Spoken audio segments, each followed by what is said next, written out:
Yet, this is one of the least explored regions in the world that hides many strange and unique things. Check them out. You don't have to go to Antarctica to see this weird thing.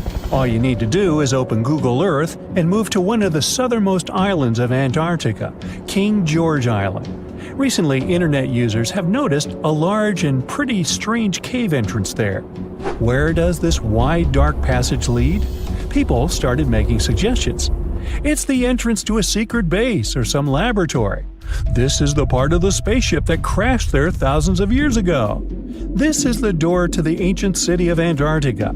Perhaps there's a giant rock mountain with an ancient cave beneath all this snow and ice. Well, there's some ideas. Users have calculated the approximate dimensions of this cave. It might be about 74 feet high and 250 feet wide. You could hide a Boeing passenger jet in there. Nature probably created this entrance. This is a logical explanation, but there are two strange factors. First, take a look at the foot of the mountain. It seems that there are steps there. They're dark in color, as if they're made of stone. And if you look closely, you can notice something similar to human footprints. Has anyone entered this cave? Or maybe someone is still living there now. The second oddity is the disappearance of the mysterious finding. For the first time, people noticed it in a Google Maps snap in 2007. Then the entrance disappeared. Then it reappeared a few years later. After that, it vanished. And in 2022, people saw it again. Perhaps old snow melts, a new layer falls, and then the wind blows it away and the cycle repeats. But the alleged steps leading deep into the cave make one doubt the natural origin of this tunnel. You can easily find the coordinates on the internet and visit the cave via Google Earth. You might see something there and tell the world. There's another strange thing people discovered with the help of Google Earth. In 2020, one user found a strange object that looked like a giant ship 100 miles off the coast of Antarctica. It was covered with ice and snow and lying on its side. It looked like a cruise ship. You could notice the windows, the deck, and the bridge. But not all people agreed with this. Some claimed it was a spaceship. Others said it was some kind of secret building. The user who first noticed the ship stated that its size was about 400 feet, which is the perfect length for a passenger vessel. But what is this ship doing in such a remote place in the middle of a glacier? How did it get here? Who was its captain? No one has found the answers to these questions yet. In 2016, people using Google Earth discovered a photo of an unknown sea monster floating off the coast of Antarctica. This creature resembled a giant squid with a length of about 200 feet. This is slightly shorter than 3 train cars. Just imagine this kraken swimming in Antarctica's dark, icy waters and dragging to the bottom everything it meets on its way. Maybe it's the great and terrible Chulu, or one of its offspring. You will quickly notice this blood-red waterfall among Antarctica's endless, dazzling white landscapes. Don't worry, it's not blood. For many centuries, the waterfall has been painting snow in a bright red color. The stream flows straight out of a white iceberg. Let's look inside and find out what's happening there. Millions of years ago, there was a small crystal-clear pond, but then a glacier formed around it. A thick layer of ice and snow blocks sunlight, heat, and oxygen access. For millennia, the reservoir remained in this cold vacuum. But at one point, the water made a hole in the icy wall and broke out. When this salty water comes into contact with oxygen, it immediately turns scarlet or rusty. Antarctica is the only place where you can find such a unique natural phenomenon. One of the driest places on Earth is located in Antarctica. It's one of the most lifeless deserts in the world, the McMurdo Dry Valleys. In this desert, you won't see the scorching sun, hot sand, and cacti. A desert means a place with a lack of precipitation and life. The McMurdo Dry Valleys meet these parameters. But this place is also unique for Antarctica, since you won't find glaciers there. Despite the frost, ice can't form in the desert because it hasn't rained for millions of years there. It also never snows. A strong wind coming from the mountains reaches speeds up to 200 miles per hour. It would be difficult for you to stay on your feet there. The wind is filled with moisture. It heats up and evaporates all the liquid and snow in the desert because of its high speed. Only dry air reaches the ground. But you can find several lakes there. They don't freeze, only thanks to the high concentration of salt. The water is so salty that large life forms can't develop there. But scientists have found microscopic organisms near the lakes. 20 million years ago, Antarctica was filled with swamps and trees and swarming with insects and animals. But now, it resembles the surface of Mars, literally. Scientists and astronauts are exploring such regions as the McMurdo Dry Valleys, since the natural conditions there are similar to those on the Red Planet. So, before you go to Mars, you can practice living in similar places on Earth. Also, scientists discovered an underwater world in the Antarctic filled with hundreds of amphipods, crustacean animals similar to shrimp. Wait a minute, it happened in the Antarctic? But the McMurdo Dry Valleys are located in Antarctica. Well, the words are very similar, but what is the difference? Oh, and don't forget the Arctic. The Antarctic is the region in the southernmost part of Earth that houses the continent of Antarctica, and the Arctic is another land altogether. They have the same natural conditions, frost, ice, and snow, but they're located in different parts of the planet. The Arctic is at the North Pole, Antarctica is at the South Pole. Now, back to the discovery. Scientists put forward theories that the ice of the Antarctic hides a vast network of freshwater rivers and lakes. And in 2022, they found a new ecosystem. Researchers explored the Antarctic Ross Ice Shelf and its underwater rivers. This is a massive piece of ice floating in the ocean. A team from New Zealand used a special drilling rig equipped with a hot water supply to drill a hole 1,640 feet deep. That's more than the height of the Empire State Building. Then, they lowered some video cameras and saw thousands of crustaceans swimming in different directions. So it seems they're very unorganized. In the waters of the Antarctic, you can also meet some of the scariest creatures on the planet. These are sea spiders. They got this name because they resemble land spiders, but they're actually a species of marine arthropods. And unlike land spiders, those in the ocean are much larger. They look like 8 strong legs without a body. One such spider can be a dinner plate in width. Some of them have no eyes and have proboscises instead of jaws. Sea spiders are poorly studied because they live in deep, cold waters. Antarctica hides many little-known animals. There are long tunnels in its glaciers leading to scary darkness. On this cold continent, people have found the remains of giant dinosaurs and other ancient creatures, such as the ancestors of modern ducks. Many underground rivers and lakes hide unexplored wildlife. Even the ice here can be weird. Take a look at these striped icebergs. They have blue, black, green, and turquoise shapes. The color depends on the conditions of the water during freezing.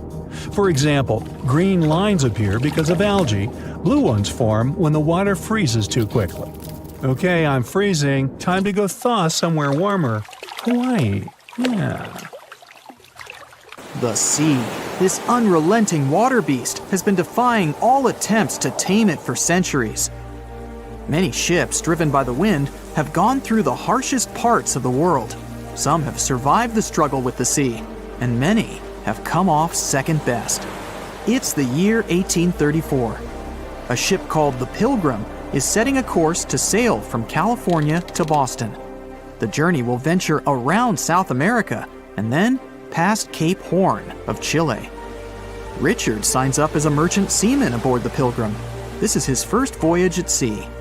The crew tells Richard stories of the Drake Passage off Cape Horn, a route that's legendary for its dangers.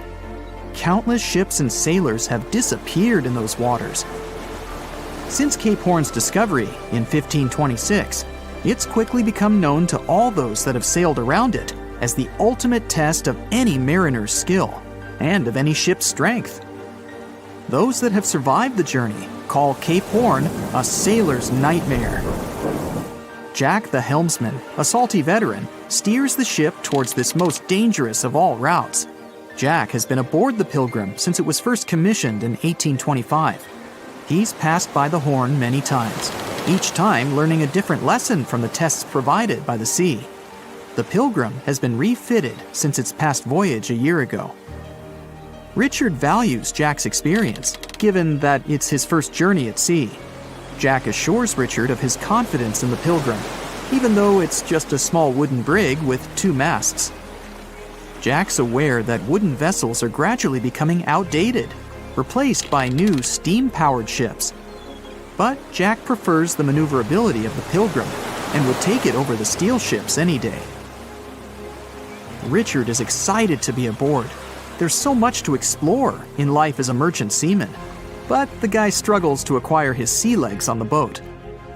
Forceful winds make the Pilgrim move faster, providing Richard with a quick introduction to life at sea.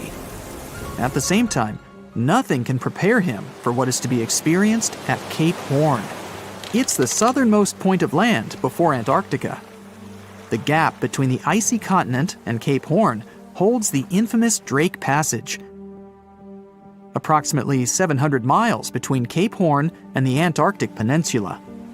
Strong winds provide an uninterrupted, steadfast journey toward the Horn.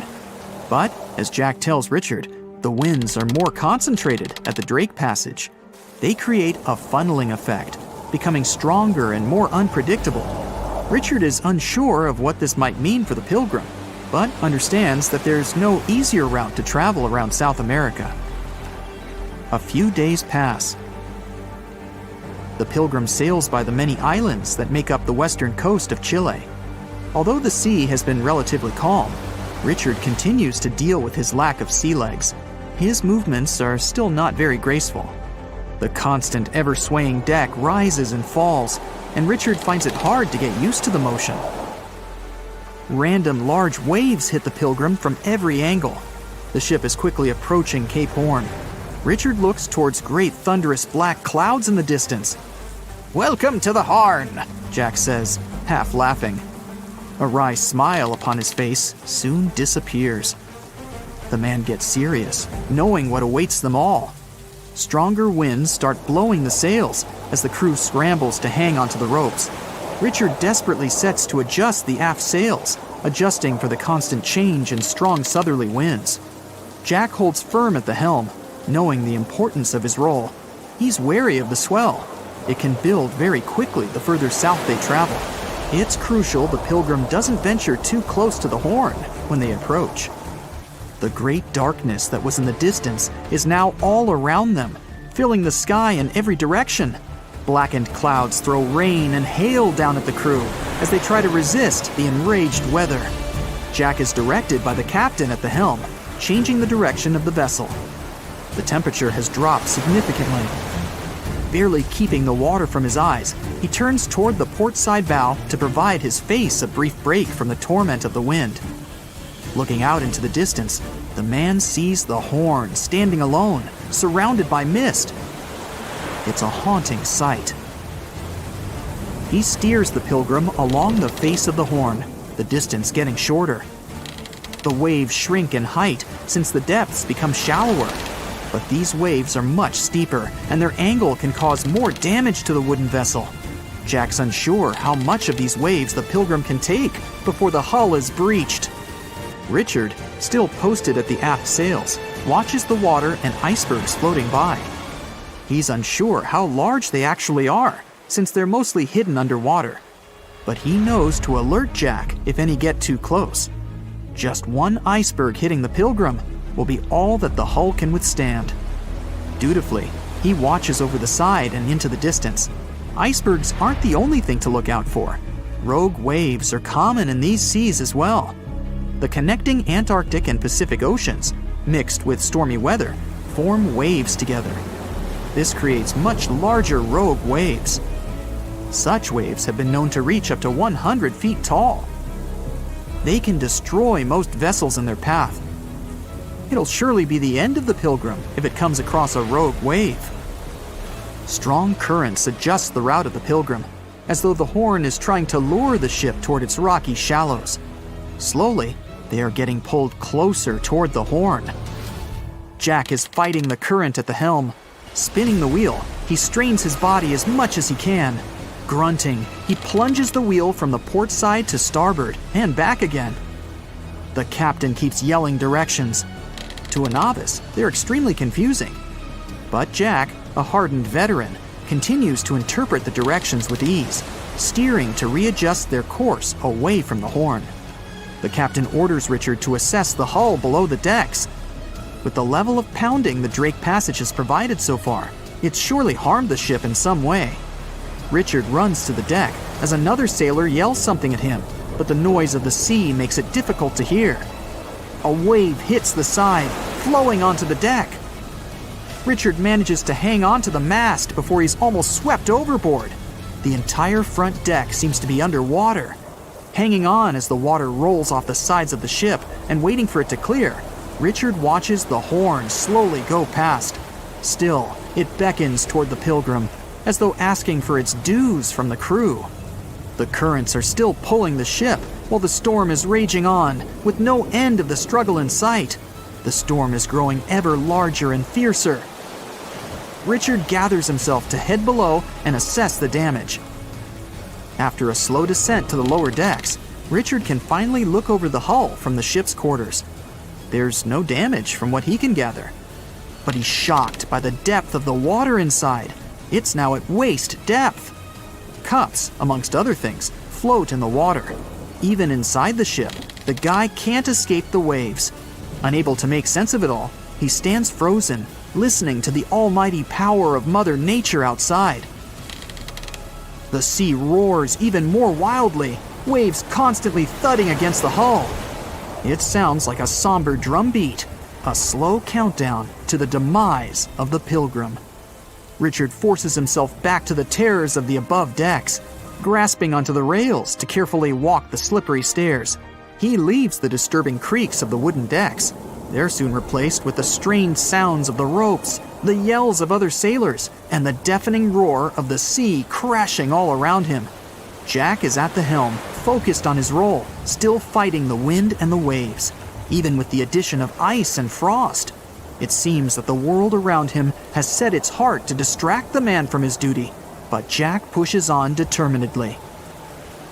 For 9 days, the Pilgrim fights the constant changes in stormy weather, facing all kinds of obstacles, but the ship manages to make it through. As they leave the storm behind, the crew sets their course north for their final destination. The sight of the sun peeking through the dark clouds is the most relieving thing Richard has ever experienced. Unfortunately, Richard lost his rations at some stage during the storm. At sea, if your rations are lost, it's your own bad luck. Luckily, Jack is kind enough to share some of his.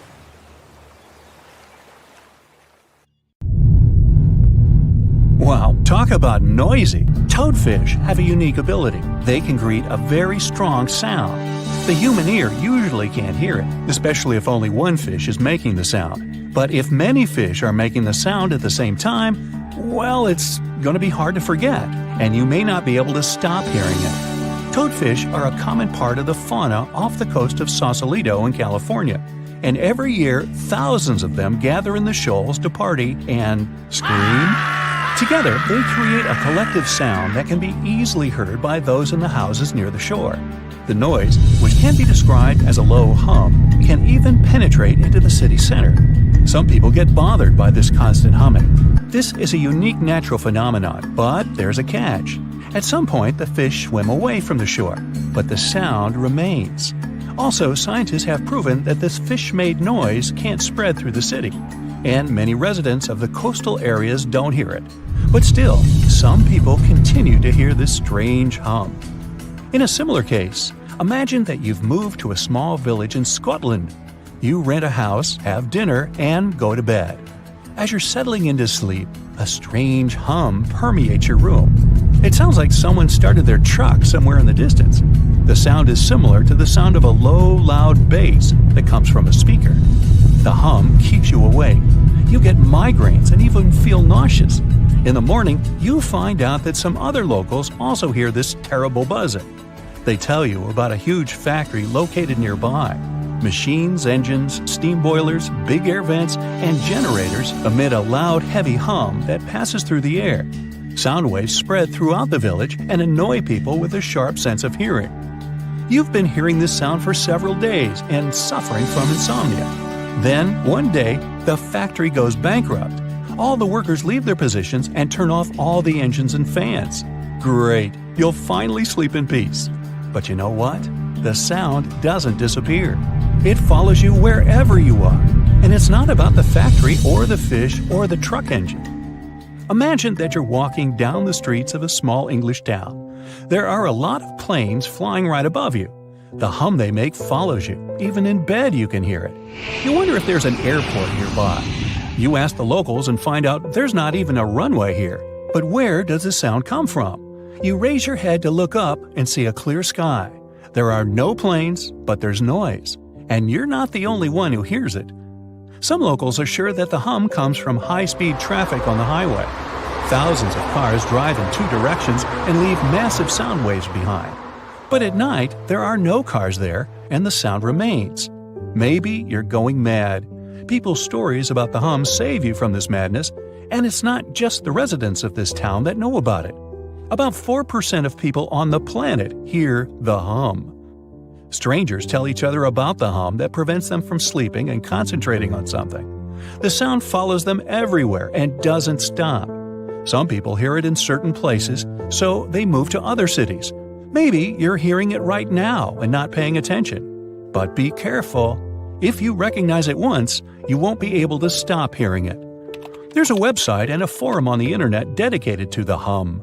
People from all over the world put geolocations in places where they heard this mysterious phenomenon. You can find thousands of these coordinates on the site and even add your own. People describe different levels of noise and share their sources. Some theories say that the hum is the sound of our planet coming from the core. Someone else is sure that it comes from the atmosphere. Scientists have even been consulted, but they also don't know the reason for this phenomenon. People use high-frequency microphones and amplifiers to record the hum. Almost everywhere, they detect a low-frequency vibration that is practically impossible for the human ear to catch. It mixes with the sound of cars, printers in the office, and subway trains. Sometimes people stop hearing it, but the hum increases when they lie in bed. Many records about the hum say that people hear it in industrial cities. Sometimes these sound seekers manage to find the source. They ended up being factories with running generators where the sound was getting into the ventilation system and where the fans spread it outside the building. When the generator stopped working, the sound disappeared.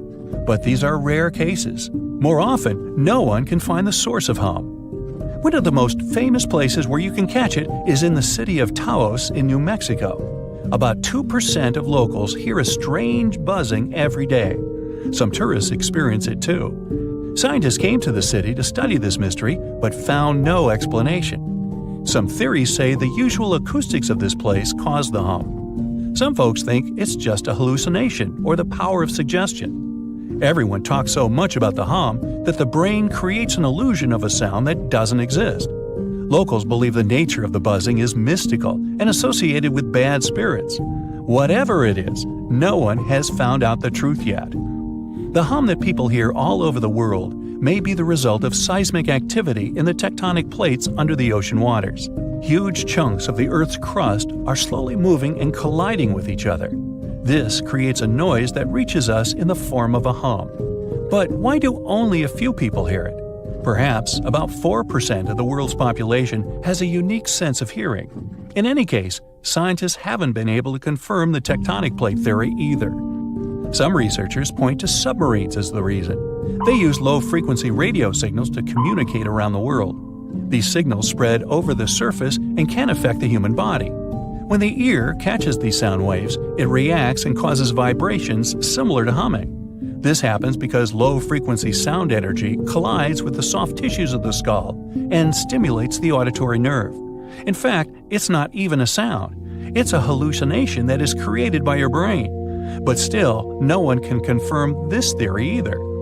Perhaps thunderstorms can create the hum phenomenon. About 8 million lightning strikes hit the Earth every day. Some impact creates a powerful electromagnetic charge. Lightning penetrates the air and makes it resonate between the Earth's surface and the ionosphere.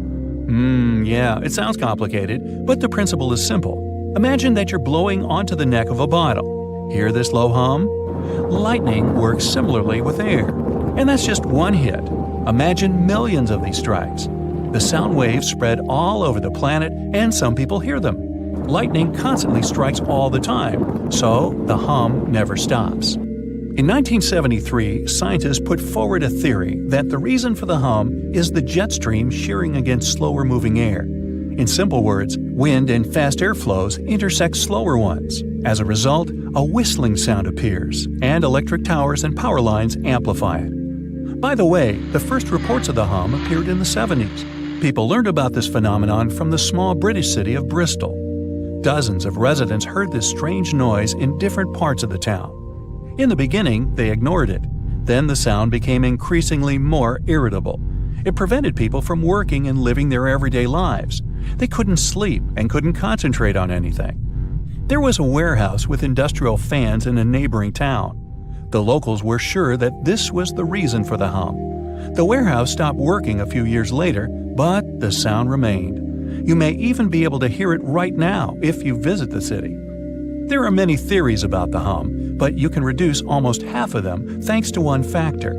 Tectonic plates, seismic activity, lightning strikes, the Earth's crust, and resonating air are logical explanations. But look at all the records about the noise. People hadn't mentioned this until the 70s. If this phenomenon had appeared earlier, many newspapers would have written about it. Apparently, the hum is not a mystery of nature. Perhaps this is a consequence of all of our technological achievements. Factories, power lines, airplanes, cars, ships, trains, microwaves, and generators create an imperceptible background noise that most people ignore. We're so used to all these noises that we have forgotten what silence is.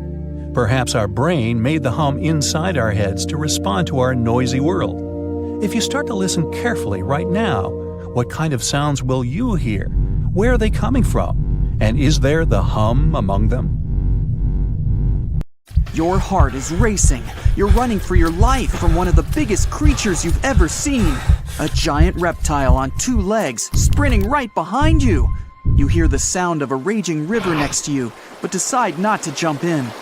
Thick leaves and bushes keep blocking your path, and you keep getting stuck in the mud. Everything around you is out to get you, and there's nowhere to hide. You spot a hollowed-out tree trunk and crawl inside. Whatever's out there is getting closer and closer. You hear deep guttural breathing and huge stomping. It's getting closer. You see a large tail from a crack in the tree trunk, swinging and knocking down bushes and small trees. Whatever it is, it's sniffing you out like those dogs at the airport. And right next to your face are giant bugs the size of a house cat. Perfect. You've always been scared to even look at crawly little things, but this one's so close and so big, you can actually see its facial features. It's looking at you like you're the alien. You want to scream, but can't. Then, out of the darkness, more bugs. They're curious things, flicking their antennas all over your body. Okay, this is too much. A bug is one thing, but now, a giant centipede thing is crawling your way. Its fangs are the size of your thumb. You dart out of the tree trunk and come face to face with a giant monster. It stops and stares at you, knowing you have no place to go. Claws and teeth the size of bowling pins. That's enough to keep you up at night. It's getting ready to charge right at you. Welcome to the most dangerous period and area in history for a human, the mid-Cretaceous Sahara. This place was thriving around 100 million years ago in what would now be North Africa. Back then, the continents were all arranged differently, and the weather was wild. Extreme storms were pretty common, and temperatures would rise and fall like a Mexican wave at a soccer stadium. Then, sea levels started to rise. Water flooded the Kem region, an area between modern-day Algeria and Morocco. Over the next millions of years, asteroids, volcanic eruptions, and other natural disasters wiped out everything else. Bye-bye, dinosaurs. Thanks for playing. You probably think of the Sahara as one of the most inhospitable places on Earth, but back when it had trees and rivers, it was even more dangerous.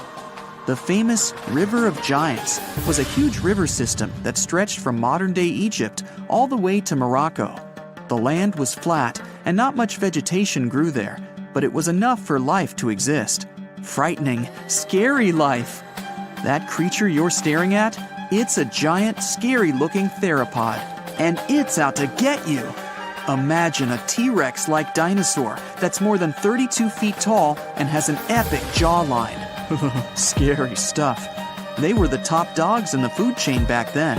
And that's why this place and period in history was so unique. The entire area had an incredible imbalance between hungry dinos and poor little dino snacks. There wasn't enough food to go around. Scientists were never able to find much evidence of herbivores. That means it might have been a royal rumble of carnivorous creatures waiting to pounce on each other at any moment. So, after a while of having a stare-down contest with a giant theropod, a shadow creeps up on you from behind. You're too scared to turn around, but the growling is louder than anything you've ever heard. It shakes you to the core. You turn around and see a Spinosaurus, and that's about all you can see. You know how they always show the T-Rex as the king of the dinosaurs? Well, this one would be, what, the emperor? It stands about 50 feet tall and has a sail of scales on its back, the size of a regular human. Then add in a crocodile-style snout with razor-sharp teeth and some short, powerful legs. Its diet mainly consists of river fish, but it's looking at you like you're a delicious fish taco. The two alphas are now in a standoff, with you stuck in the middle. But before you close your eyes and get ready to be eaten, they begin fighting each other, knocking down trees. You tiptoe your way out of there and run. The further you go, the better, right? Wrong. Not here, because everywhere you go, there's going to be something dangerous. During this period, there was danger in the sky, in the water, and on land. There were small mammals scurrying around here and there, but they mostly stayed in the shadows to avoid danger. After 5 minutes of running as fast as humanly possible, you make it out of the forest and onto an open plain. Bad move.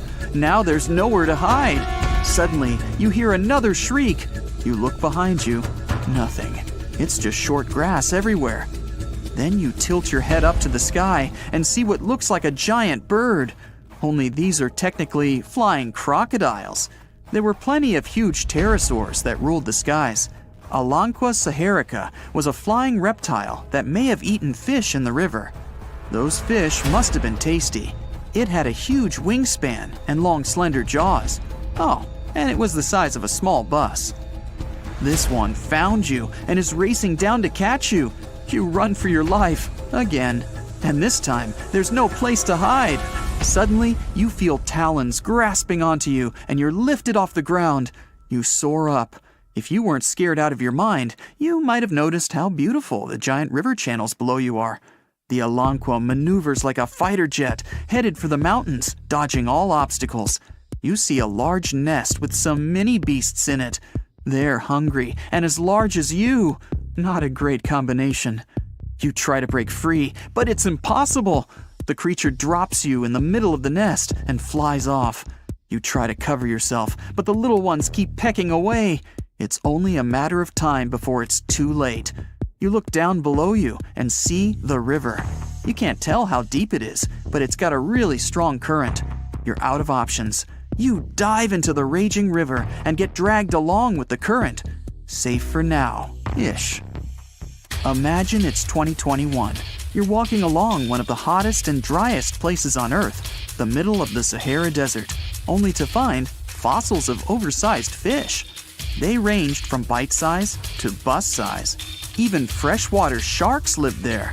These weren't your average little fishies. Judging by their teeth, those guys meant business. You might even find a giant sea turtle swimming around. Okay, back to your wacky adventure.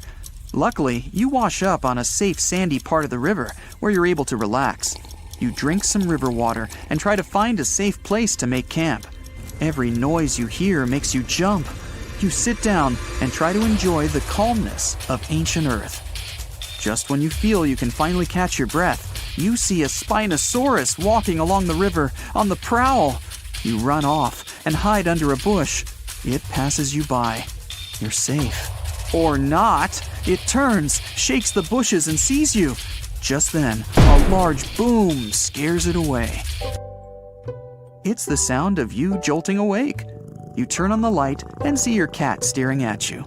Those dinosaurs seem so real, probably because of that documentary you were watching right before bed. The entire mid-Cretaceous ecosystem depended on rivers for daily life. Just like all ancient civilizations, rivers were essential for the creatures of the time. And very recently, scientists discovered a new species of snakes that went extinct back then, with no known descendants. To understand these ancient ecosystems, it's important to know a lot about fossils. You might find two different fossils side by side, but those animals might have lived millions of years apart. Behind those huge steel doors is one of the most guarded places on Earth. It's known as Site R, or the Raven Rock Mountain Complex. You'll find it in Pennsylvania. The construction is 60 stories underground and is said to be a safe place for people in case of a natural or human-made disaster. There's not a lot of information online about this mysterious place, but what we do know is that it's equipped with 38 communication systems. It's obviously not available for visits via Google Earth, but you can catch a quick glance at the two gates that face the complex. Vatican City is one of the most famous enclaves on Earth, and it's certainly worth a visit due to its wonderful architecture and vast list of art pieces to check out. One place, however, will always be off limits for visitors: the Vatican's secret archives.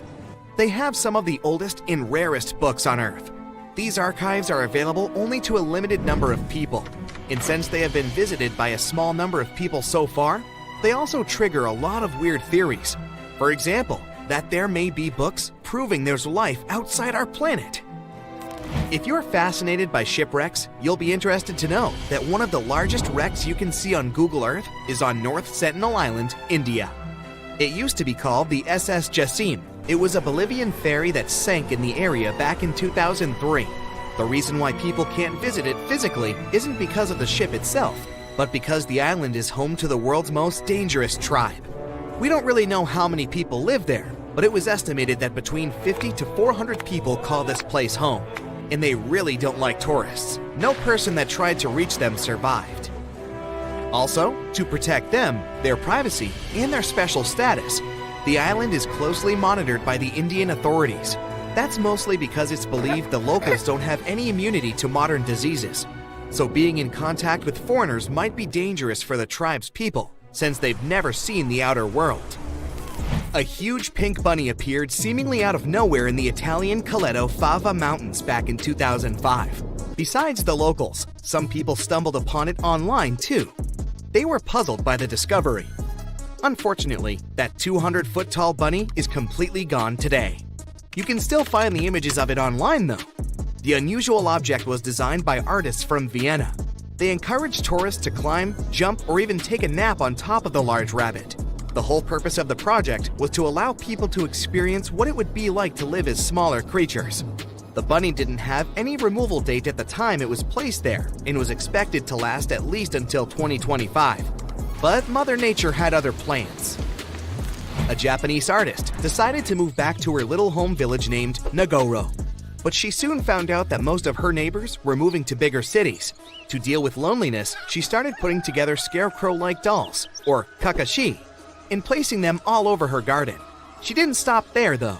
The artist soon began doing the same with many other places in her village, creating dolls and placing them as if they were taking part in various human activities. These dolls keep moving around too, but the woman likes to stay true to her story and insists she doesn't touch them.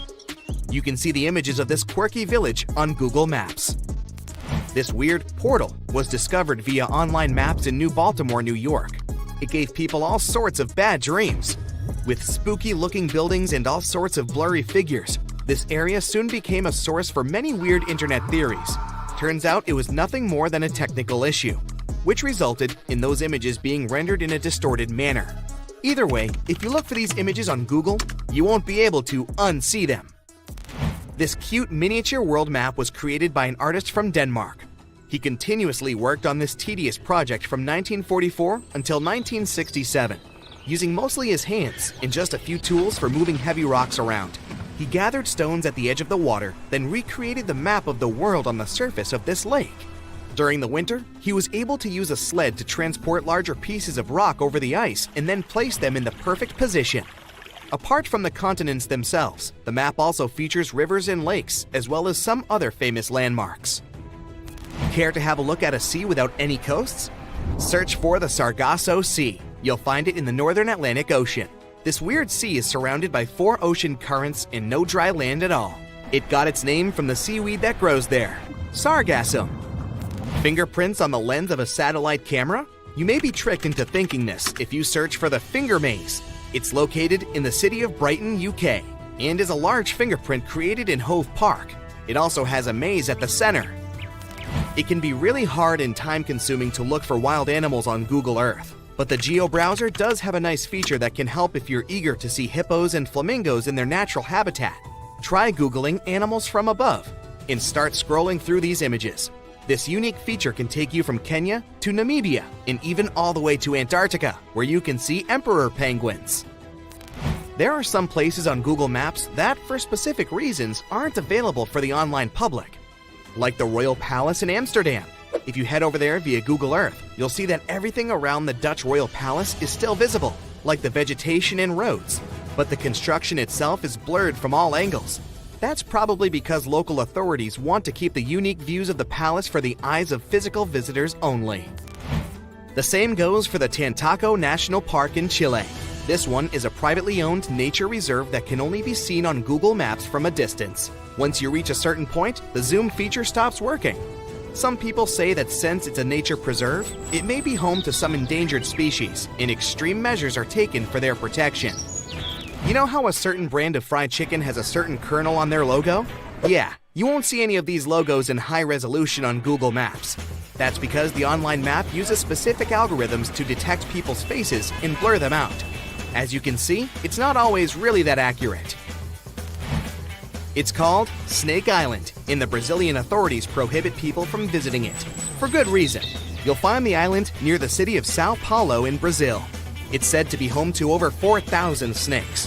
Some of the most venomous types of reptiles on Earth call this place home. If that's not creepy enough, how about that some of them are so dangerous that a small drop of their venom can permanently damage the human skin? You can see the shape of the island on Google Earth, but the more you zoom in, the blurrier it becomes. Here's another cool thing you can do on Google Earth: time travel. Well, at least sort of. You won't be able to travel back in time and tell yourself to study more for that tricky exam, but you can see certain historical images of places you like. You can check if this feature works by looking at the upper left corner of the screen. If you can see a small icon with a clock, it may allow you to scroll some years back, but you can also see how sunlight affects Earth if you turn on the sunlight feature. Octopuses have 3 hearts. 2 of them pump blood to the gills, while the bigger heart circulates blood to the rest of their body. They also have 9 brains. There's the large central one, but also each of their 8 arms has a mini brain of its own, which is why they can act independently. Since each arm has its own brain, the central brain only needs to send a higher level signal to the arm. Things like, move to that nearby crevice, there might be a crab hiding inside. In the case of humans, the brain would guide and take control of each movement of our legs and arms. And with an octopus, arms act almost independently on their way to the crevice. It also tastes and feels with the suction cups on it. Since their arms are so independent, an octopus doesn't actually know where they are unless it sees them. The human body has an ability called proprioception. Thanks to it, we know where our arm is, even if we hold it, let's say, behind our back. 1816 is known as the year when summer didn't come. In April 1815, there was a massive explosion on Mount Tambora in Indonesia. It sent enormous clouds of volcanic ash up into the atmosphere. The majority of the northern hemisphere got covered with a shroud of dust and dirt and kind of refused to settle. In June of the following year, the cold winter didn't just come to an end. Frost damaged crops, and snow and rain persisted during the whole summer. In Iceland, you'll find some of the most breathtaking sceneries on our planet. Jagged mountains, fjords, hot geysers, ice fields carved into the landscape. Stunning yet intriguingly black sand beaches, such as Reynisfjara Beach. Most of the sand on beaches is generally formed from rocks that have broken down because of weather changes and erosion through thousands or even millions of years. And on Rainisfjara, the sand is a striking black color, and that's because of volcanic activity. Lava came out of an erupting volcano, got to the surface, cooled, and then hardened in the Atlantic Ocean, creating such a fascinating black hue. This beach is so magically stunning, but it's also very dangerous because of its sneakier waves. That's when a few smaller waves join together into a single, really big one. This phenomenon can happen when ocean currents force waves together, or in the case of Rainisfjara, when such waves come from an offshore underground cliff and get an even stronger pulling effect. Considering the ocean's low temperatures too, it's definitely better to just take pictures from a safe spot. Some trees talk to each other. Not the way we do, of course, but, for example, acacia trees that grow over the African savanna can warn each other if there's something dangerous coming. When some animals, such as antelopes, gobble up its leaves, the tree immediately starts producing more tannin, which is toxic to animals. They also emit a special type of gas that travels through the air and warns other trees they should protect themselves too. You're stargazing, such a chill night, and then a flash of bright light streaks through the night sky. A shooting star, so cool. But what we see is not actually a star, although we call it that way. They're meteors, which are basically small chunks of dust and rock moving through space. As they're passing through our atmosphere, they cause something called friction when one thing rubs against another, and that's why they glow. Also, the friction causes heat. Dust and rocks get extremely hot as they fly through the atmosphere, and the heat makes them glow until the moment they burn out and turn into what we call the shooting star. Sunsets in deserts are extremely beautiful because of the spectacular colors they produce a bit more than elsewhere. Sunlight consists of various shades of the color spectrum. When the sun is high in the sky, these colors mix together and our eyes see them as white. But as the sun gets lower, its rays have to go through a thicker layer of atmosphere before they get to us. The atmosphere then scatters shorter wavelengths of light, like blue and purple, before we can even see them. That's why the longer orange and red wavelengths stand out. In urban environments, air pollution can make sunset colors duller than everywhere. The clean air in deserts allow the vivid colors coming from the sun to shine through at twilight. Also, the moisture, water vapor, and rain-engorged clouds can mute the sunset's hues. Since there's no rain, clouds are thin and wispy, so they filter and reflect sunlight instead of blocking it. Bamboo grows really fast. It's actually the fastest growing plant on Earth, sometimes growing about 3 feet in just one day. You can find it in dense forests, where only a little light gets to the ground, which means bamboo is under strong pressure to reach the sunlight as quickly as it can. There's an underground stem that connects bamboo shoots to their parent plant, so the shoot doesn't really need leaves of its own until it gets to its full height. Also, bamboo grows faster than other plants because it doesn't waste its time and energy on growing rings that thicken the stalk. It's just a thin, hollow stick that grows straight up. You'll notice some of the big trees have shallow root systems, sometimes even 10 inches deep in the ground. The roots generally need access to oxygen and water, and they can mostly find it in special underground pockets called soil pores. When a tree has ideal moisture and soil conditions, it can send roots deeper down under the surface and get what it needs. But most of the time, conditions are not perfect, considering bedrock, stones, and compact soil that physically prevents the roots from going down. Such obstacles also prevent the roots from getting the needed oxygen. So, when life gets tough, the tree will take an easier option.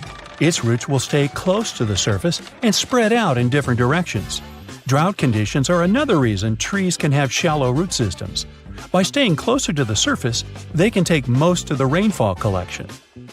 Plants are exposed to the sunlight most of the time, but they still don't get sunburned. They appeared on land about 700 million years ago, and one of the key things they needed to survive was something that would protect them against the ultraviolet rays coming from the sun. Those in the sea had seawater as protection. UV radiation is mostly responsible for sunburn, so land plants developed a special protein that detects it. This protein sends signals to the cells to protect the plant from the damage and effects of UV radiation. Basically, it's like they produce their own natural sunscreen, but this still doesn't mean they're 100% protected. You know that common belief that if you water plants in the midday sunshine, this can cause their sunburn? Some think droplets of water act as tiny lenses and then focus the sunlight onto the leaf surface. But they're not strong enough to actually focus sunlight from a water droplet onto the surface of a leaf. It's just that their natural sunscreen doesn't mean total protection. Too much exposure to UV radiation damages cells in the leaves and bark of the majority of plants. Earth's core is as hot as the surface of the sun. You'd think it could easily melt our entire planet, especially since the core is only 1,800 miles away from the surface. If the sun were so close, we'd be like French fries. But we're alive because the center of the sun is surrounded by a mantle of rock that's mostly solid. The crust we walk on actually floats on that mantle and protects us. If the sun was close, we'd only have empty space to protect us, and you and I wouldn't be talking. Also, to melt the entire planet, you'd need way more energy than the heat in its core. As with many other crazy internet discoveries, it all kickstarted on Reddit with a wild post about wicked forest designs. Just take a gander on Google Earth and hit up the history tool to watch epic transformations from barren valleys to densely populated areas teeming with lush green tree plantations. Currently, Uruguay has approximately 2.7 million acres of artificial forests. Just to put that into perspective, it would take you around 15 to 20 minutes to walk across 1 acre, depending on how fast your pace is. You could spend a lifetime just walking around those artificial Uruguayan forests. But how did they emerge, and how did they reach this scale? So there's this process called afforestation, where trees are planted in previously non-forested areas. This initiative was implemented as part of a larger plan to increase the country's forest cover, resulting in Uruguay now exporting an impressive $2 billion worth of wood pulp annually. Despite native forests only covering 5% of the country, these artificial forests occupy a significant 6%. Another cool thing about these forests is that they have special trees that originally couldn't be found in Uruguay. It was decided to plant eucalyptus trees there, as they show impressive results in terms of how fast they grow. A tree can get through a whole cycle, from a little plant to one ready to be harvested, in as little as 10 years. Yeah, not as impressive as bamboo, that grows a couple of feet a day, but still faster than a common Uruguay tree called the Tree of Heaven, which takes about 25 years to get full-sized. By the way, it's considered pretty fast too. Now this funky forest in Japan is literally turning heads. In the Miyazaki Prefecture, there's a group of Japanese cedar trees that are causing a buzz with their unique concentric circles reaching toward the sky. A recent aerial photo captured these crop circles, and now everyone is scratching their heads trying to figure out how they came to be. But fear not, there's no extraterrestrial invasion involved. It turns out this cool formation was actually a carefully planned project from almost half a century ago. Back in 1973, researchers planted these trees in specific radial increments to create these mesmerizing circles. I mean, 50 years ago, Google Earth was nowhere around. But looking at that forest, you might think that the Japanese have been preparing to boast their forest on the internet for half a century. Now, what's even more fascinating is how the trees grew in a curved shape, spreading out in an unexpected way. Originally meant to be harvested after 5 years, there's now talk of preserving this circular forest because of all the newfound interest. Now, look at this portal in the forest. There's no way it could have emerged naturally, right? If your first guess was that it was a piece of contemporary art, you were right. So, this portal is located in southern Estonia, and it was created by Finnish artist, this guy. This portal is far from being his only creation. He's had other crazy projects too. Like, he once sailed to Estonia in a boat made of bark. He also chopped down a forest plot, sorted all the materials for months, and then made an installation the same size as the original plot. There was even a time when he cut a line in ice with a chainsaw and ended up in a freezing swamp. This guy definitely knows how to surprise people. Most of his works are nature-related, so you probably shouldn't be surprised that this forest portal is yet another creation of his. What do you think the artist wanted to convey through this portal? Let us know in the comments. Trees are something that are definitionally straight, right? Well, not as long as you're in the crooked forest in Poland. Near the ground, the trees there bend sharply to the north, then magically straighten back up after a little detour of 3 to 9 feet. It's like they're doing the limbo, but with trees. The mystery of how these trees ended up swerving like they're on a roller coaster is still unsolved. Some think humans might have intervened to create some funky furniture or boat-building material, while others blame it on a wild snowstorm. Nobody knows for sure. Regardless of how they got this way, the Crooked Forest is a hot spot for tourists and nature lovers. If you ever come to Poland, make sure to visit this nature's wonder. Welcome to the Goblin Forest, a magical section of East Egmont that will make you feel like you've stepped into a fairy tale. This enchanting forest, also known as the Kamahiwa, is famous for the abundance of gnarly kamahi trees that give the whole place an eerie yet stunning vibe. As you hike through the Goblin Forest, you'll be surprised by lush greenery, moss-covered trees, and falling rays of sun that create a truly enchanting atmosphere. It's a photographer's dream come true. Now, while you might not find real goblins or mythical creatures in the forest, yeah, I know, it's a bummer, you will still encounter a variety of native bird species. Birdwatchers will be in heaven spotting all the feathered friends flitting about, and all that alliteration. Plus, if you're lucky, you might even catch a glimpse of glowworms lighting up the trails. With a network of well-maintained hiking trails suitable for all fitness levels, the Goblin Forest is the perfect destination for adventurers looking for a magical experience in nature. So, grab your hiking boots and get ready to explore this enchanted forest of wonders. Monteverde Cloud Forest in Costa Rica is not your typical forest adventure. Think of high-flying suspension bridges and trails above the treetops. On foggy days, you can wander through misty clouds for a mystical vibe. This nature reserve is called a cloud forest, and it's a real scientific definition. Cloud forests differ from your average ones in several aspects. First, they're usually evergreen forests that are like tropical oases, with a constant veil of low-level clouds covering the canopy. The next thing that's different is moss. It's so abundant there that these places are sometimes even nicknamed mossy forests. Going back to Monteverde Cloud Forest, however, it's more impressive if you visit it on a foggy day. But even on clear days, the views of the lush greenery are absolutely stunning. Now, if a regular forest sounds a bit boring to you, our planet has something more fun to offer. How about an underwater forest? Whether you're a local Oregonian or just passing through, Clear Lake is definitely a dive spot you've got to check out. True to its name, Clear Lake lives up to its reputation, with crystal clear waters boasting up to 100 feet of visibility. It's like swimming in a massive pool. But brace yourself, because it's a chilly 38 degrees Fahrenheit all year round. Nah, I wouldn't venture in there. It's more adapted for penguins, I guess. Well, never mind. This lake is special because of its history. It was formed over 3,000 years ago by volcanic activity that redirected a river, preserving ancient trees that you can still see standing tall underwater today. There's this section known as underwater forest, where you can see ancient trees deep down. An underwater forest walk sounds fancy, doesn't it?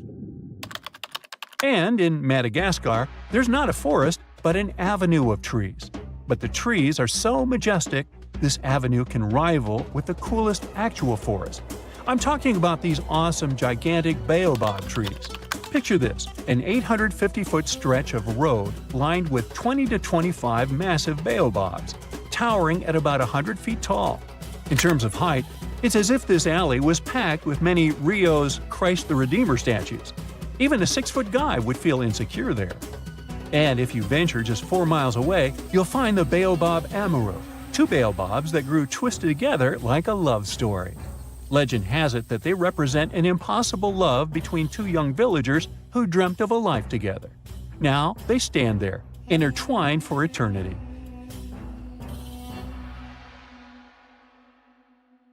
Imagine you're surfing a perfect wave, and then it suddenly freezes. Well, it sure sounds creepy, but couldn't possibly happen in real life, right? Wrong. You can see mind-blowing frozen waves in Antarctica. These waves occur when the ice gets compressed and the ever-increasing pressure squeezes the air bubbles out. As for the beautiful blue color, it's the result of ice melting and refreezing. When the summer begins, an ordinary-looking river in Colombia transforms into a liquid rainbow. Caño Cristales, also known as the most beautiful river in the world, sparkles in 5 colors: red, black, green, blue, and yellow. It only looks like this for 6 months of the year because the aquatic plant that gives it the bright hues needs the right water level and amount of sunshine to use its magic. Australia is home to a unique horizontal waterfall on the coast of the Kimberley region. It's really just a fast tidal flow moving through 2 narrow-aligned rocks. The tides can rise 30 feet. The falls reverse whenever the tide changes. Also down under is the biggest single rock in the world. It's so big that it even looks like a large hill. It has a circumference of 6 miles and is 1,150 feet high. The edges are eroded since the rock has been around forever. These mud brick buildings are 7 stories high and were built out of fertile soil, hay, and water that were made into bricks and left to bake under the sun for days. The ground floors were used for keeping livestock and grains, and the upper levels were places for socializing and catching good views. Antelope Canyon in Arizona, also known as the place where water runs through rock, has 2 sections of slotted canyons. Throughout the years, the water running through sandstone has created a picturesque formation like no other. If you ever set foot on the arid soil of the Namib Desert in Namibia, prepare yourself for an eerie picture. You'll see countless circular patches between 6 feet to 50 feet in diameter. Organized in a honeycomb-like pattern, they stretch across 1,500 miles toward the horizon. These patches are also known as fairy circles, and you might be disappointed by the explanation of this mystery. No one knows for sure the origin of these circles, even though there are numerous theories, from the radioactivity of the soil to the activity of sand termites. Mount Haleakala in Hawaii is one of the quietest places in the world. National park managers nearly failed to find any sounds to measure here. The place translates from Hawaiian as House of the Sun. It formed thanks to a volcano that got active 1 million years ago. The lava flows built up over the years and grew into a mountain. It has its own climate and weather that's impossible to predict. It takes almost a week by ship from South Africa to travel to the world's most isolated settlement of Edinburgh of the Seven Seas. You'd need special permission from the local government to visit as a tourist. About 300 locals all treat each other as family, grow their own food, and keep their island impeccably clean. Daintree Forest in Australia is the oldest rainforest in the world. It has been around for over 100 million years. Daintree is home to some unique animal species, 12,000 different types of insects, and about half of Australia's frog, butterfly, and bat population. The rainforest also has around 3,000 types of plant species.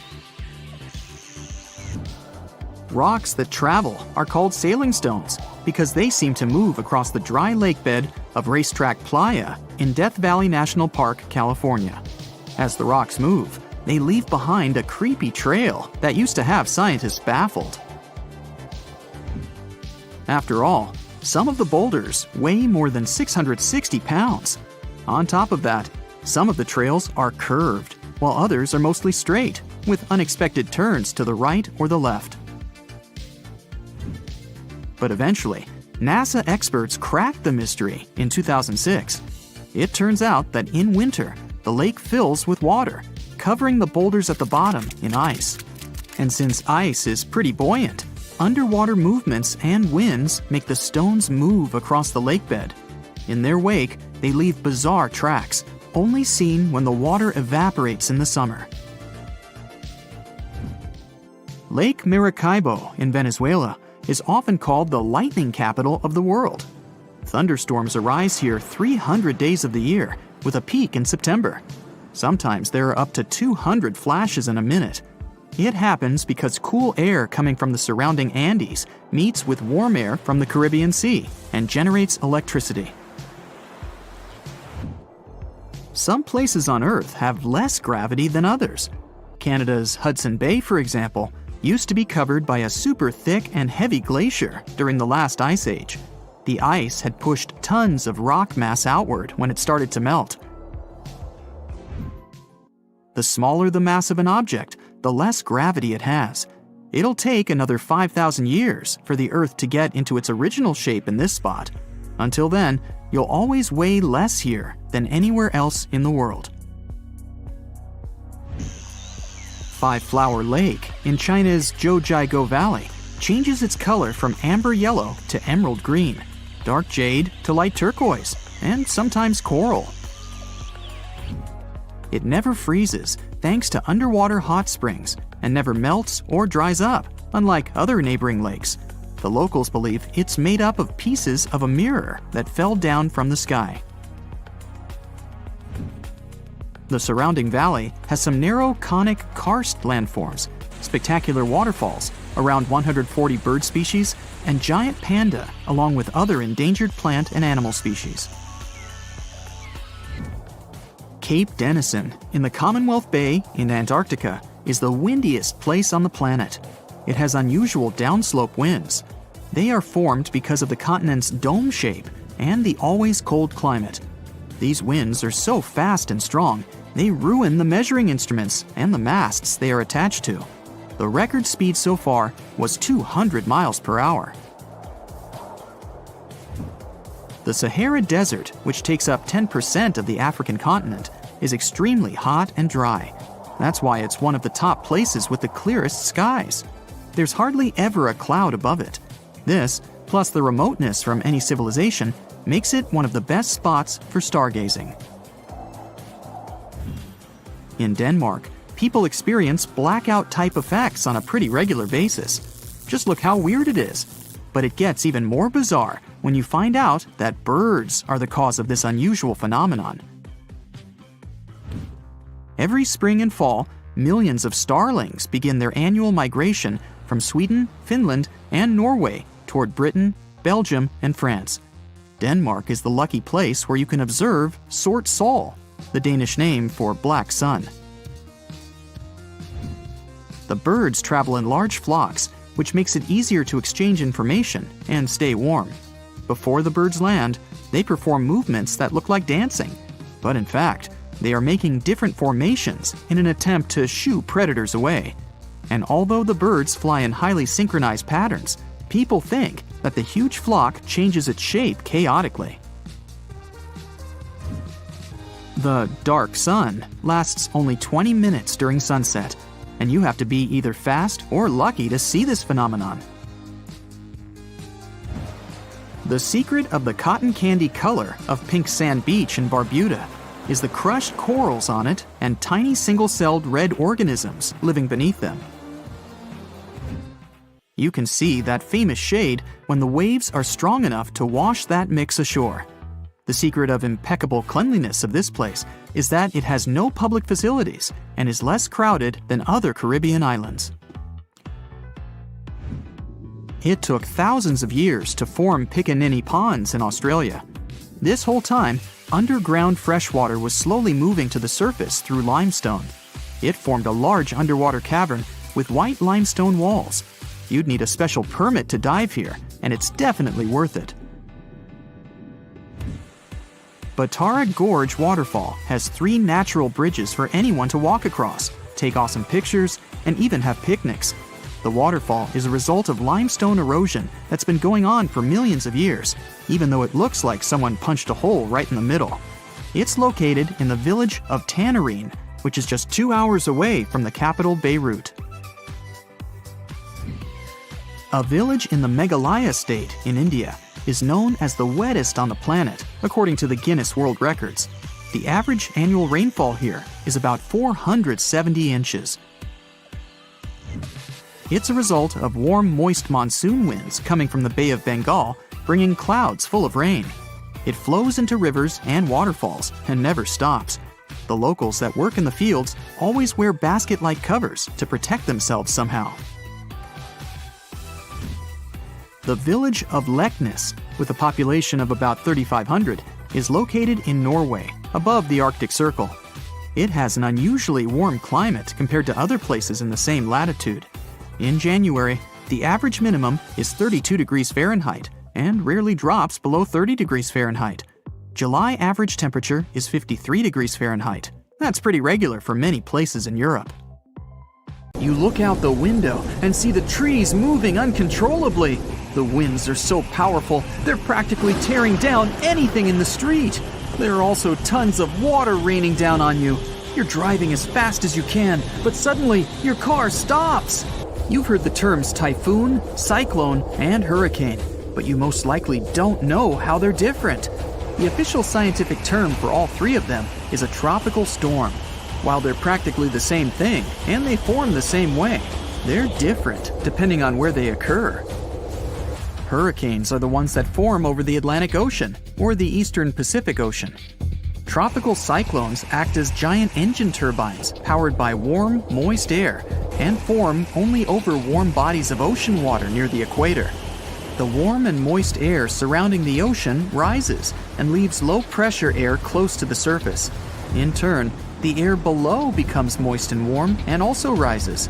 The cycle goes on, with warm air pushing up and squeezing the low pressure near the surface, only to rise as warm, moist air. When the warm, moist air cools off, it forms clouds. These clouds create the tropical storms we all fear. The storms spin the same way as the Earth is rotating. So, storms to the south of the equator rotate clockwise, and storms north of the equator spin counterclockwise. The eye of the storm happens when the storm spins so fast that it actually becomes visibly clear in the center with low air pressure.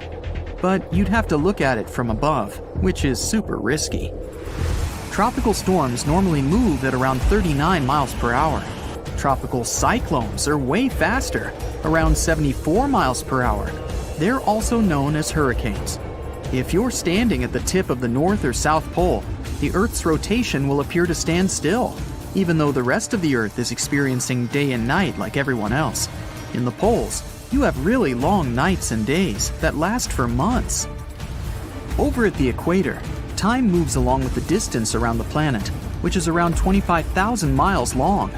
The Coriolis effect makes wind patterns traveling long distances around Earth appear to move in a curve rather than a straight line. And because of the planet's unique shape, the speeds are different. It affects the Coriolis force and hurricanes as well. Because there's no curving of the object's path as measured relative to Earth's surface at the equator, the Coriolis force equals 0. A hurricane starter pack includes deep, warm ocean water. It all happens in the moist middle layers of the atmosphere, with a chilly atmosphere on top. It also takes some low wind and some surface disturbance. And it can stretch around 300 miles away from a large body of water where the center of a large hurricane is. The good thing is that hurricanes get weaker when they hit the land, because the warm water in the middle of the ocean isn't giving it the juice it needs to stay pumped. But it'll still carry a sustainable amount of damage with the strong winds and rain. In 1900, one of the biggest hurricanes struck near Central America and in the Gulf of Mexico. It then went as far as Florida and Texas, and is considered to be the most devastating hurricane in the United States' history. They first detected it on August 27th, and it lasted for many days. By the time it reached the Texas coast, the storm had turned into a Category 4 hurricane. Hurricanes are categorized on wind speed and intensity, using something called a Saffir-Simpson scale. There are 5 different categories from 1 to 5, with 1 being the weakest and 5 being the strongest. A Category 1 storm has winds moving at between 74 to 95 miles per hour. You can expect some trees to be uprooted and mobile homes destroyed. It can take out some home exterior and cause major power outages. Category 5 hurricanes speed up to over 155 miles per hour and leave nothing in their path. They can even wipe out some buildings right off their foundation. And because the winds are faster, there is more damage around its radius. Another thing to expect is lots and lots of flooding. The people of Galveston had less than 4 days to prepare for the arriving storm that even stretched out to Oklahoma and Kansas with 20-foot flash floods.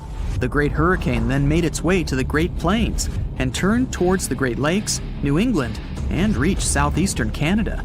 The storm was so bad that more than 3,600 homes were damaged, even though they were sturdy enough to withstand the storm.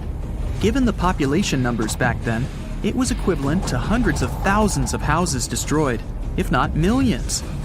The total property damage was around $30 million then, which would be a lot more now because of inflation.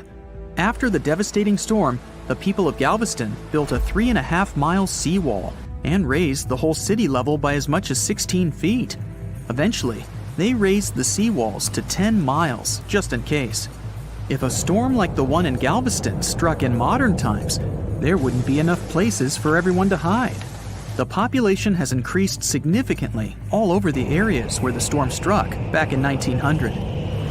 So, imagine yourself sitting in your car and getting the breaking news. It says a storm has just hit the Gulf of Mexico and east of it near Cuba. No biggie, since you're all the way in Texas. So you drive back home. There's plenty of people at gas stations and in supermarkets. The news now states that the storm will likely gain momentum and strike right where you live. Okay, now it's time to panic. You want to get some stuff to prepare for the incoming storm, but all the shelves are empty by now. Everyone is pushing and shoving like at a rock concert.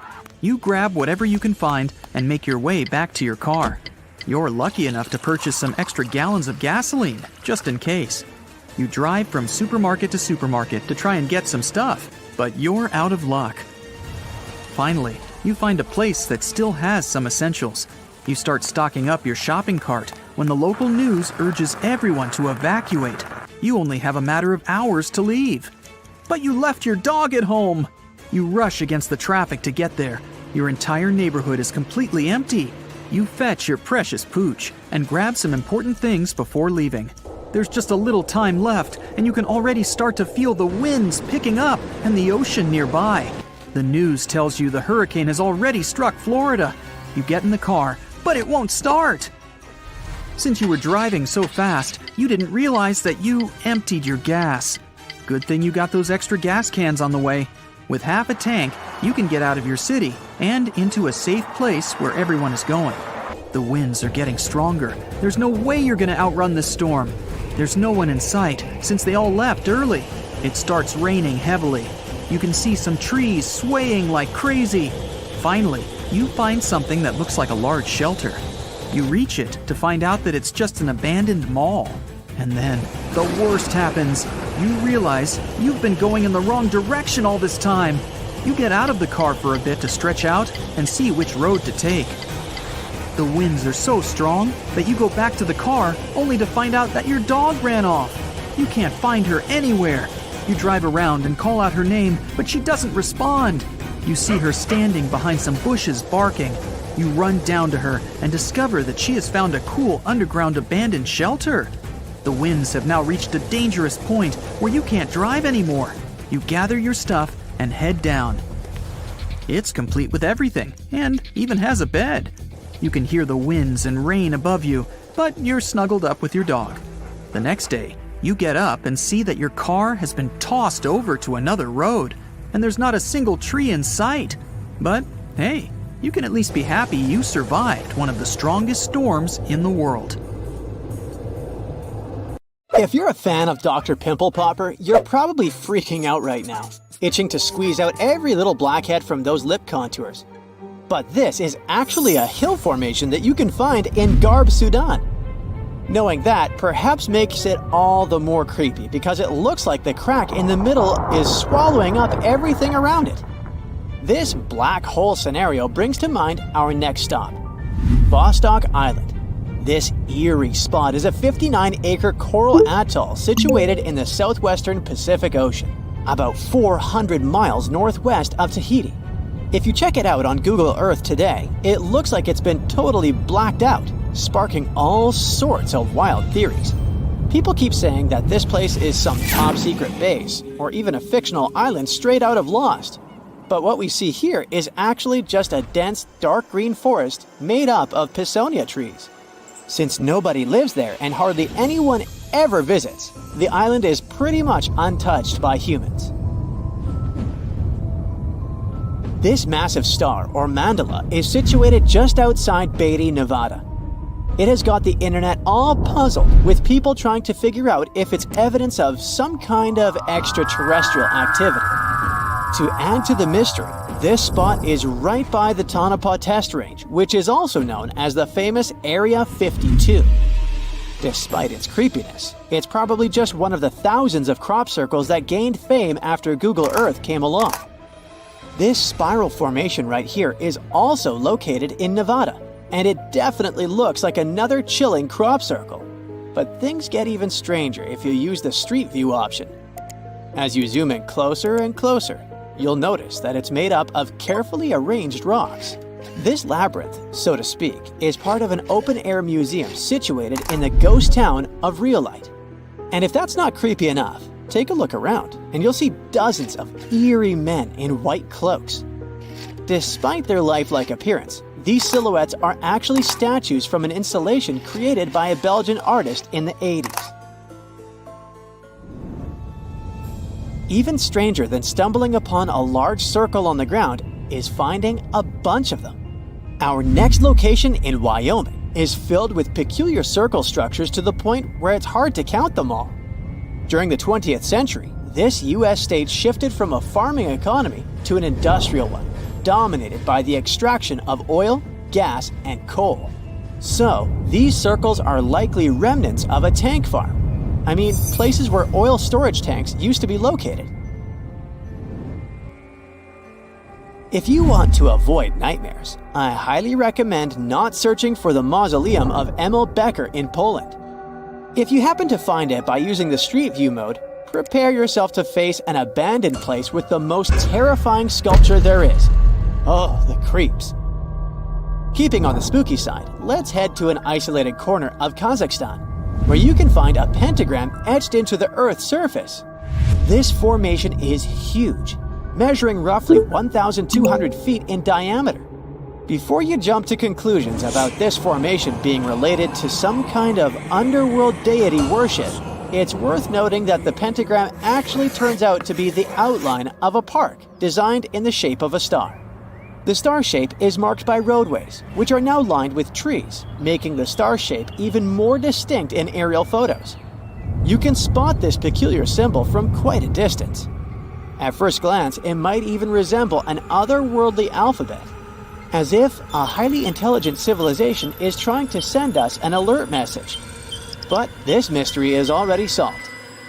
We are in De Hoge Veluwe, a Dutch national park located in the province of Gelderland. And these lines are actually part of the park's logo.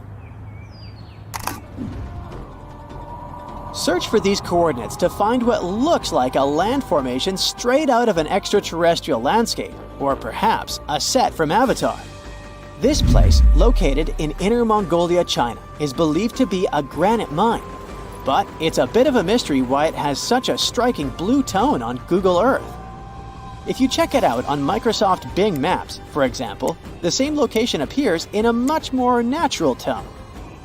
In the Australian outback lies a massive geoglyph known as the Maori Man. Discovered in the late 90s, it appears to represent an indigenous Australian man hunting with a boomerang or stick. The figure stretches for more than 2 miles in length and about 1.6 miles wide. It has deep furrows carved into the ground, which adds to the complexity of its formation and origin. Despite efforts to uncover its purpose, its origin is still a mystery. This is Desert Breath, located in the Sahara. Like many things you have seen in this video, this formation also sparks speculation about it being created by extraterrestrial beings. But a quick Google search clears up that mystery. It turns out this is an art installation created by a group of 3 Greek artists back in 1997. They went all out, moving around a whopping 280,000 square feet of sand and even creating a large pool in the middle of it. Egypt still holds many mysteries, and you can explore them yourself with Google Earth. That's how some people stumbled upon this striking triangular-shaped plateau and immediately jumped to the conclusion that they discovered a hidden pyramid. However, experts quickly dashed their hopes. They believe there's no plausible explanation for a pyramid to exist in this area, located 8 miles west of the Nile Valley edge in Upper Egypt. This discovery is likely nothing more than a hill that has suffered the effects of erosion, combined with a heavy dose of wishful thinking. In some cases, nature itself is responsible for creating frightening sculptures, like the Badlands Guardian in Alberta, Canada. If you look at it from above, you'll notice not one, but 2 human heads emerging from the landscape. These gigantic beings were sculpted by rainwater erosion on layers of clay-rich soil. Ironically, additional human-made structures give the impression that this one is wearing wired headphones. It seems that deserts are a prime spot for discovering strange images on Google Earth. So our next stop is China. In the Gobi Desert, you'll come across zigzagging white lines that look kind of random. The first challenge for armchair experts was figuring out what these structures were made of, as it's hard to tell if they're painted on or dug into the landscape. There's still a lot of speculation about it on the internet.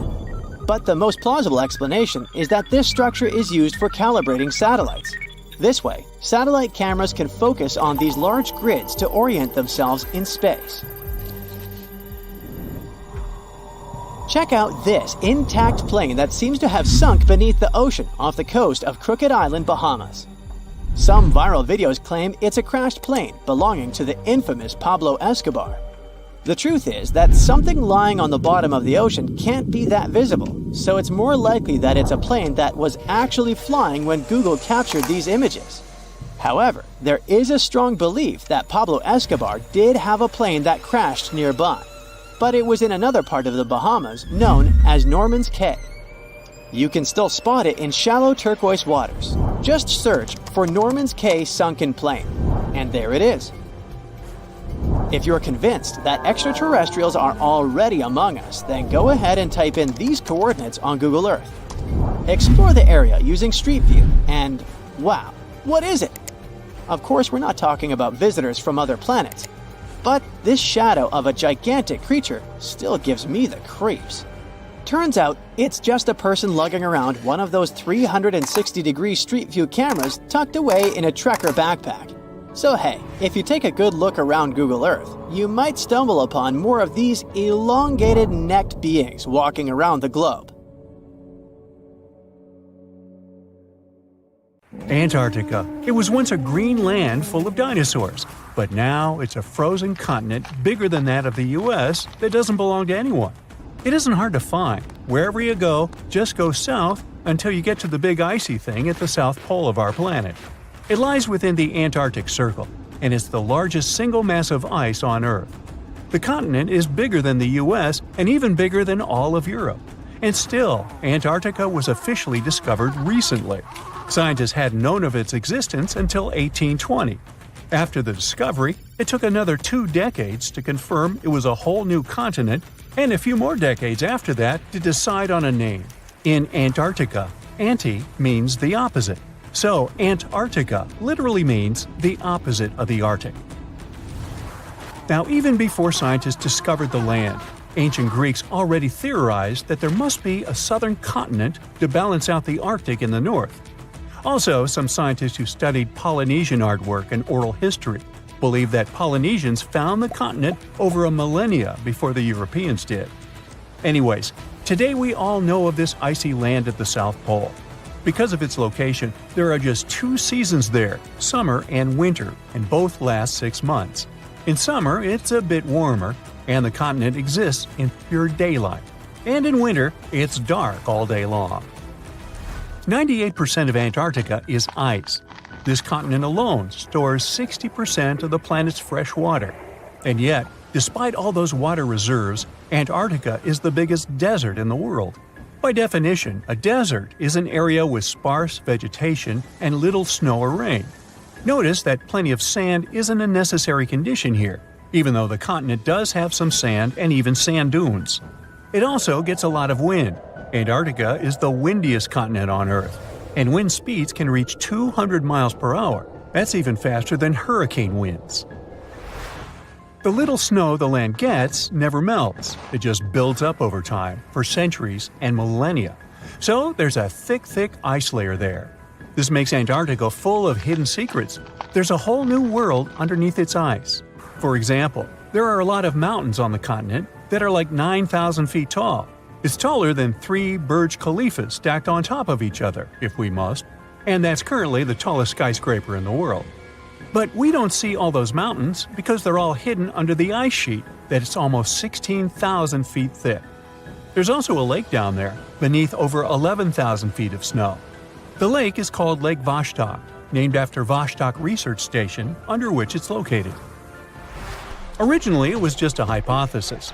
Over a century ago, a scientist suggested that the huge pressure created by tons of ice could decrease the melting point of ice in the lowest layers of the ice sheet, creating liquid water, which could form a lake. He didn't prove his ideas in his lifetime, but others continued his work and confirmed that this theory was true.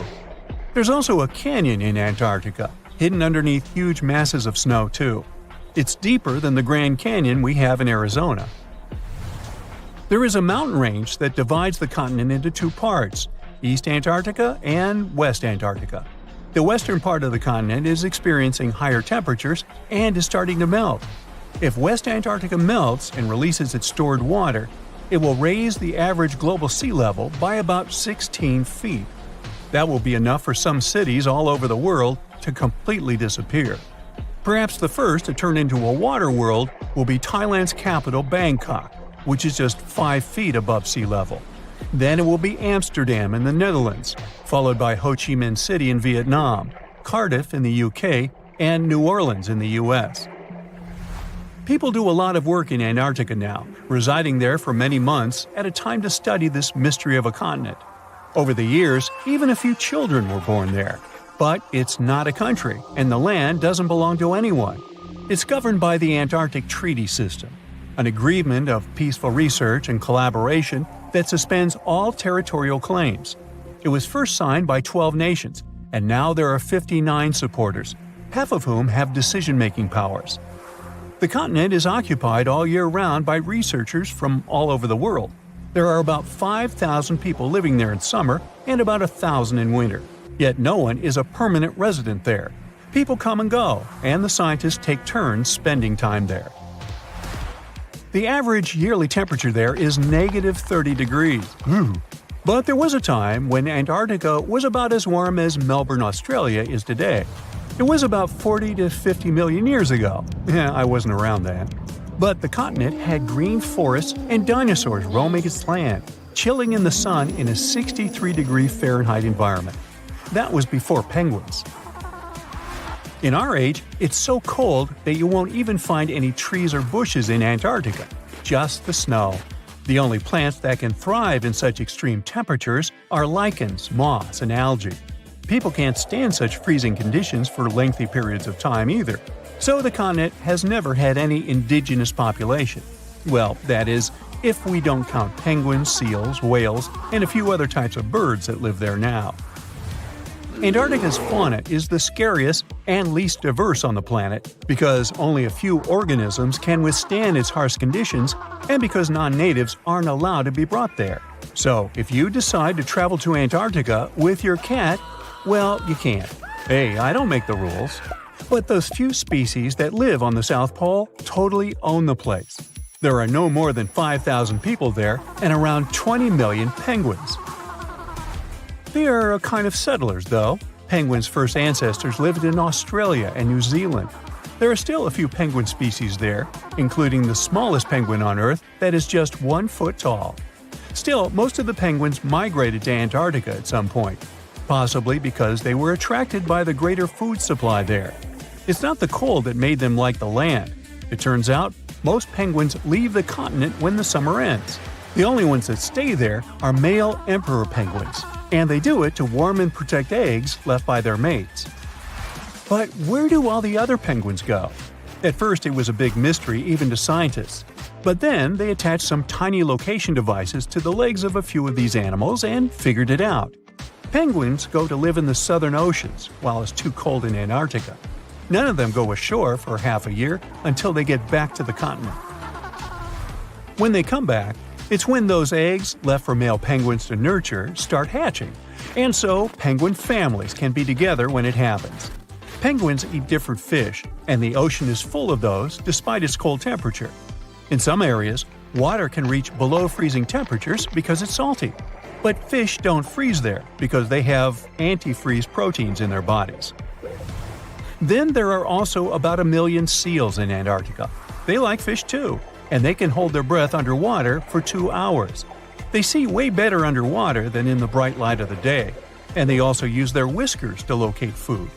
Their breathing holes in the ice can freeze while seals are away, and they must use their teeth to make a new one. Seals can even sleep underwater and then resurface occasionally to get some air without waking up. I can appreciate that. Picture a ghost town. Abandoned buildings covered in graffiti, rusting remains of cars, cracks in the roads. And now add to that a thick blanket of black smoke coming from under the ground. And the ground itself is hot to the touch. You're entering Centralia, Pennsylvania. Centralia used to be a lively place during the 1800s and up to the 1960s.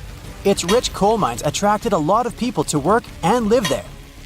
But in 1962, one of those mines accidentally caught fire, which started to spread underground.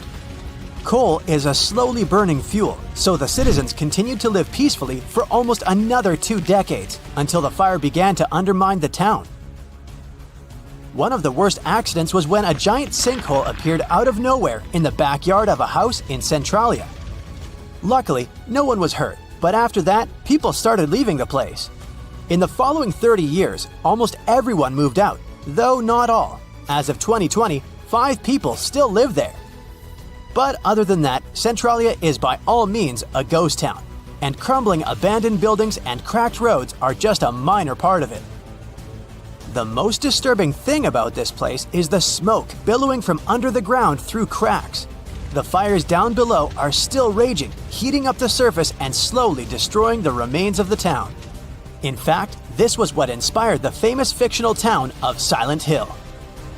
The blaze is estimated to last for another 250 years, and by that time, there will be nothing but scorched wasteland in the area. If you're afraid of bugs, then this place will probably be your worst nightmare. The Gomantong Caves in Malaysia could be one of the most picturesque places in the world, if not for their dwellers. First off, there are bats. Over 2 million of these animals live in the vast expanses of the caves. They're easily scared, but I guess you don't want that. Millions of winged horrors flying at you in a panic aren't to be taken lightly. Secondly, there are cockroaches. And while the number of bats is more or less determined, the roaches swarming the floors and walls of the caves are unaccountable. There are so many of them that you won't be able to make a single step without a dozen of these creepers crawling up your legs. And finally, if you manage not to scream from the cockroaches and wake up hordes of bats, you might be rewarded with other wonderful dwellers of the caves. Those include snakes, scorpions, and giant venomous centipedes. Charming. Still, the caves are open to the public, and there are lots of people who visit this place. Right in the middle of nowhere in the empty wastelands of the Karakum Desert in Central Asia, there's a great hole in the ground that burns forever. It's called the Darvaza Gas Crater, and it's an actual pit, broad and deep, that has been ablaze for over half a century now. The locals call it the gate to the underworld, and the view is indeed frightening. There is no way to extinguish the flames, and scientists believe the crater will keep burning for centuries on end. The pit apparently appeared in 1971 when a group of engineers scouted the area and thought they stumbled upon an oil deposit. It turned out to be a natural gas pocket though, and when the drilling rig started working on the site, the ground collapsed. The engineers were afraid that the poisonous gas might put nearby towns in danger, so they thought it best to set it on fire and let it burn out in a few weeks. But as we can see, the blaze is still going strong. The crater has since become a popular tourist attraction, but despite that, it still poses some danger. so efforts are being made to finally extinguish the gates of the underworld. Imagine seeing an insanely venomous snake right next to your foot. Terrifying enough, huh? And now, multiply that experience by a couple thousand times, when no matter where you try to run, there are similar snakes all around. That's Snake Island for you, and the name couldn't describe it better. The island is located not far from the coast of Brazil and is home to thousands of golden lancehead vipers. About 11,000 years ago, the sea levels rose and separated the island from the mainland, and lots of lancehead vipers became trapped on it. Their mainland siblings are venomous as well, but not as much. The golden variety had to evolve to survive, and oh, they did. Since there's not so many land animals for the vipers to hunt, they adapted to hunting birds instead. And for their venom to be effective, it had to be instant. So, golden lanceheads developed a venom that is 5 times more potent than the regular variety. This helped the snakes thrive, and now there are 1 to 5 vipers per square meter of the island. It is considered so dangerous that Brazil banned all visitors, like someone would really want to go there. Lost in the woods at night, you suddenly stumble upon a human figure. Relieved, you touch their shoulder to ask for directions, but it's hard as stone and covered in moss. And then you look into the face of the person and your mouth opens in horror. It's anything but human. My advice would be not to wander around southeast Finland at night if you don't want a shocking experience, because it's here that a renowned Finnish sculptor made his eerie sculpture garden in his own backyard. The garden's main exhibition consists of 200 human figures in various yoga poses. But as you walk around, you may come across more sinister-looking works, such as cloaked figures with its arms stretched forward and deep black gaps for eyes. Adding to the creepiness are real human teeth in the mouths of some statues. The garden itself appeared because the sculptor was a recluse and didn't want to leave his home, and when asked to lend some of his sculptures to museums, he would say he needed to ask them if they wanted to. It seems they never did, though. Creepy statues are eerie enough, but how about creepy dolls? If you ever find yourself in Japan and want to give yourself some chills down the spine, make sure to visit Nagoro. It's a tiny village in the south of the country. Driving by its houses and yards, you will see villagers sitting on their porches or tending to their gardens. Nothing special. Until you realize they're not moving and never will, because they're life-sized dolls. One of the local residents turned her hometown in 2002 and made a hobby of creating stuffed scarecrows in gardens and fields. But then it turned from a practical thing into a sort of memorial job. Whenever any of her neighbors left the village or passed away, she would make a life-size doll in their image. She made them as she remembered them best, so all her dolls are doing something normal people would. They're sitting, standing, lying on the ground, and there are even full classrooms of dolls in the local school. But probably the eeriest thing about this installation is that the human population of Nagoro is less than 30 people, and the scarecrows outnumber the living dwellers more than 10 to 1. There are over 350 dolls in the village now. As their maker remembers, there were around 300 people living in Nagoro when she was a child, and now, for 20 years, she has been commemorating all of them. About 3,000 visitors come to Nagoro every year, and many of them return in the following years as well. The village is pretty hard to reach because it's located on one of the less traveled islands of Japan, and the nearest train station is an hour away. But that doesn't stop the tourists who want to see the wonderfully creepy scarecrows with their own eyes. They say this place is swarming with money. It's been stored there for centuries, but no one managed to take it away from this island. Treasure hunters have been bewitched with this place since 1795. Many people have tried their luck looking for the treasure that could be hidden there by the Spanish pirates or even by the Knights Templar. But today, it's impossible to get there, as it's a private place, so all you can do is book an ocean tour around this island. Otherwise, you can take a peek at it in a TV reality show starring the Legina brothers, Rick and Marty, who are a team of enthusiasts looking for the treasures of Oak Island in Nova Scotia, Canada. Yeah, seems like there's no place where TV producers can't get to. One of the most famous discoveries out there was the so-called Money Pit. Despite the promising name, it wasn't full of money. Now we have to jump to 200 years ago. The money pit was first found by a 16-year-old kid in 1795. One day, Daniel McGinnis went fishing at Oak Island. He saw a tree there. Unsurprisingly, it was an oak, and it had weird markings. They didn't seem to be natural, so Daniel decided to check the area. He then saw a sunken patch of ground and started digging immediately. His two friends helped him out, but instead of treasures, the guys only found logs placed underground at regular intervals. It looked like a place where someone could hide money or jewels, but nothing precious was found. However, there was something curious down that pit. Someone found a granite stone there, and it had an engraved inscription on it. There were many attempts to decode it, but most of them ended up in failure. There's one translation though, and it says, 40 feet below, 2 million pounds are buried.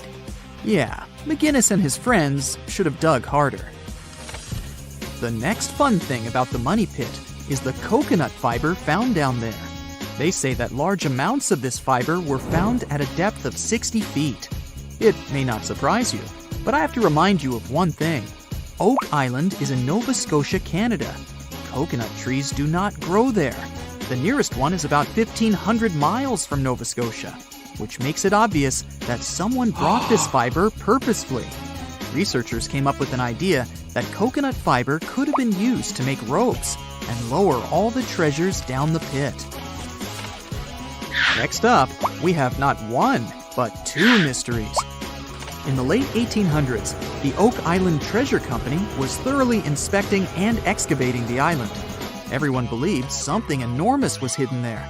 These guys managed to drill 153 feet underground. That's like 15 stop signs stacked one on top of the other. You might have guessed that they didn't find pounds of gold and diamonds, but they found a manuscript. There's a theory claiming that it's one of Shakespeare's lost manuscripts. Some scientists believe that it was hidden there by the writer and scientist Francis Bacon, the true author of Shakespeare's works. Yeah, rumor has it was Francis and not William who wrote all the plays and sonnets. But there's no proof it was really so.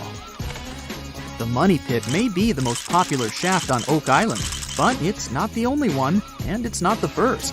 Before the money pit discovery, treasure hunters were drilling at Smith's Cove. While damming there, they found a wooden piece.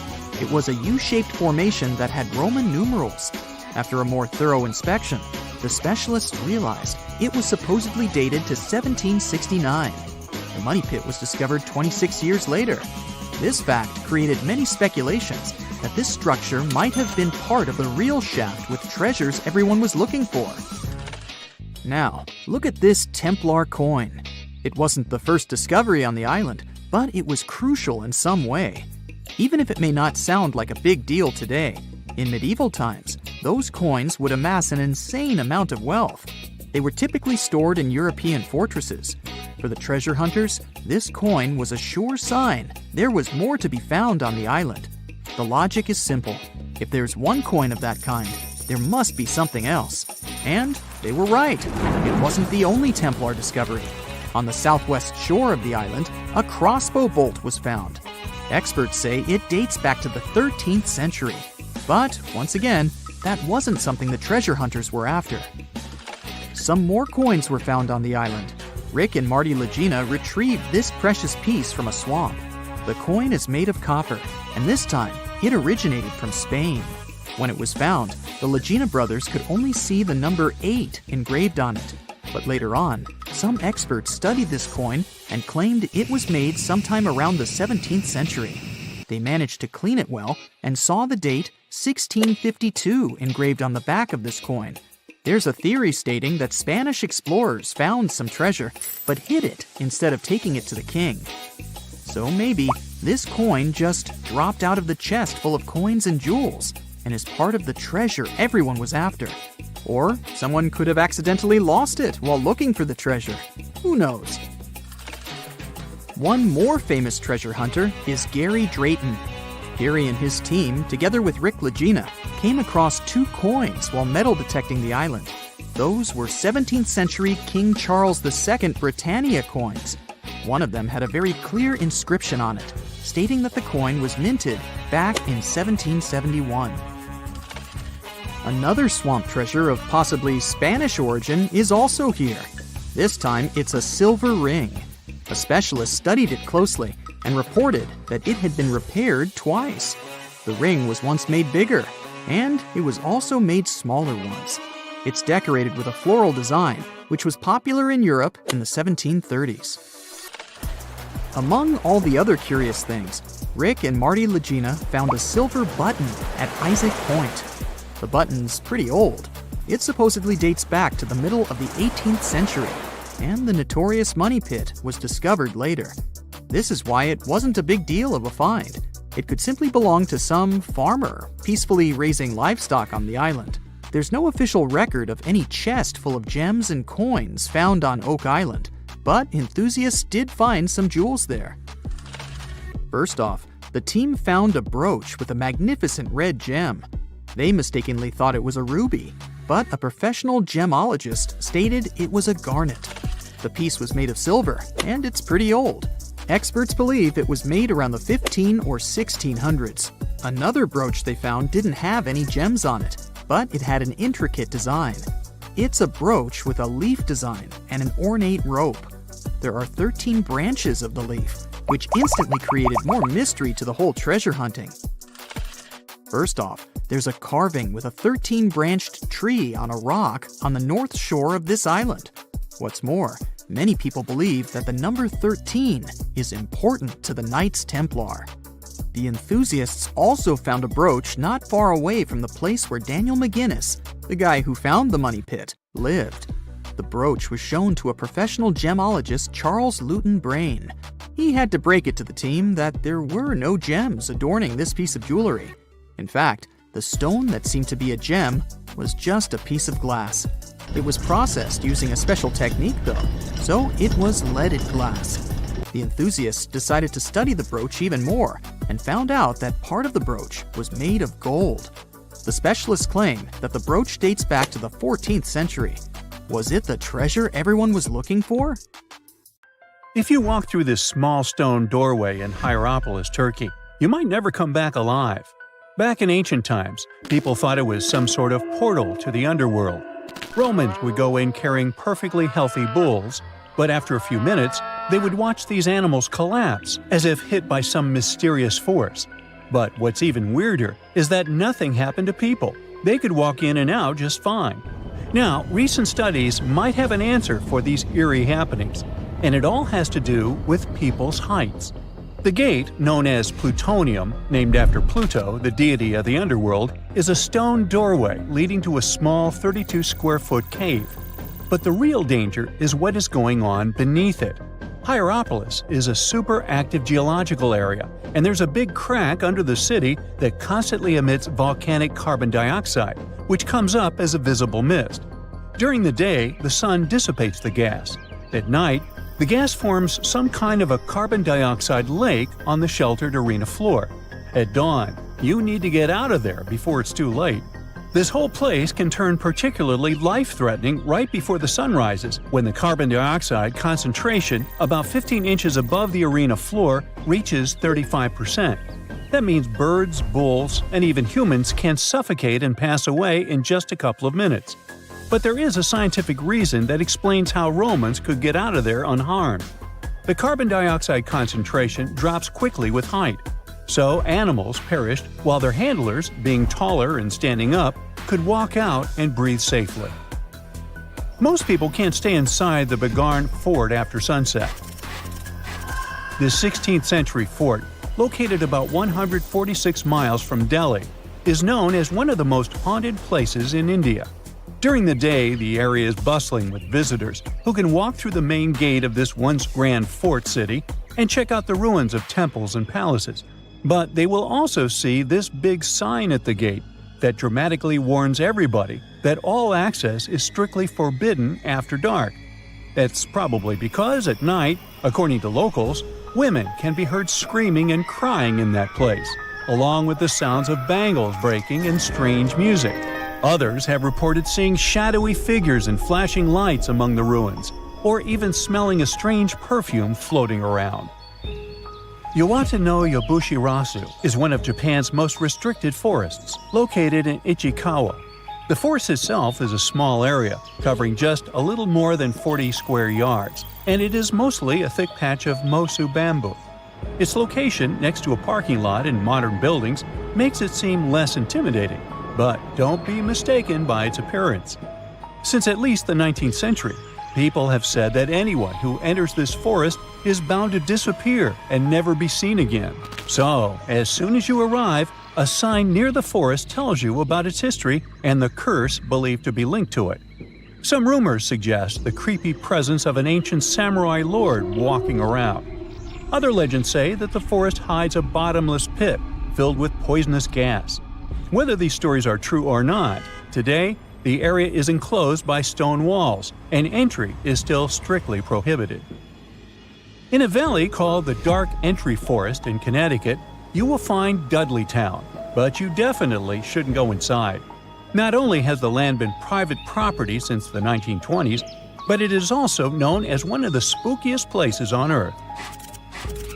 This place was first settled in the early 1740s, and many of the original settlers were from the Dudley family. That's why it's called Dudleytown. There's a local rumor that the town's founders were descended from Edmund Dudley, an English nobleman who lost his life for treason. The legend says this curse followed the Dudley family all the way across the Atlantic to America, and their misfortune is said to be responsible for crop failures, mental problems, and several tragic incidents in the village. Again, it is all just rumors, since historians haven't found any real evidence to support these claims. Still, the pitch-black surroundings and the eerie Blair Witch Project vibe going on in that place fueled ghost stories in the 1980s. This led to many cases of vandalism in the following decade, and because of that, the landowners closed the area to the public. This old abandoned building used to be the fancy palace of King Farouk's family, who was the penultimate king of Egypt back in 1936. After his family members passed away, the palace was turned into a morgue. Locals say that today, the whole place is super creepy and off-limits. Some people have reported seeing light bulbs flicker and shadows move around, making strange noises. Once, a group of kids allegedly went inside and totally freaked out when they found all the doors had suddenly disappeared, leaving them in complete darkness. They had no choice but to start screaming for help. This Hawaiian island has been off-limits to people for over a century. It's called Ni'iau and is the smallest inhabited island in Hawaii, covering around 69.5 square miles. It has around 84 residents. The island doesn't have cell phone service, paved roads, or power lines, just solar panels for electricity. A single family has privately owned the island since 1864, when a Scottish farmer bought it for $10,000, which would be around $250,000 today. The island has stayed in the family, passing down to its descendants, the Robinsons.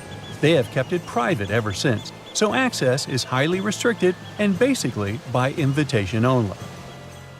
The Erdstall tunnels are a network of about 2,000 mysterious underground passageways mainly found in Central Europe, especially in Austria and Bavaria. These tunnels are usually narrow and cramped, often just wide enough for one person to squeeze through at a time, and they are believed to date back to the Middle Ages, as far back as the 12th century.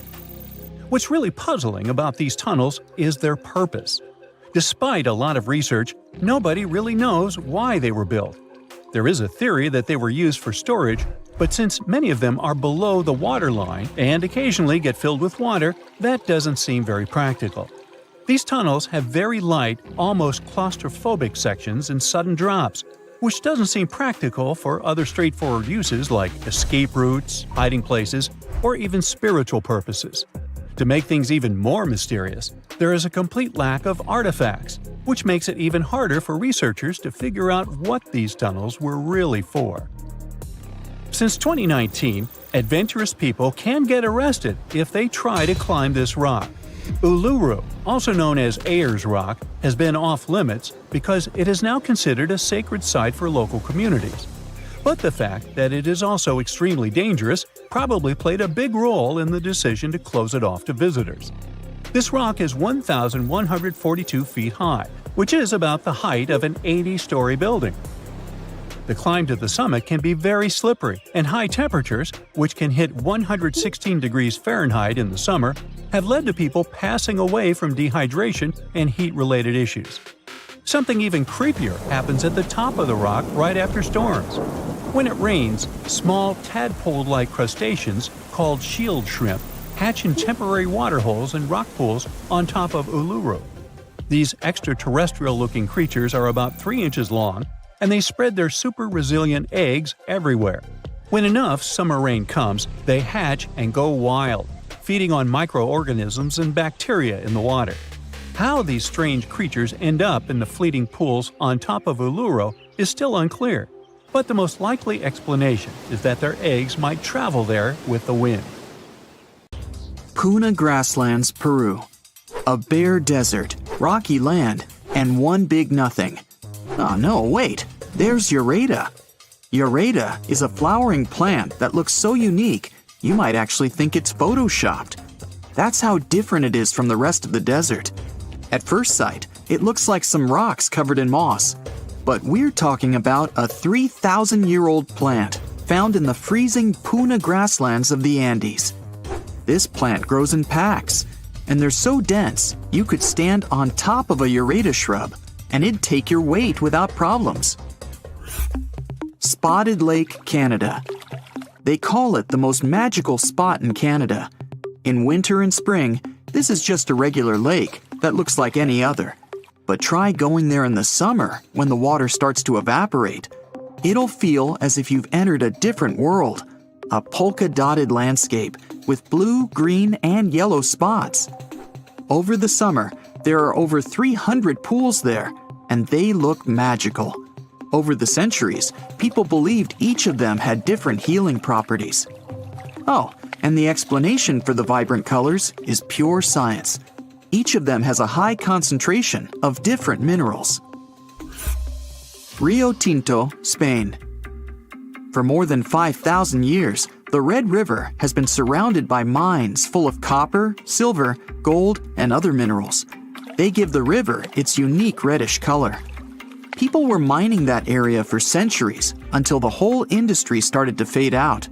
The mines remained abandoned until they were rediscovered in the 18th century. The river is quite impressive, but it's also very dangerous for people because of its high acidity. The bacteria in the water create similar conditions that can be found in some other places in our solar system. For example, scientists believe there's something similar on one of Jupiter's moons, Europa. An acidic ocean is hidden underneath the moon's surface. Toyama Bay. If you're walking along the shore of Toyama Bay in Japan, you might be lucky to see mystical neon blue light. It's coming from underneath the water and lighting up the night sea. There aren't many places where you can see a phenomenon like this. It's the firefly squid that's responsible for the breathtaking show.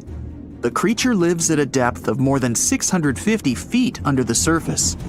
But in spring, they gather near the coast. Sometimes, waves even wash them ashore. The light these animals emit is actually camouflage, which helps them to hide and protect themselves. During the day, the squids go back to the deep, but they come back to party near the shore at night. The light they produce isn't so bright you could read a book in the dark, but it's still quite impressive. Fly Geyser, Nevada, USA. Imagine you're in a space rocket. At one point, you realize you've entered the atmosphere of some unknown planet. You haven't even realized it's there. The planet's gravity starts to pull your rocket down. Soon, it crash lands on the surface. Luckily, your spacecraft is sturdy enough to stay intact. So you pull on your spacesuit and crawl outside. Right in front of you, there's something you've never seen before. Incredible nature, unbelievable colors, and a bizarre mountain-like thing. And suddenly, it spews out a column of boiling water. You shake your head. This vivid imagination of yours. You're actually in Nevada, looking at Fly Ranch Geyser. Don't get disappointed, it's still marvelous. The geyser appeared in the 1960s when a geothermal power company drilled a hole. This allowed the groundwater to escape. and the colors similar to those you can see in Yellowstone National Park? All because of algae. Speaking of Yellowstone, that's another place that looks as if it's been imported from another galaxy. On an area bigger than the states of Delaware and Rhode Island combined, there are more than 10,000 hydrothermal features, 500 geysers, and incredible waterfalls. Tsingy de Bemaraha, Madagascar. Now here's the place where you can easily imagine meeting some ancient animals. You can almost see them hiding somewhere among the pointy rocks, going up to 330 feet. Half of this national park is covered in forest, and the other half is rocky, formed by the erosion of water. The place is home to many animals, like chameleons, iguanas, frogs, and lots of different lemur species. Vatnajökull Glacier, Iceland. On your quest for the extraterrestrial wonders of our planet, don't forget to drop by Iceland. There, you'll find the biggest glacier in all of Europe. In some places, the ice can be more than 3,000 feet thick. Vatnajökull has 30 outlet glaciers ready to be explored. Those are channels of ice that once flew out of an ice cap, but remained stuck within the borders of the valley. As for famous Icelandic ice caves, they're formed when meltwater runs through a glacier trying to get to the surface. This usually happens in the summer when temperatures are higher and the water flow is more turbulent. When the temperatures go down, the water freezes. That's how the caves are shaped. Staffa, Scotland, UK. Staffa is an uninhabited island that looks like a place from a different planet. Once you see it, you can't shake off the feeling it hides plenty of secrets. In reality, though, it's a calm spot, almost completely taken over by seabirds and seals. Even so, no one can argue that the incredible rock columns give this place a unique and mysterious look. It's always encouraged local people to spread legends about the unusual cave. The columns themselves formed millions of years ago, mostly because of volcanic eruptions. Glowworm caves in New Zealand. Imagine finding an entrance to a magical cave. You row your boat, eager to sneak a peek inside, and get rewarded with one of the most beautiful views ever. You see a closed cave that looks as if it's under a magnificent starry sky. You don't need to travel all the way around the Milky Way to find something like that. Glowworm caves in New Zealand are there for you. The caves started forming millions of years ago, and now they have an impressive collection of stalagmites and stalactites. But what makes them really special is glowworms. The caves are home to thousands and thousands of luminescent larvae. Worms need to attract insects and potential partners. To do that, they use their tails that glow in the dark. There are lots of caves like this in the area, and people have been exploring them for over 100 years. Wulingyang Scenic Area, Zhangjiajie, China. This amazing place has breathtaking sceneries and more than 3,000 sandstone pillars.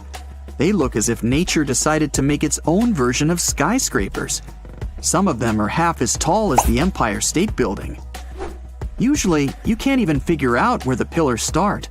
All you see when you try to make out what's there at the bottom is endless mist. Two natural stone bridges seem to be floating among the pillars, lost in the clouds. The Eye of the Sahara. That's a mystery that's remained hidden for millennia. This geologic formation is difficult to spot when you're standing on the ground. That's why it wasn't discovered until people started to explore space. For some time, scientists thought it was an impact crater created by some space object hitting Earth's surface. But after doing the research, they found out the origin of the eye was entirely Earth-based. These days, geologists believe the eye's formation started over 100 million years ago, when plate tectonics were pulling apart the supercontinent Pangaea. Molten rock, which was rising toward the surface, created a massive dome made up of different layers. Later on, volcanic activity and erosion finished the eye's look. Baikal Lake, Russia. The deepest, the oldest, and one of the biggest freshwater lakes in the world is bound to have some secrets of its own. The lake is frozen from early January to May. In the summer, the water is so clear you can see up to 130 feet down. That's because melted ice from the Siberian mountains is incredibly pure. There are also no mineral salts in Baikal. Salar de Uyuni, Bolivia. It's one of the most extreme places in South America. The world's biggest salt flat stretches for over 4,000 square miles. It appeared when prehistoric lakes evaporated thousands of years ago. A thick, salty crust extends beyond the horizon. At one point, you're not even sure where the land ends and the sky begins. The Atacama Desert, Chile. The world's driest desert is all about rocky landscapes, salt lakes, dunes, and extreme temperatures. In some parts of the desert, there's been no rain for almost 500 years. With no water or nutrients from the ground, there are no plants. That's one of the reasons why you might feel as if you're on another planet, like Mars.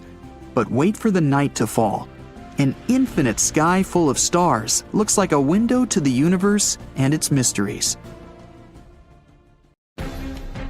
Are you a pro swimmer? Brave enough to take a dip in any ocean or sea? Bad news. There are some places you should avoid no matter how well you swim or dive. Some of these places have dangerous underwater rocks, strong currents and tides.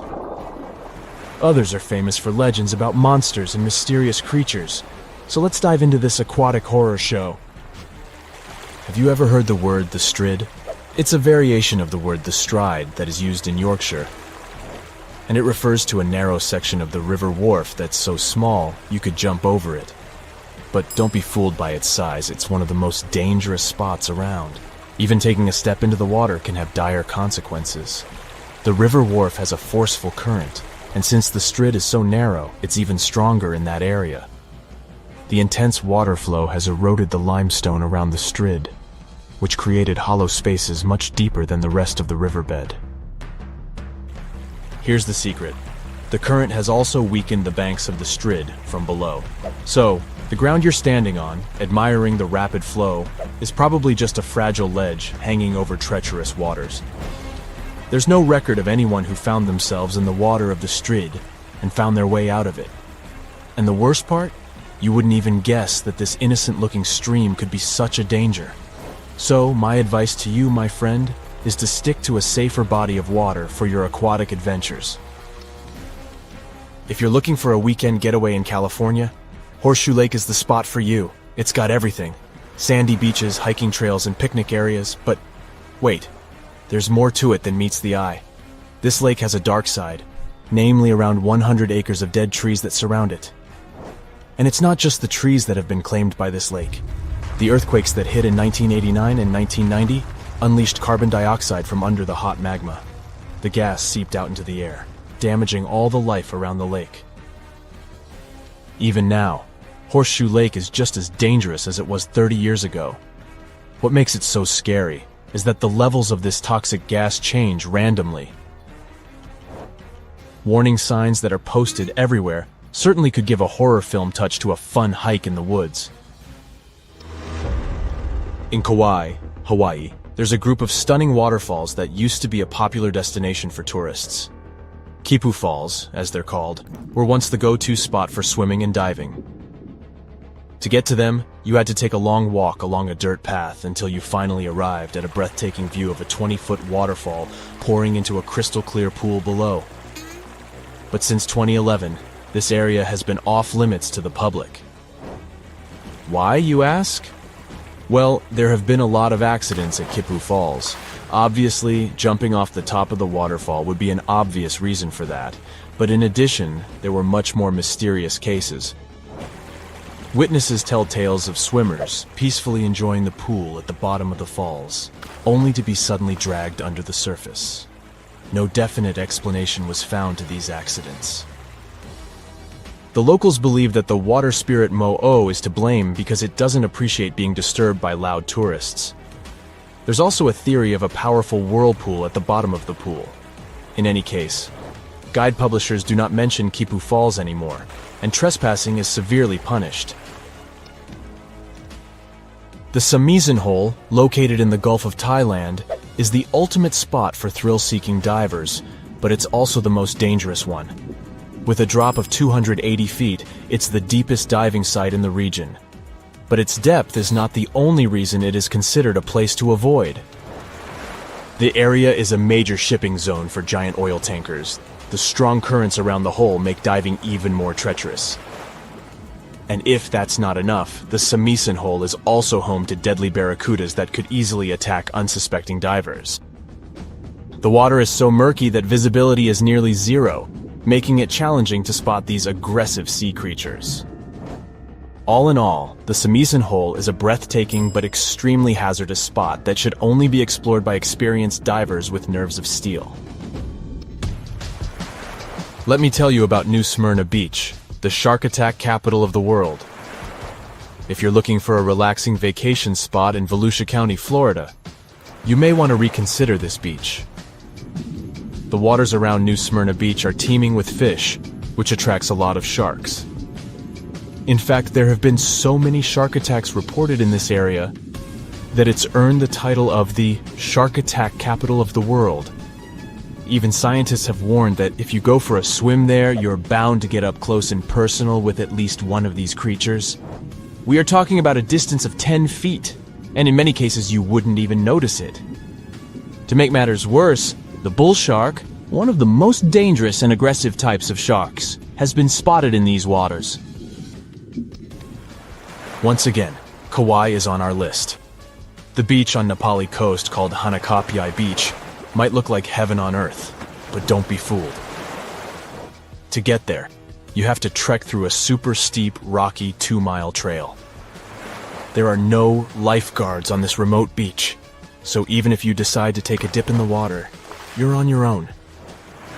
The biggest threat to your safety is the incredibly strong rip currents. They are almost always present because there are no reefs to shield the shore. And if someone gets caught in one, there's no safe place to swim to for miles. The nearest safe beach is 6 miles away.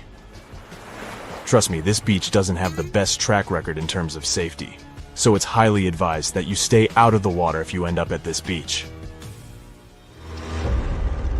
Let me tell you about a place that looks like it's straight out of a horror movie. We're talking about Berkeley Pit, which is an artificial lake situated in Butte, Montana. The first thing you'll notice about this place is that it has an eerie blood-red color that can only be described as unsettling. You might be tempted to take a dip, but that would be a grave mistake. Don't even touch it. The water is extremely dangerous due to the heavy metals present in it, such as cadmium, arsenic, zinc, lead, and copper. They come from the rocks that surround the lake and make the water super acidic. In fact, this place used to be an open-pit copper mine, hence its color. So if you want my advice, avoid this place like the plague. There are 3 lakes in Africa that maybe are the most dangerous places of all that I have mentioned so far. They're all located in Africa. Lake Monoun and Lake Nyos in Cameroon and Lake Kivu in Rwanda are all like ticking timers ready to go off. They were formed over underground pools of molten rock, and sometimes this molten rock releases toxic gases like methane and carbon dioxide right into the water.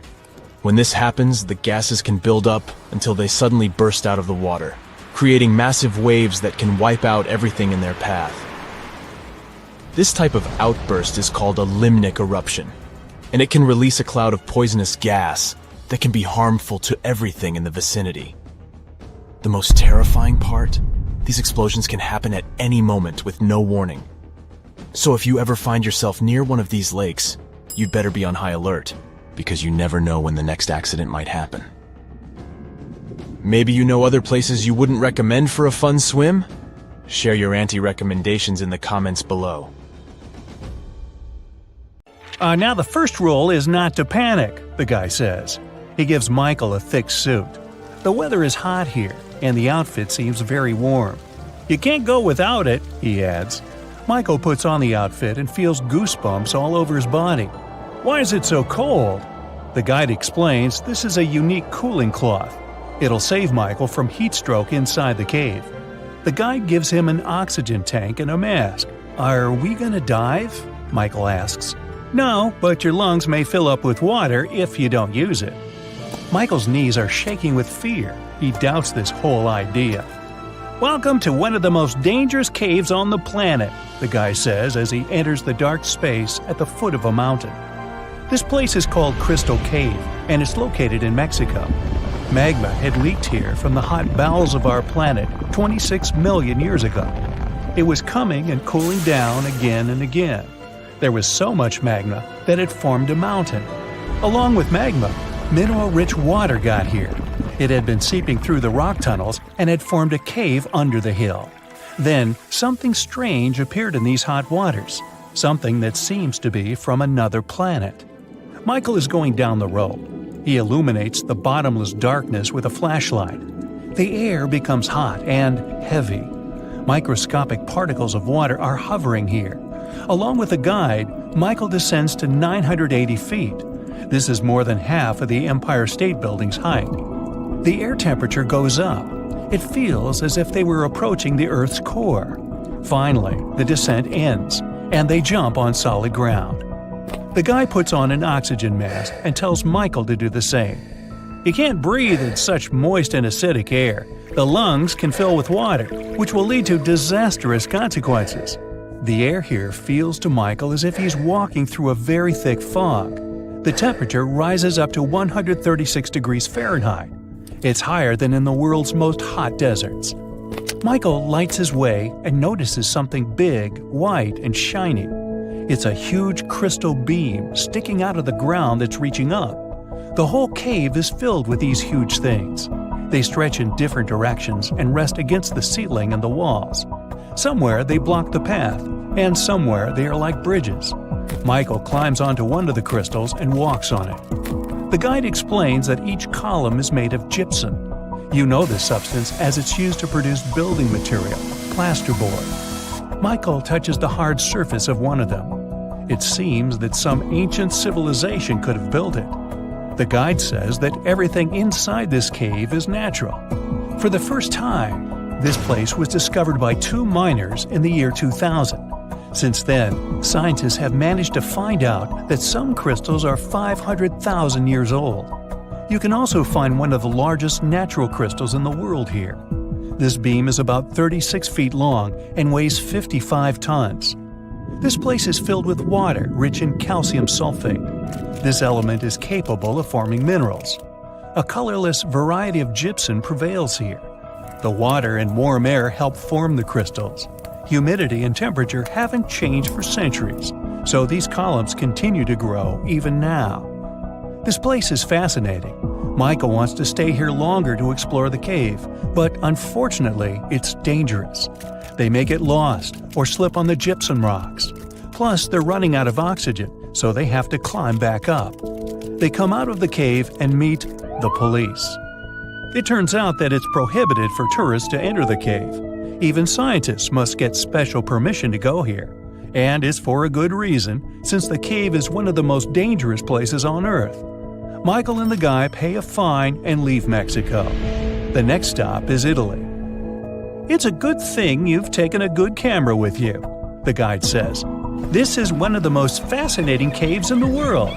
You need the best equipment to capture this beauty. Michael and the guide are on a small boat. They sail along the coast of the island of Capri, Italy. Luckily, there won't be any danger this time. They are approaching a small rift inside the mountain. This is the entrance to the Blue Grotto. The hole is so tiny that only one boat can pass through it. Michael and the guide get into another dimension. The cave is filled with water. The walls are shining with blue light coming from the lake's depths. Michael takes pictures of the cave and notices that the entrance they got through glows with a bright white light. It's the sun's rays illuminating the cave as they enter it. There's another hole under the water. The sunlight penetrates through it, filling the lake with a blue glow. But it's time to move on. The next cave is in New Zealand. They arrive to the North Island. There's a place deep underground with winding, intricate caves.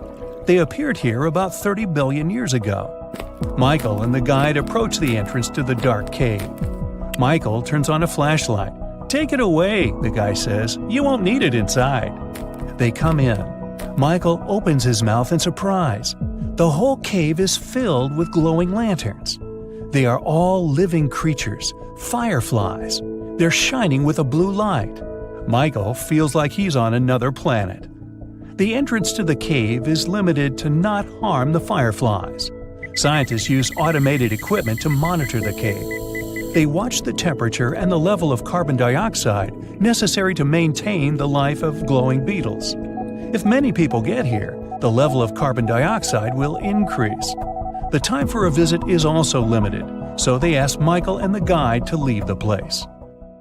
"Now, we're going to see something creepy," the guide says. "Are you ready?" And the next stop is California.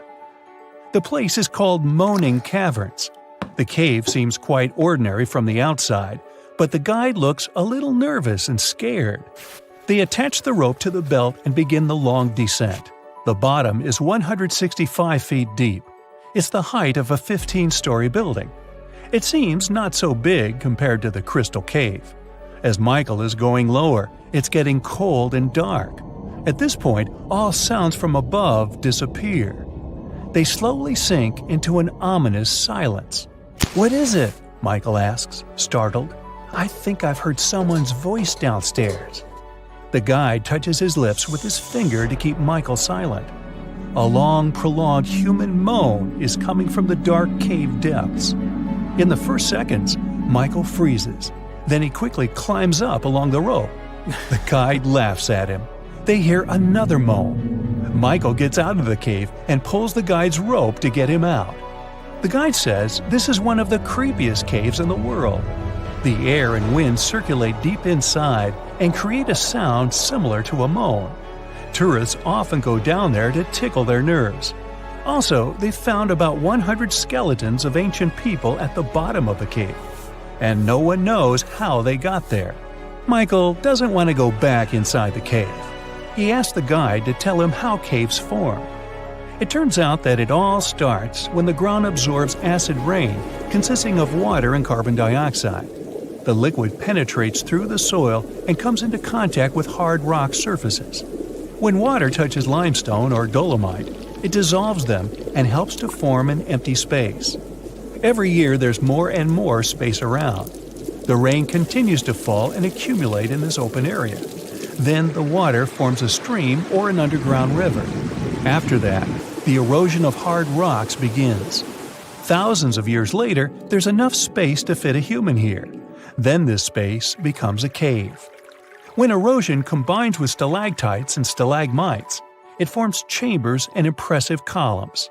By the way, here's the difference between stalactites and stalagmites. Stalactites hang from the ceiling. Stalagmites stick out of the ground. It takes about 1 million years to develop such underground landscapes. So, every time you walk in these places, you come into contact with the ancient past of our planet. Welcome to the spectacular tale of the John Lawson House in New Hamburg, just 80 miles north of New York City. This 150-year-old home is known for its creepy mannequins that used to magically change outfits and poses on the front porch. Some say these mannequins were haunted by spirits from tragic events that happened nearby in the 19th century. Back in the day, the Lawson family built this historic home in a bustling Riverport village.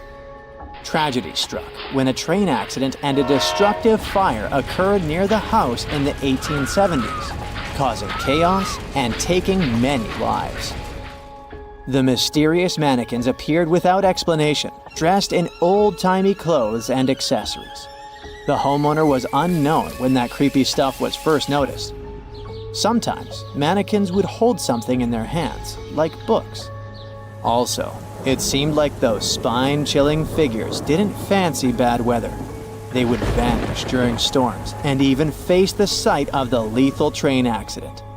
But suddenly, in 2016, the mannequins vanished without a trace, leaving behind a mystery that still haunts the John Lawson house to this day. Will they ever return?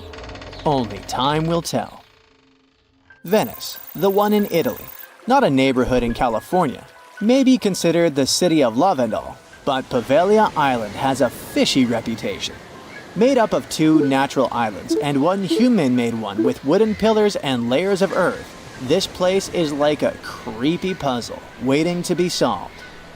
One island is covered in greenery, another has the main buildings, and the smallest is basically a fort. The island is now deserted with just a few lonely structures left standing. Rumor has it that about half of the land on the island is made up of human ashes. Yikes. According to stories, when a plague hit, the hospital had to figure out what to do with all the bodies. Supposedly, they ended up burning them. But some say that over 100,000 victims were actually buried in mass graves, called plague pits. The details about how all these bodies were disposed of are sketchy at best, leaving room for spooky speculation about what went down on the island. Whether they were torched or buried, the sad truth is that thousands of lives were lost and left behind on Poveglia Island. Another creepy tale involves a crazy asylum director who supposedly jumped off the clock tower after being swallowed up by a mysterious fog. But this story may have originated from shows like Ghostbusters, with no actual proof that this dude even existed. There are also whispers of patients seeing ghosts within the psychiatric hospital, adding to the island's spooky vibe. While these stories might be a bit out there, they definitely add to the mystery surrounding Poveglia Island. Despite all the exaggerated stories and urban legends, one thing remains true. Poveglia Island has a dark history filled with tragedy. This place has seen it all. The empty buildings and abandoned landscapes are like sad reminders of the sorrowful past that haunts this eerie island. Hush, don't move. We're in the clearing in Hoia Baciu, Transylvania, which has a funky reputation for being one of the creepiest places in the world. The trees there wouldn't grow in a clearing that has a perfect oval shape. Soil scientists have been unable to explain this anomaly. The area attracts a variety of people, from Romanian witches to sword-wielding Americans attempting to cleanse the forest through yoga. Hoia Baciu gained international attention in 1968 when someone captured a photograph of a mysterious flying object hovering over the clearing. Some people are sure those must have been guests from another planet. This event, along with the alleged paranormal occurrences reported by visitors, has added to the forest's enigmatic reputation. Local guides also share other anecdotes linked to this forest. For example, some time ago, a group of 60 people from Bucharest attempted to open a gate into another dimension there.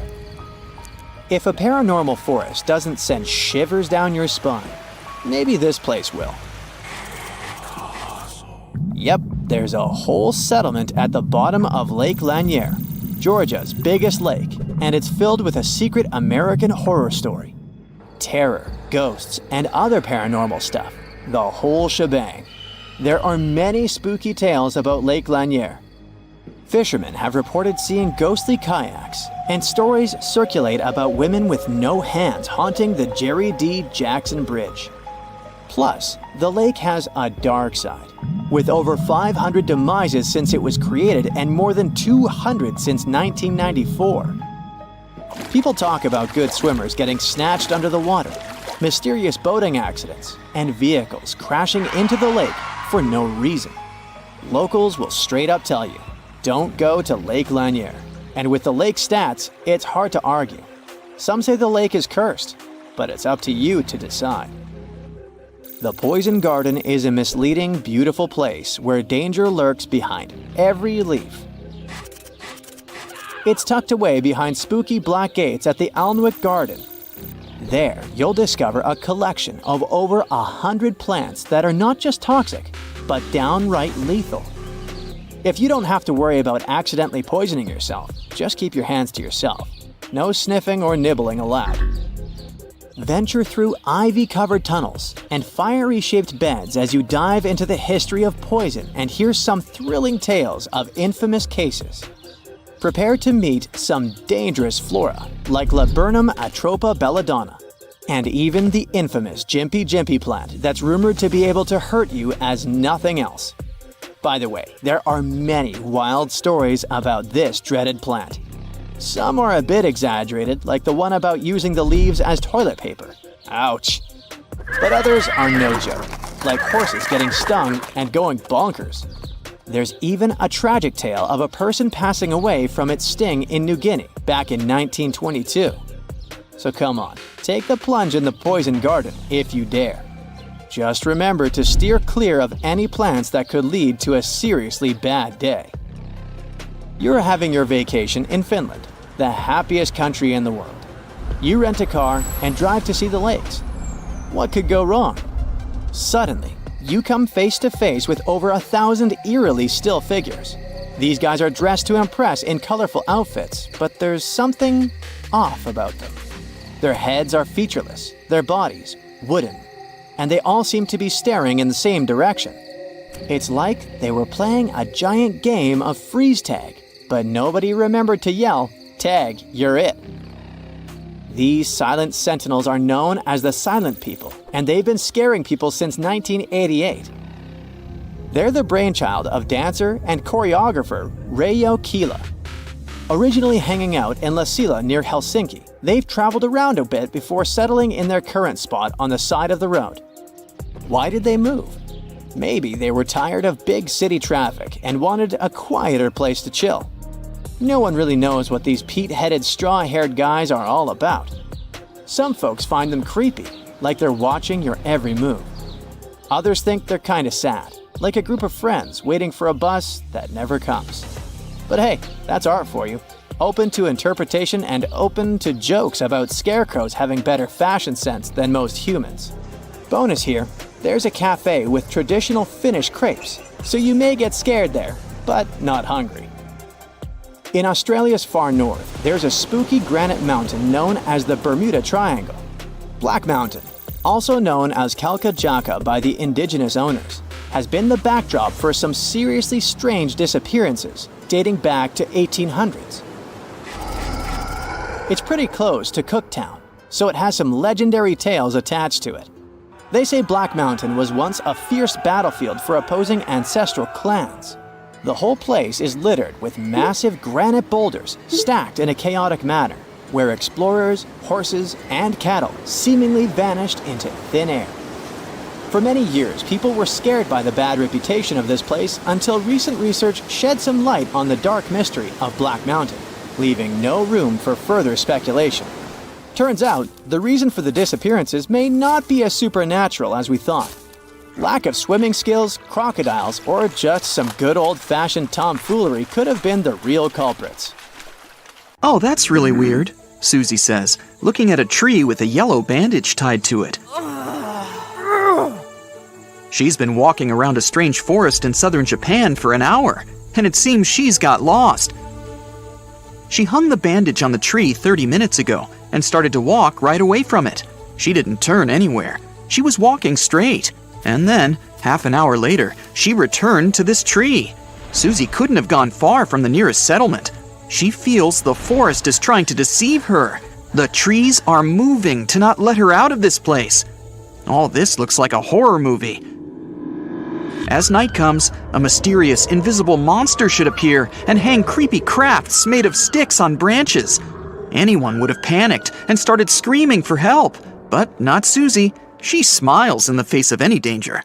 Besides, her phone and internet are on, so everything is fine. She takes a few steps to the side and ties a blue bandage to another cedar. Then she starts walking along a narrow path, moving further and further away from the marked tree. She notices something. The path has a slightly curved shape. Susie starts running forward and returns to the marked tree 10 minutes later. All this time, she's been just walking in a circle. Susie walks away to another tree and notices another curved path here. She takes her phone, opens online maps, and looks at her location through satellite photos. It's incredible. The trees in this place grow, forming concentric circles. There are several layers here. It resembles mysterious circular patterns that somebody left on fields all over the world. Shocked, Susie records herself on her phone to inform subscribers she has found a strange natural anomaly. While filming, she hears someone laughing. It's a smiling guy standing next to her. He finds it funny how she's speaking seriously about this forest. He tells her there's nothing unusual about this place. Trees grow in circles, thanks to people. In 1973, they planted cedars in such a way with purpose and created 10 concentric green circles. They did this as an experiment to find out how trees would grow in such rounded conditions. They called it experimental forestry. The trees started to grow in a convex shape, symmetrically fanning out. This proved that the size of gaps between the trees affects their growth. Initially, they had to cut down the trees according to the plan, but the place has become popular among tourists and locals. They love to take beautiful photos using drones and walk along the rounded paths of this little maze. Susie gets upset a little. She informs subscribers there's nothing mysterious here. The guy who told her about the circles offers her to visit the mysterious Crooked Forest in Poland. That's where she will definitely see a strange phenomenon. But before going there, she decides to check out another exciting place in Japan. She arrives in the fishing village of Aoshima. The first locals Susie meets here are cats. There are more of them than people. Cats are everywhere. They live here thanks to a lot of fish. Once upon a time, this place was full of mice that spoiled fishing boats. People brought cats to this place to fight the rodents. When all the mice had disappeared, the cats stayed here. Since then, people have been considering them as full-fledged citizens. The video with cats gets the most likes on Susie's channel. But now, as she promised, it's time to go to Poland. The forest looks weird thanks to the curved trees. The lower parts of their trunks are bent, making them look like bellies. It's also strange that they all point only to the north. Susie goes around the whole forest and counts about 400 trees. It seems people change the shapes of the trees, but for now, there's no evidence of this. It's believed they planted trees in the 1930s and damaged them during growing at an early age. Nobody can say why. There was a small village near the forest. Its locals probably knew the secret, but unfortunately, the town was destroyed more than 70 years ago. The key to the mystery disappeared along with it. Of course, scientists had hypotheses, but they were all quickly refuted. Perhaps this curved shape was caused by a genetic anomaly. There are trees with similar trunks in other forests of the planet, but here, the curves look too perfect and neat. It's like an artist worked on them. This suggests that something from the environment has affected them. You can find similar trees all over the world, but mostly, they're loners and never grow in such big groups. Perhaps snow falls on the tops every winter. Tree trunks bend under such a heavy weight. But why is only the lower part changing? And why do other trees in the forest look normal? Also, there's no explanation why these trees point north. Is there any purpose? The most plausible theory says that local farmers changed tree shapes to create furniture and details for ship manufacturing. It's fast and easy to make a basket from such a tree, for example. By the way, manipulating the growth of trees was a common practice among some ancient tribes in America. They deformed the trunks for navigation and communication in forests. Well, that's all very interesting, but now Susie wants to see something scary. One of the subscribers advises her to visit one creepy forest. This place is located on an island 17 miles south of the center of Mexico City. Susie gets here on a small boat. As soon as she steps on the ground, she turns on the live broadcast on her phone. She records dolls hanging on trees all over the island. They have different clothes, different sizes, and faces. There are about a dozen creepy toys on every tree. Rain and hot sun deformed the toys' faces. They're covered with moss and greenery and have taken eerily scary forms. There are rumors they come to life at night. Wanna check? One of the subscribers writes. No problem, Susie agrees. The sun is going down below the horizon. Darkness falls on the forest. Susie is wandering among the trees. The moon lights her way. She makes a fire to get warm. At this moment, she hears a strange sound. She notices some movements out of the corner of her eye. The phone turns off. Susie looks up and sees one of the dolls, lit up by the flames, is turning its head in her direction. Susie screams and runs away from this place. Of course, the doll didn't move. You can notice a little bird sitting behind the toy's head. A few days later, Susie found out that one of the Mexico City locals had moved to the island in the 50s and filled it with toys. He collected dolls from landfills and canals around the island. He spent several years decorating every tree. In the beginning, it looked strange and exciting for tourists. Then, as the dolls began to age and rot, the place became more attractive for people. There are several legends about the reasons for his obsession. Okay, Susie's had enough of these mysteries and creepy places. Now she wants to admire something majestic that was created by nature. She arrives in California's Sequoia National Park, where the most giant trees in the world grow. She's looking with an open mouth at the biggest tree in the world, a giant sequoia. Its name is General Sherman, and it's about 2,000 years old. The volume of this tree is almost half the size of an Olympic swimming pool. Despite its age, it's not the oldest one. There are redwoods in the park that appeared 3,000 years ago. And the tallest tree in the world grows here, in California. It's a redwood that belongs to the sequoia family. It's called Hyperion, and its height reaches 380 feet. This is 1/3 of the Eiffel Tower's height. Just imagine what kind of view you can see from the tree's top. Now Susie is on the island of Madagascar. She's going to see unique baobab trees. They look like something has ripped them out of the ground, turned upside down, and shoved them back in. Baobabs are some of the most beautiful trees in the world. Most of them are here, in the Alley of Baobabs. But you can also find them in Australia and South Africa. Their tree trunks resemble sponges. They expand and absorb moisture during the rainy season. Elephants like to drink it. They tear off and chew the trunk's parts to quench their thirst. At night, flowers bloom on the baobabs. They smell like sour milk and attract bats. But the most interesting thing is that the baobab doesn't dry out and doesn't fall like other trees after the end of its life. It crumbles, settles, and leaves a pile of pieces on the ground. You're walking along a hot desert under the scorching sun. You run out of supplies. There's no more water. You dream about rain, but there are no clouds in the sky. With each step, you lose more and more strength and fall. You notice a small pond nearby. Is it real water or just a mirage? You can't get to your feet, so you crawl there. The water is getting closer by the minute, but not because you're moving towards it. It's the water approaching you. In a few minutes, the pond area increases. Here, you're already in it. A small lake is formed, 60 feet deep, at the place where the piece of desert was. This real event happened in 2014 in the Tunisian desert. No one knows exactly on what day the lake appeared, since this part of the south of Tunisia is sparsely populated. At first, shepherds passing by saw the lake and didn't believe their eyes. In the next few hours, hundreds of locals came running to the place. They began to swim, jumping into the water from the surrounding rocks. But a few days later, something strange happened to the lake. In the beginning, it was a crystal clear turquoise blue color, but then it turned dark green. People didn't attach any importance to this and continued to swim. They shouldn't have done that. The scientists and geologists arrived and immediately announced that it wasn't safe to swim in the lake. Muddy green water means the lake is stagnating. It's not refreshed. It's not fed by underground springs. Now the lake is filled with algae and a lot of harmful bacteria that can cause serious diseases. They also found out that this region of Tunisia is filled with huge deposits of phosphate. This substance can disintegrate and leave radioactive traces.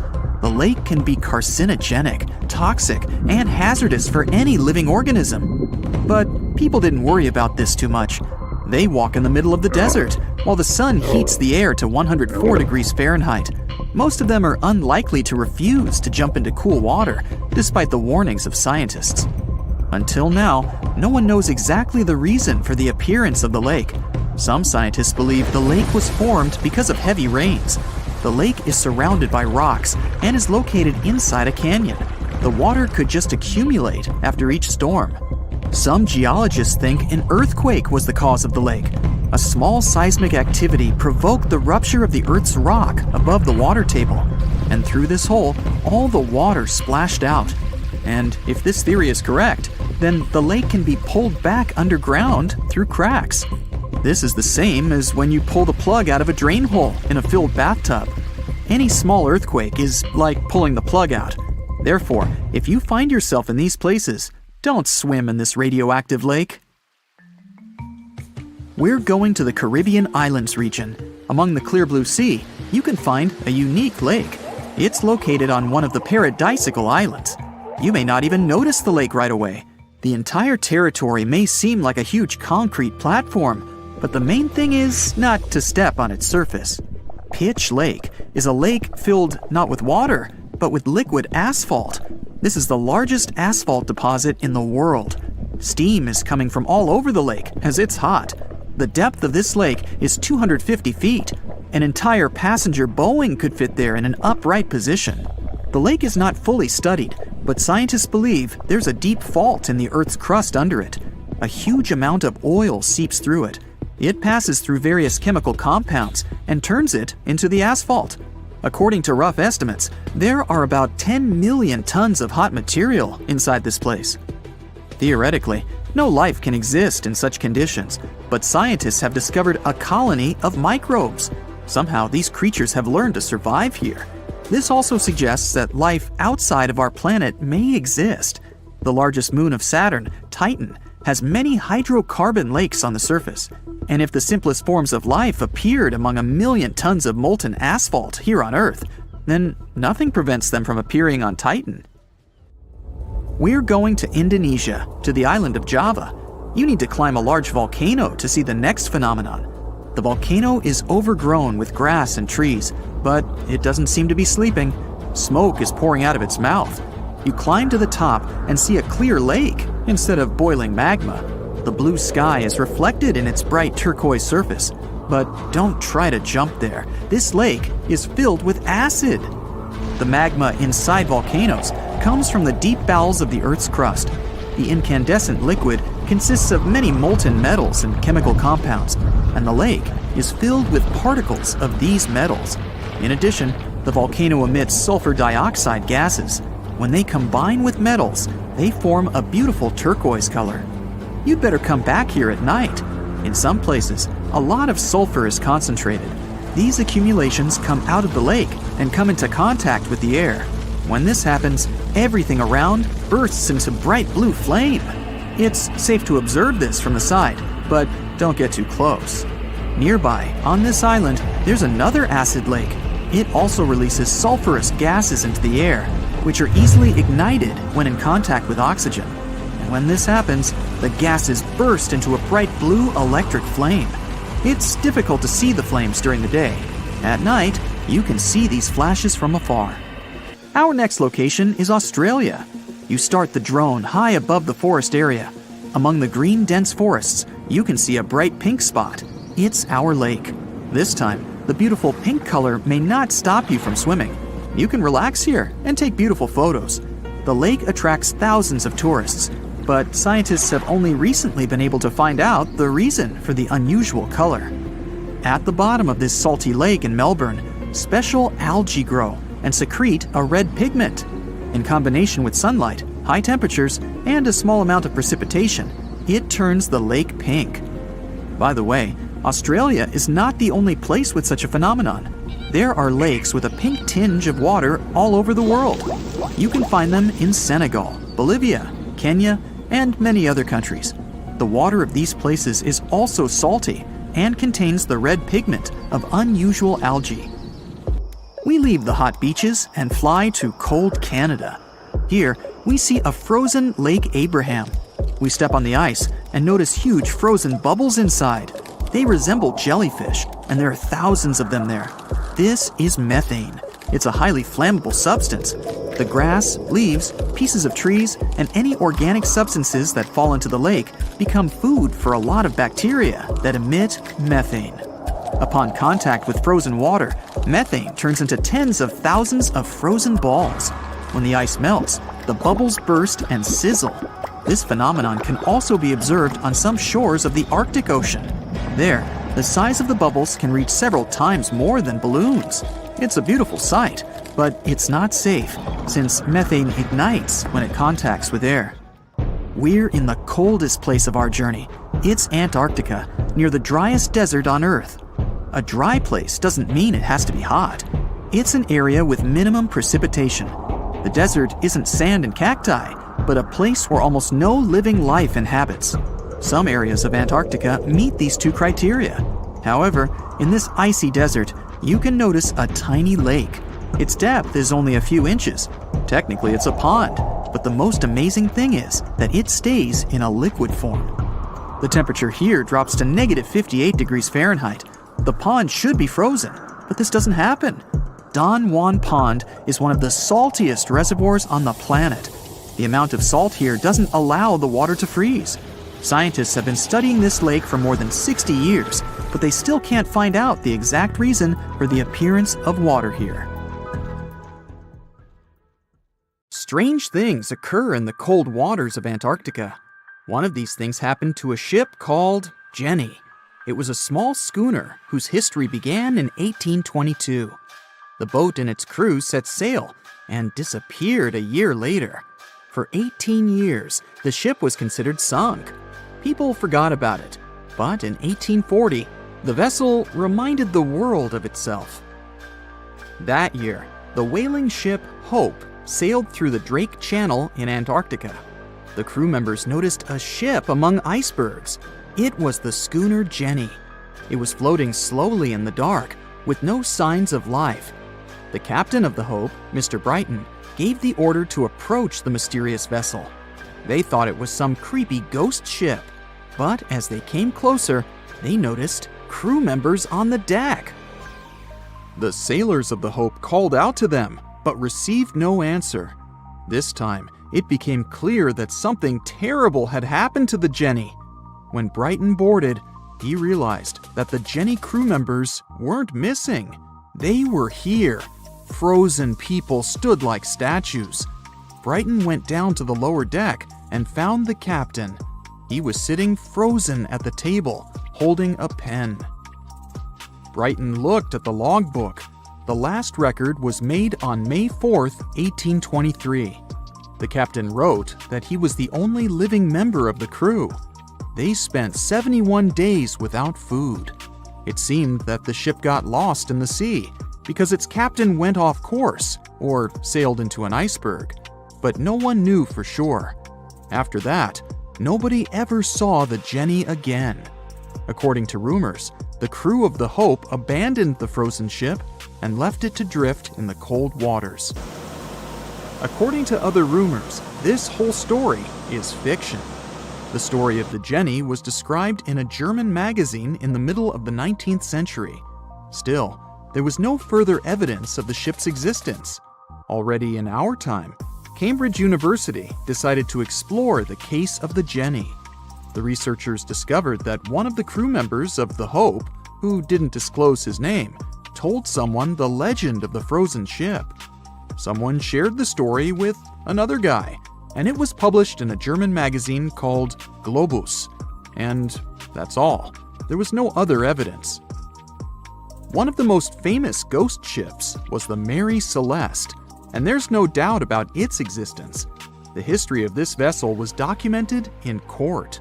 People wrote about it in newspapers, but the most exciting thing is that the ship continued to be used even after 10 people disappeared from its deck. The history of the Mary Celeste began in Canada in 1861. When it was first built, the ship was called the Amazon. It changed captains several times, and it also hit some rocks. The boat was sold, bought, then sold again, repaired, and sailed under the name Mary Celeste. In 1872, it had a new captain, Benjamin Briggs. He was a decent, brave man with a lot of experience in navigation. He had a beloved wife, a daughter, and a son. When he went on his last voyage, he took his wife and daughter with him, and his son stayed in America.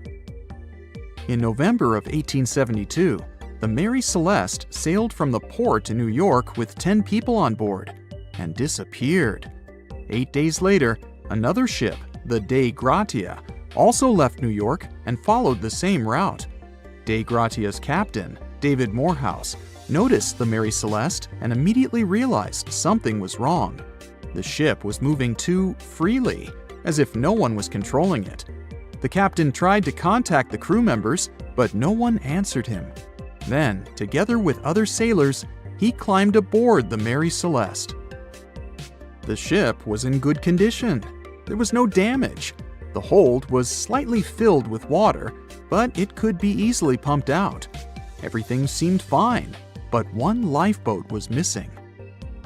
The crew members' valuables were in their cabins. The cargo was in the hold. The supplies of water and food were untouched. Judging by the records in the logbook, the ship was caught in a storm, but it was not too strong. Other ships also sailed through this storm, but nothing bad happened to them. The last record was dated November 25th, and it claimed that everything was fine. The sails of the Mary Celeste were slightly damaged, but perhaps it happened after the crew had disappeared. The whole ship was in excellent condition, but what made the people leave it? Part of the crew of the Dei Gratia stayed on board the Mary Celeste to bring it to dry land. Everything went well. They delivered the ship to the closest port. Next, the captain of the Dei Gratia appeared before the court and told about what had happened. However, the prosecutor and the judge didn't want to believe in the story of the Mary Celeste. They were sure the captain got rid of the ship's crew to get money for its cargo. According to the maritime laws of that time, if you found a ghost ship with valuable cargo, then a substantial part of this cargo belonged to you. So, many people thought that David Morehouse decided to earn some money. This version seemed to be more valid than the one about the mysterious disappearance of 10 people. Fortunately, no one accused the captain of committing a crime. They thanked him for his service and gave him a monetary reward. However, his reputation was damaged, which greatly affected his career, as many believed he attacked the crew of the Mary Celeste. But even after this terrible case, trial, and investigation, the story was not over. The Mary Celeste was still an expensive and efficient vessel. It sailed several times, but then one captain crashed it into the reefs to get insurance. The court revealed this deception and accused the captain of intentional property damage. The story of the Mary Celeste became famous all over the world. People began to build their theories, realistic and not. Someone believed the ship had sailed through the Bermuda Triangle, but this version was quickly refuted, as the route of the Mary Celeste passed thousands of miles away from the Bermuda region. Did the Kraken or another giant monster attack the ship? Nope. Since the boat was found in almost perfect condition, there were no signs of a struggle. One of the most popular versions was that the crew of the Mary Celeste stole some valuable cargo and sailed to Spain on the rescue boat. However, those who knew Captain Benjamin Briggs said he was a good, honest man. Besides, he had a son in New York, and Briggs would never leave him. A more thorough investigation revealed that a series of accidental circumstances could have caused the disappearance of the ship's crew. Before its last voyage, the vessel delivered coal. Perhaps the pump intended for pumping water got clogged with coal after that. And when the ship got into a storm, the hold filled with water and the pump broke. The captain couldn't understand the amount of water because numerous barrels in the cargo hold blocked the view. Benjamin Briggs assumed it was dangerous to stay on the ship during a storm, so he evacuated with the passengers on a lifeboat. Perhaps they were close to land and decided to sail there, but the storm intensified and overturned the boat. Also, one record in the log journal said that the chronometer was faulty.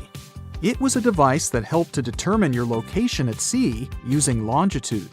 Briggs got lost and didn't know which way to sail. The storm was strong, and he couldn't determine whether the ship would sink. Perhaps Briggs decided to leave the ship in a rescue boat when he saw the coast of the Azores. The uniqueness of this ghost ship case is that, unlike many others, you can investigate it yourself. There's a lot of information about the Mary Celeste on the internet. there are documentaries and research articles. Perhaps you'll be able to notice something that others haven't seen and solve the mystery of the disappearance of 10 people. It's the middle of the night. Suddenly, you see a snowy owl outside your window. It has a letter for you. Has your Hogwarts acceptance letter finally arrived? Well, not really. You open it and start reading. Dear reader, we are pleased to inform you that you have been selected by the Hogwarts School of Witchcraft and Wizardry as the greatest Potterhead there is. To show our gratitude for your dedication, we've decided to share 8 Wizarding World secrets with you. And don't worry, we won't obviate any of them later. Professor McGonagall was a Quidditch pro too. Harry's broom riding and Quidditch skills are recognized early on during his time as a Hogwarts student when he retrieves Neville's Remembrall from Malfoy. Despite going against Madame Hooch's instructions in doing that, his rebellious yet heroic act helps Professor McGonagall spot his talent. The thing is, she is able to do so because she herself has some skills of her own. Chris Columbus, the director of the first 2 movies, placed an Easter egg about it in the movie that was very easy to miss. When Harry starts feeling anxious and starts doubting his skills, Hermione reminds her that he needn't worry because it's in her blood as she shows him his father's award in the Hogwarts trophy display. Now, if you take a closer look, you'll see McGonagall's smaller plaque to the right of James Potter's. Newt Scamander visited Hogwarts when Harry was a student there. Back in 2016, Fantastic Beasts and Where to Find Them introduced us to one of the nicest and loveliest wizards, Newt Scamander. But did you know that this was not really his first appearance in the Wizarding World movies? In the 3rd movie, Fred and George Weasley gift Harry with one magical GPS, aka the Marauder's Map, that shows where every witch and wizard within Hogwarts limits is located. As they show him how to use the map, Newt Scamander's name can actually be seen walking the halls of the school. If you take a closer look at the map, you can see his name in the center right area. That means he was at Hogwarts when the Prisoner of Azkaban events were taking place. Another Marauder's Map Easter egg for you. The map is actually misspelled in the movie. We see the cover of the map for the first time when Fred and George hand it to Harry. And the nicknames of all its creators are written on it: Moony, Wormtail, Padfoot, and Prongs. But careful viewers might have caught one big mistake there. The name Moony in the book is spelled like this, whereas in the movie there is an extra E here. However, apparently that's done by the filmmakers on purpose. They wanted to pay a tribute to the movie's visual effects supervisor, Carl Mooney, as well as have some fun. It wouldn't be so wrong to say that all Potterheads have at least once fantasized about how awesome it would be flying on Buckbeak, like Harry did in Prisoner of Azkaban. One detail about the majestic hippogriff you might have missed in the movies is that right before meeting the students, Buckbeak actually relieves himself. Since no real hippogriffs were used during filming and Buckbeak was all CGI, this was obviously a choice made by the creative team. It's safe to assume they did it to make the mythological creature seem more realistic, but that doesn't change the fact that it's hilarious. Dial this number and maybe you can access the Ministry of Magic too. Mr. Weasley has always been fascinated by the creativity of Muggles. As Harry navigates him through the normal side of London in Harry Potter and the Order of the Phoenix, he marvels at all the different inventions, such as bicycles and public transport. But when it's time to head to the magical side, it's Mr. Weasley who guides Harry this time. Once they're in one particular red telephone booth, Mr. Weasley puts some money and dials 62442. And it turns out, this is how visitors enter the Ministry of Magic, and these numbers are not chosen randomly. They actually spell out the word magic on a telephone's number pad. With Fantastic Beasts, we were introduced to new, fascinating, and adorable Wizarding World creatures. And one thing's for sure, Newt Scamander treats each and every one of them with love and respect. Unlike the dragon handlers in Harry Potter and the Goblet of Fire.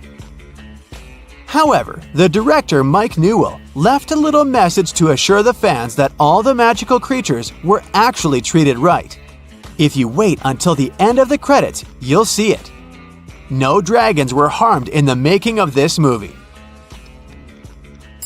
There are plenty of number 7 references throughout the movies. In the series, it's established that the number 7 is a magical number that holds great power. And one of the biggest uses of it is Voldemort's 7 Horcruxes.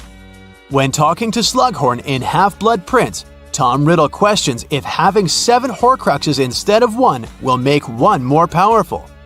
However, that's not the only sign that foreshadows what comes next.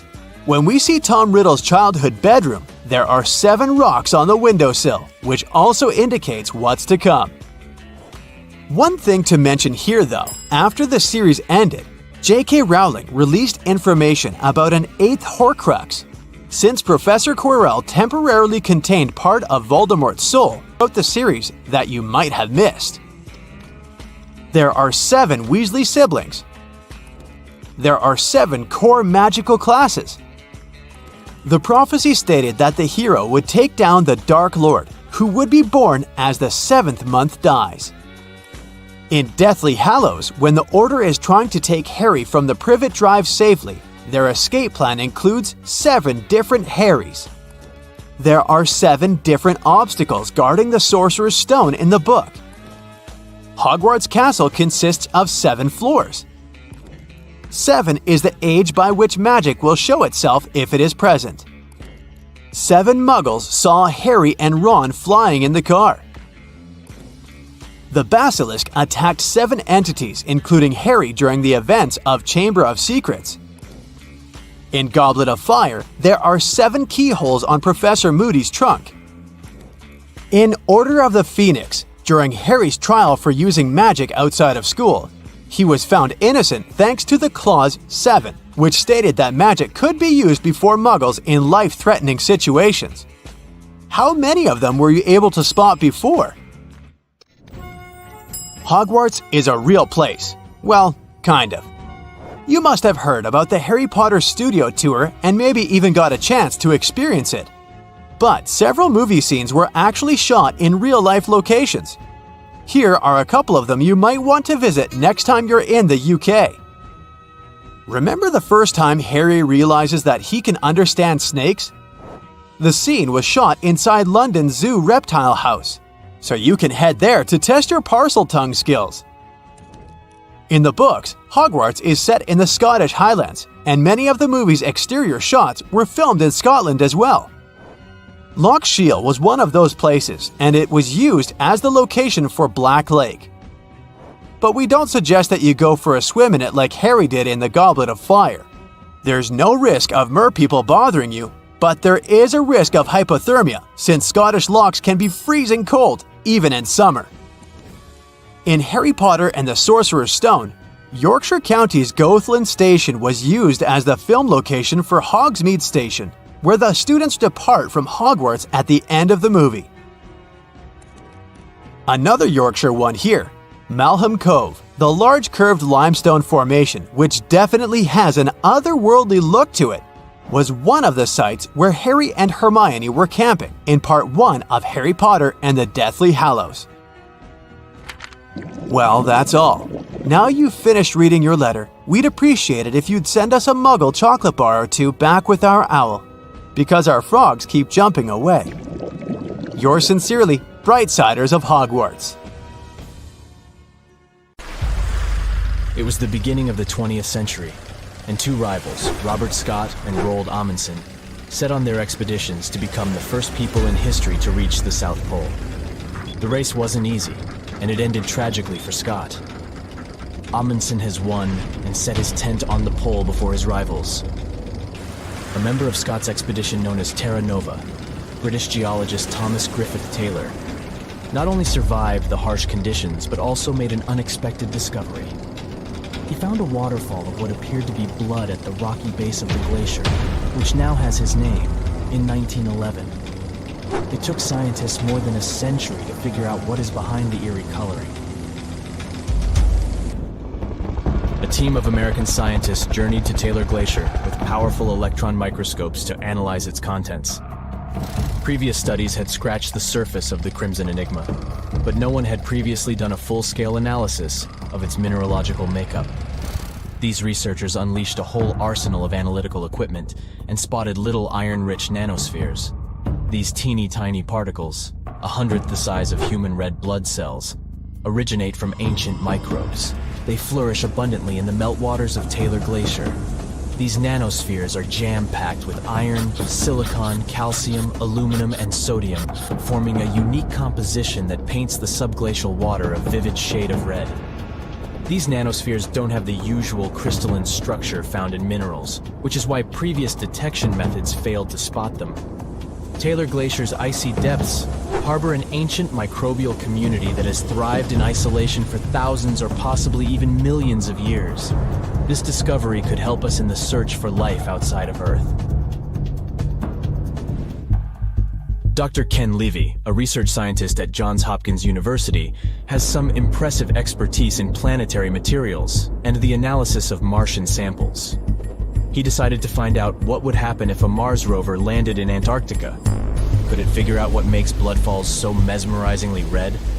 So, researchers treated bloodfalls as a simulated Martian landing site.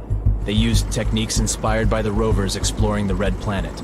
The samples they collected were sent to Johns Hopkins processing facilities. There, Livy unleashed the power of transmission electron microscopy and revealed the enigmatic nanospheres. He made the conclusion that our current methods of analyzing other planets' surfaces with rovers fall short. They can't unravel the true nature of environmental materials, especially on chilly planets like Mars. These materials might be super tiny and non-crystalline, throwing off our detection methods. To truly grasp the essence of rocky planets, we'll need transmission electron microscopes. Strapping one onto a Mars rover isn't feasible yet, but it could mean a start of a new era in space exploration. Have you ever seen a waterfall on fire? Every February, when the stars align just right, Horsetail Fall in Yosemite National Park gets a sensational makeover. As the sun sets, its rays hit the waterfall at the perfect angle, transforming it into a blazing display of vibrant orange and red hues. We don't know exactly who and when discovered this natural miracle.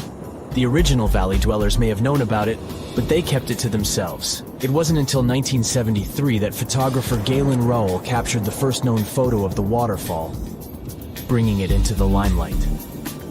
Since then, the firefall has become a global sensation, spreading like wildfire on social media and drawing crowds from far and wide.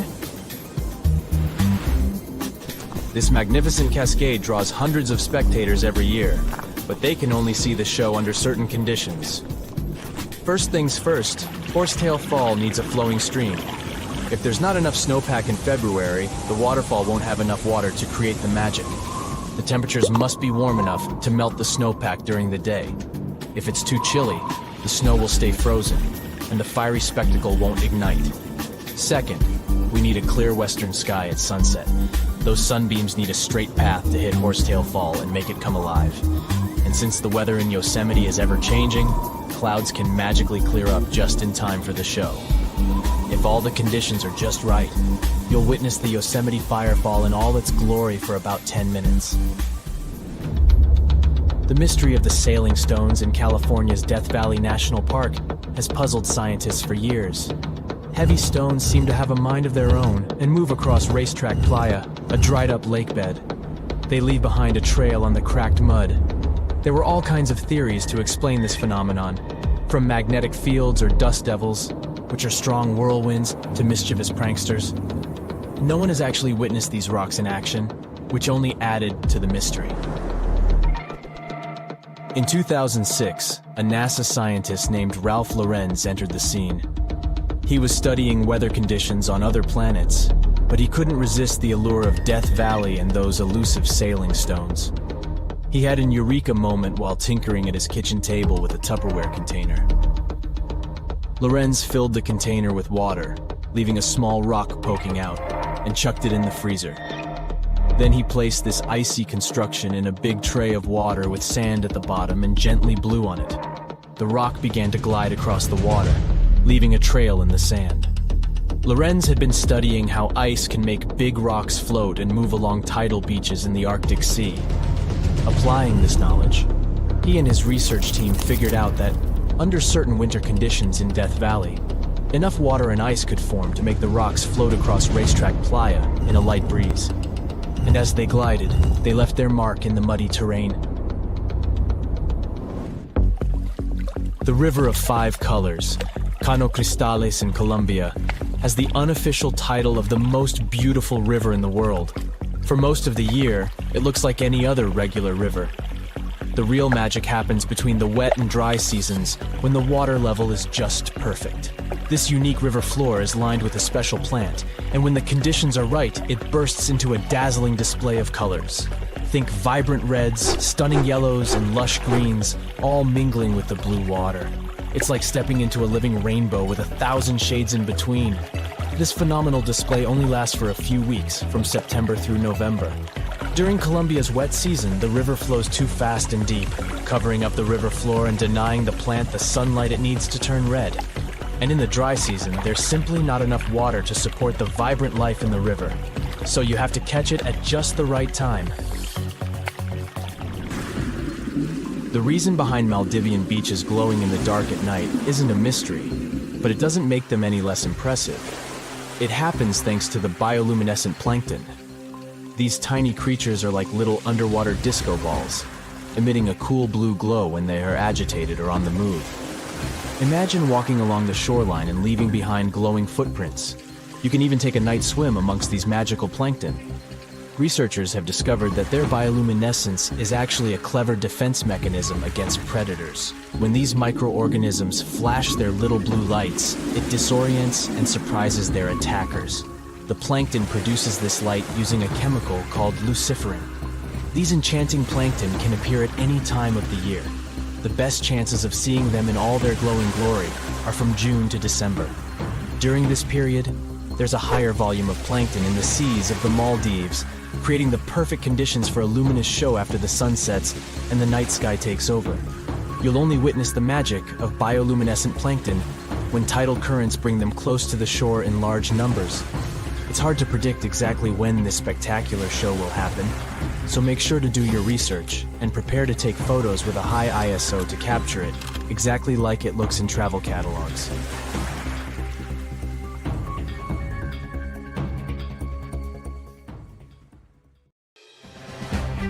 Hey now, get ready to dive into the Sea of Mysteries, also known as the Black Sea. It is the largest inland body of water in the world, bigger than the entire state of California. It has dozens of lost ships and some secret underwater tunnels. And some people believe it's an ancient quarry that was mined out in 6 stages. The Black Sea has distinct vertical layers that don't mix, with higher and lower salinity. The salty water comes from the Mediterranean, and fresh water comes from rivers. 10 of the largest rivers in Europe flow into the Black Sea. It receives more fresh water from the rivers and rainfall than it loses from evaporation. The extra water flows through the Bosphorus into the Marmara Sea. There are 2 flows going through the straits. The upper flow leaves the Black Sea and takes surface water out of it. The bottom flow carries salt water from the Mediterranean to the Black Sea. That's why the upper layers of the Black Sea are less dense than its saltier lower layers. The oxygen that comes from the atmosphere and photosynthesis stays in the surface layers. Everything deeper than about 300 feet in the middle and up to 500 feet near the edge is not fit for life. Only certain bacteria can survive in these conditions. Although there's no air deep down in the Black Sea, the upper layer is home to around 750 species of phytoplankton. Eggs and larvae of fish and invertebrates chill in coastal regions. There are also 180 fish species in the Black Sea, and some of them are valuable, such as horse mackerel, spiny dogfish, and sprat. The water level in the Black Sea is always the same because there are no high or low tides. So the sea is always calm, quiet, and serene on the surface. But it has one surprise feature: an underwater river. It's a current of salty water flowing through the Bosphorus Strait and along the seabed. This amazing discovery was made by scientists from the University of Leeds and was announced in 2010. It's the first undersea river of its kind ever found. The river forms because salty water from the Mediterranean Sea spills through the Bosphorus Strait into the Black Sea, where the water is much less salty. The no-air zone of the sea is an ideal conservation chamber for what's hiding on its bottom. The Black Sea is like a treasure trove for shipwrecks, and we discovered it by accident. Some maritime archaeologists were studying sea levels to see how quickly the water levels rose after the last ice age, and they ran across over 40 previously unknown shipwrecks as a complete bonus. Researchers used 2 remotely operated vehicles to explore the seafloor and the wrecks. Thanks to it, we have a video and detailed 3D images of the ships that were stitched together from thousands of high-resolution photos. According to the New York Times, some of the standout discoveries among the 44 ships found include a medieval training vessel from the 13th or 14th century. Expedition members nicknamed another ship from the Ottoman Empire the Flower of the Black Sea for its beautiful petal carvings. The team also noticed unusual details on other ships, like coiled ropes, chisel marks, rudders, and other carvings. So far, they haven't announced any plans to excavate the shipwrecks, but the ships might be filled with historical treasures like books, parchments, and documents. It's worth a try to rescue them. The most extraordinary discovery in the Black Sea is what archaeologists believe to be the world's oldest intact shipwreck. It has been lying undisturbed for over 2,400 years. This ancient Greek vessel, 75 feet long, was found with its mast, rudders, and rowing benches all still in place, over a mile beneath the surface. Researchers believe the ship was a trading vessel, like those depicted on ancient Greek pottery, such as the Siren vase in the British Museum. This vase, or vase, dating from the same period, shows a vessel carrying Odysseus past the Sirens. The team took a small piece for carbon dating, and the results confirmed it as the oldest intact shipwreck known to humankind. The fact that it's so elaborate and well-preserved deserves a standing ovation for shipbuilders of the ancient world. Without microbes, worms, or other creatures to eat away the wrecks, it's no wonder the ships are in almost perfect condition. If the Titanic had sunk in these waters, we would have found it in a much better state now, not being eaten by nasty underwater microorganisms. Now, there's an interesting theory called the Black Sea Deluge hypothesis, which suggests a huge flood happened around 7,500 years ago. 2 geologists in the 1990s suggested that at the end of the last ice age, when the Earth's climate was heating up, ice sheets were melting and sea levels were rising. The Black Sea was a much smaller freshwater lake. It was separated from the Mediterranean Sea by a natural dam at the Bosphorus Strait. As global sea levels rose, the Mediterranean overflowed into the Black Sea basin. They suggest the sea level rose by 6 inches every day, flooded coastal settlements, and changed the environment for good. Samples from the Black Sea floor show a sudden shift from freshwater to marine species around that time, which means there was a rapid influx of salt water. Underwater surveys have also found what look like the old shorelines and human-made structures. So, people were living in areas now submerged by the Black Sea. Plus, the timing of this flood matches up with known patterns of human migration into Europe, Asia, and Africa. They also say this flood could be the terrible flood from the story of Noah's Ark. Critics of the deluge theory say the evidence isn't as straightforward as it seems. Some think the transition from freshwater to saltwater in the Black Sea was more gradual than one sudden flood. They're also debating if people left the settlements before they went underwater or as a result. An old chronicle that's been around for about a century says there were 2 underground tunnels starting in what is now Romania and Bulgaria and stretching all the way under the Black Sea to Turkey. Back in the day, peasants used these tunnels to move their flocks of sheep to the Ottoman Empire and countries on the Asia Minor Peninsula. Who built these tunnels and why they run under the sea is a complete mystery. At some point, the entrances to these tunnels were sealed off for national security and were under tight guard. The security forces knew all about these massive tunnels and kept them off limits. In the 1980s, a group of people working on the Danube-Black Sea Canal accidentally found another entrance to these mysterious tunnels. This one was in a cemetery in a town of Romania. Canal workers used it to regularly cross over into Bulgaria. One more cool thing about these two tunnels is that some people think they were built thousands of years ago. If you ever try to dig a tunnel under the sea, you'll know how tricky it is even now with all the tech we have. So if the tunnels are really that old, whoever built them was super advanced for their time. Now, there's an urban legend that says that the Black Sea has its own version of the Bermuda Triangle. Fishers describe some wild whirlpool that appears out of nowhere and drags entire flocks of birds, ships, and even small islands under the sea. And once, things got even wilder with a ship that vanished under weird conditions in 1944.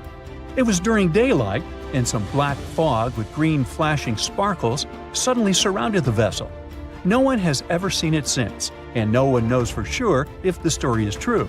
But it sure adds a spooky touch to the mysteries of the Black Sea. The conditions on this mysterious island might teach us how we can live on Mars one day. Devon Island is, to this day, the largest uninhabited island on our planet.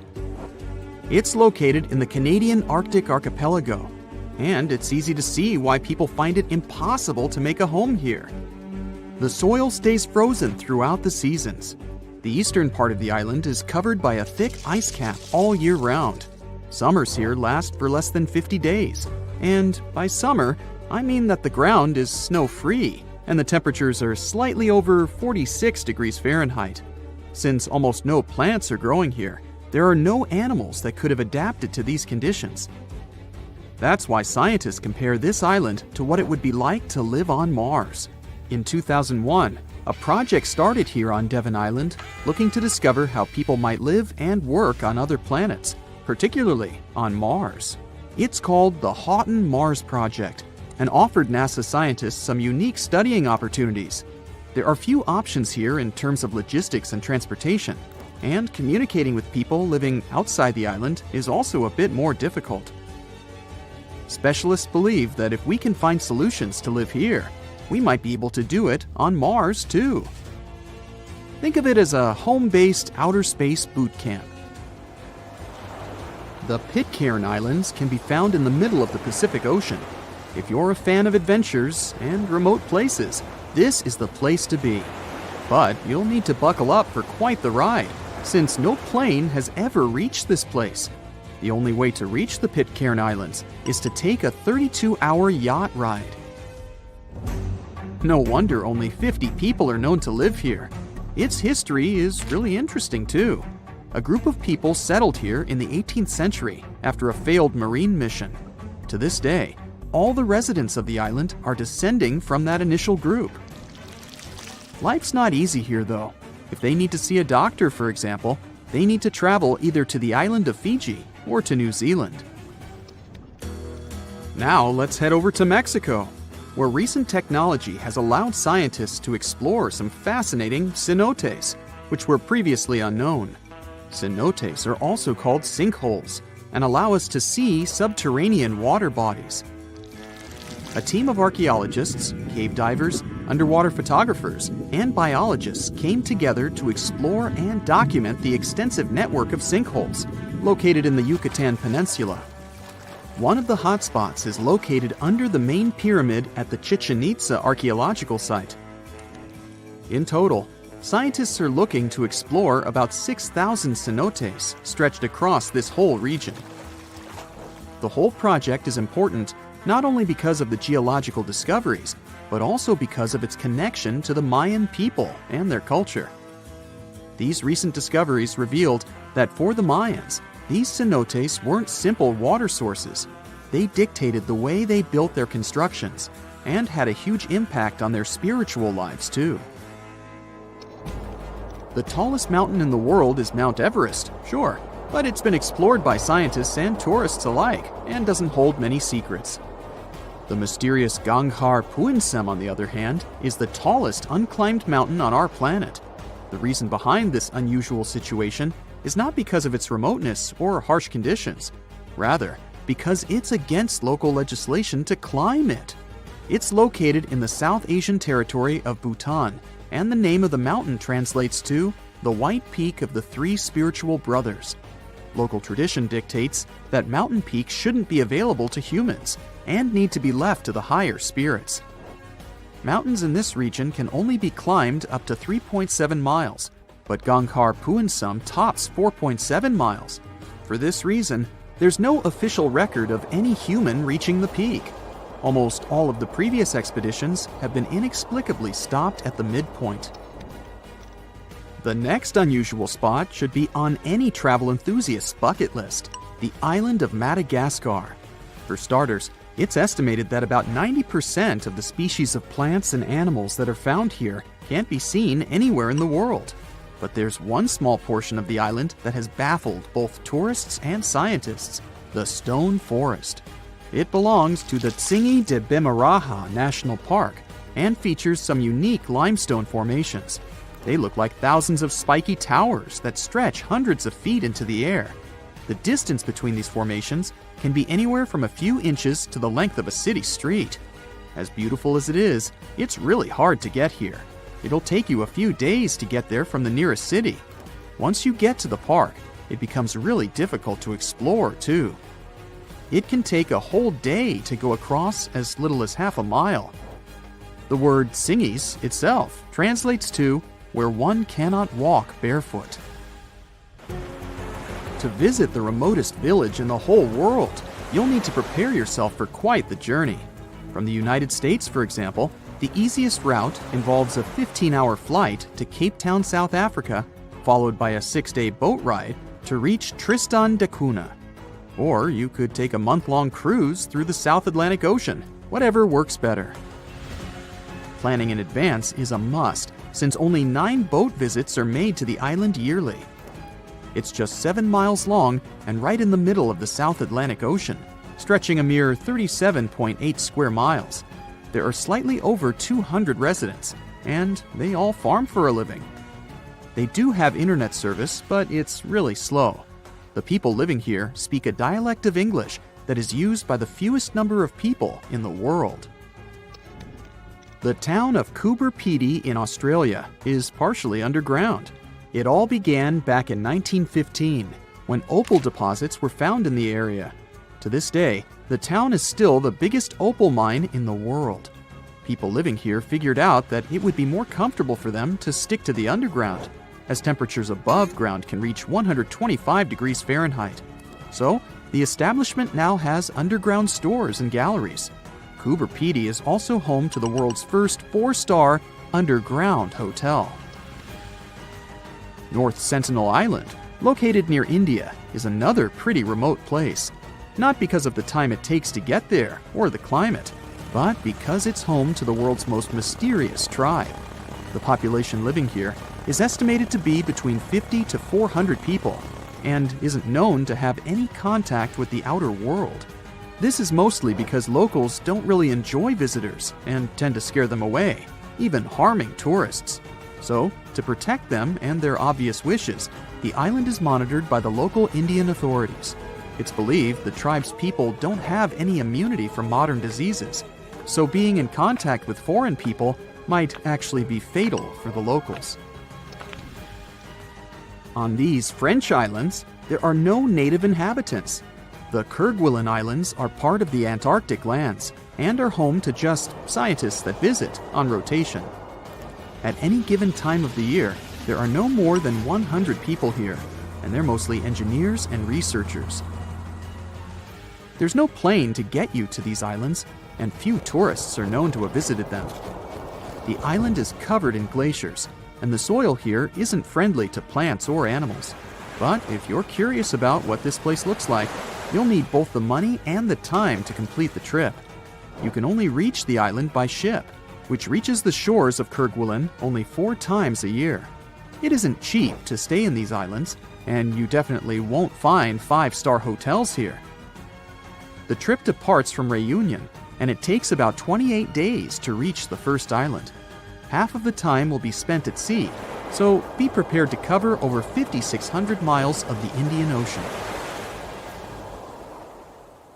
The coldest part of our planet, Antarctica, keeps surprising us. Take a look at this waterfall named Blood Falls. Reddish water falls from the white ice. Scientists concluded that the color is related to iron. The water coming from the glacier oxidizes and rusts when it's exposed to oxygen, and the red color occurs. Step on Mount Gandig. It lays eggs. Well, maybe not real eggs, but the stones certainly look like dinosaur eggs. That's why the mountain got its fame. Let's call them stone eggs, formed in one part of the mountain over 500 million years ago. Interestingly, this phenomenon repeats once every 30 years. Eggs come out in various sizes and shades. The stones appear on the surface of the cliff. A study made in the area has revealed that the composition of the stones of the cliff isn't similar to other parts of the mountain. Here, calcareous rocks rule. They're more prone to erosion. They ripen off day by day. It took 3 decades for the stones to get to the egg shape. Yet, it's still a mystery how these rock formations can be so perfectly spherical and smooth. According to scientists, every stone egg has an organic core. They're made of shells, plant remains, fish teeth, and skeletons. Maybe this has something to do with it. Gulu village is close to the stone eggs. Locals believe that these eggs are sacred. Villagers associate it with good fortune. In fact, nearly every family has one of these eggs in their house. Unfortunately, there are only about 70 eggs left, so if you want to see them, you gotta hurry up. The Richat structure is a circular geological phenomenon in the Sahara Desert near Mauritania. It's made out of rocks in layers, and these layers look very much like rings. No wonder the unique structure even got NASA's attention. Up from the sky, the geological feature seems to be swirling and spinning. Scientists are still not sure how these rings got there. Some say it was an asteroid impact. Many others believe that it was a natural geological process. To them, the Richat structure is an uplifted and eroded dome. Geologists often classify it as a domed anticline. The scientists discovered that the rocks at the center are older than the ring-shaped outer rocks. So it seems like the stones have been eroded to flat rock layers. Anyway, there's no valid explanation for this phenomenon, and the 28-mile-long mystery of the Sahara is still to be solved. Number 4 is Rapa Nui, or Isla de Pascua, but I bet you know it as Easter Island. Yeah, it's got 3 names. It was discovered by Jacob Roggeveen, who actually never intended to look for that island. He just casually landed there one Sunday. That's where the name comes from. Jacob was supposed to find Terra Australis. Disclaimer, it's not Australia. This one never existed and was nothing but a hypothetical continent. Plus, he wanted to peek at Davis Land, which was believed to have once been seen by Edward Davis, the pirate, not Edward Davis, the saxophone player. Jacob failed at that too, though nobody ever saw that island except for the pirate Davis. Jacob may have failed to discover some lands he wanted to, but he discovered Easter Island instead. This is an island and special territory of Chile, located in the southeastern Pacific Ocean. It's on my list because nearly 1,000 stone statues called moai were found there. They were created by the Rapa Nui people. Nearly all statues represent gigantic heads, but there are also a small number of figures kneeling with their hands over their stomachs. Each statue represented chiefs or other important members of Easter Island society. To curve those statues, the locals used volcanic stones that were softened. Our next stop is the gateway to the underworld. Nah, don't worry. This is just how people labeled Darvaza gas crater in Turkmenistan. This giant natural gas crater has been there for 5 decades. This crater is continuously burning gases. The president of the country wants experts to find a way to extinguish this continuous firing pit.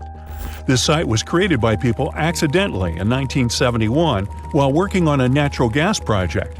Ever since then, the flames have been on, and it's become a tourist attraction.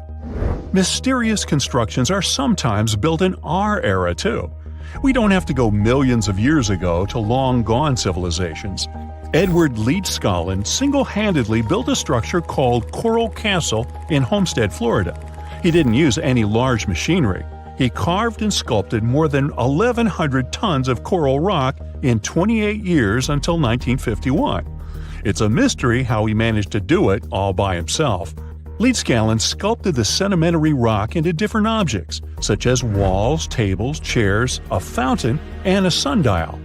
There's of course a legend behind this mystery too. He was inspired to build the structure after being abandoned by his fiancée on their wedding day. Uh-oh, runaway bride. Well, he wanted to prove his love to her and the world, so he wanted to do something extraordinary. Well, he definitely nailed it. Now, let's talk a little bit about the mystery of the Namibian fairy circles. There are millions of circular patches in hundreds of miles, ranging from 10 to 65 feet in diameter. They're called fairy circles because they look like a fairy or an otherworldly creature made them. These are essentially oval-shaped soil surrounded by grass. There are a lot of local beliefs surrounding the creator of these marks, yet science says something else. Biologists and mathematicians have been puzzled by the mystery of the Namibian fairy circles for decades. There is more than one theory to explain this phenomenon. Here's one popular theory. The water is limited in the desert, so plants compete to reach the water. Some plants expand and thrive into a patch, but smaller plants nearby cannot get the necessary water to live. In the end, some vegetation disappears, and the remaining ones stay at the patch's edges. That's why they form such regular distant gaps. What if I tell you that there is a hill in Leh City, India, where instead of rolling downwards, things roll uphill? It's an optical illusion. The road looks like it's a sloping hill because of its surrounding landscapes, yet the road actually goes down. These kinds of hills are called magnetic hills or gravity hills. Scientific explanations vary. The most common theory says that the hill has such a strong magnetic force that it can pull cars in the vicinity. Now, how about seeing some flaming rocks? Yanartash spread over an area of over 3 square miles. The place is located on a rocky mountain in southwest Turkey near the town of Ciaralea. Yanartash got its name from its appearance. It literally means flaming stone. The rocks have been flaming for at least 2,500 years, and they'll probably keep burning for the coming decades. The mountain where the rocks are is an inactive volcano, so it's full of tiny fumaroles that release gases such as methane. The gas ignites when it comes into contact with oxygen and creates the flaming effect. And by the way, back in the day, sailors used the flames as a natural lighthouse, as it's really close to the sea. Today, it's more of a tourist attraction, though. Hikers love it too. Now, walk on this frozen Lake Abraham in Canada. In winter, the frozen water gets filled with ice bubbles. It looks magical, but these white orbs aren't that safe. They consist of flammable methane gas. Ew. Beauty can be misleading. The next one is from Racetrack, Death Valley, USA. There is a dry lake bed with moving rocks. Now these odd rocks look as if they've been pushed or dragged by someone or something. They leave both a trail and a mystery behind. The force behind all this is now understood. Surprise! It's the wind and some ice. Scientists say the wind pushes the rocks during brief windows when the soil is covered with ice. Now, I can't help but notice that many mysterious things on Earth involve stones or rocks, or methane. Which one of these phenomena is your favorite? Rekat structure is a giant formation in the Sahara that looks exactly like a giant bullseye. It's so wide that you can see it from space. Even the CIA got interested in it. In 1965, they planned a flyover looking for geomagnetic anomalies. The findings are still classified. Perhaps the theories are true, and this place is truly the lost city of Atlantis. Now, Atlantis supposedly sank beneath the waves, but recent discoveries are pointing us in a different direction. This is an ancient story that goes far back in time, and Plato was the first to mention it. The place had loads of greenery and a curious structure: 3 concentric circles of land surrounding 2 circles of water. 2 key quotes from Plato's writing suggest that Atlantis might not have been a typical island in the middle of the ocean. Plus, Atlantis had a major influence from Africa and Europe, challenging the idea of it being in the Atlantic. It turns out that the Eye of the Sahara and Atlantis look alike. When astronauts saw the Eye of Sahara from above, they initially suspected a meteorite impact crater, but the rings of the structure matched the layout described of Atlantis. More importantly, the Sahara wasn't always a desert. It turned from a tropical region into a desert around 11,000 years ago. Researchers found evidence of a massive river called the Tamaracet that could have sustained a community. This river flowed toward the Rikat structure, aligning with Plato's description. The Trans-Saharan Seaway ran through the Sahara 50 to 100 million years ago. The sea allegedly destroyed Atlantis around 11,500 years ago, likely due to a rapid rise in sea level caused by the end of the Ice Age. NASA's worldview imagery shows patterns consistent with this theory. Those concentric rings might be a key to unlocking the secrets of our planet's evolution over millions of years. They're shaped by erosion on resilient rock layers, creating a spooky pattern of ridges and troughs. The central peak stands proud at 1,300 feet. The central part has undergone a significant erosion makeover, revealing a circular structure with a raised peak. Unlike impact craters, the Eye of the Sahara flaunts a striking balance and symmetry. Some say it results from rock uplift, sculpted by wind and water. Others think it's an ancient anticline, eroded to reveal its concentric glory. Then there's a salt diapir theory, suggesting that salt's buoyancy sculpted this beauty.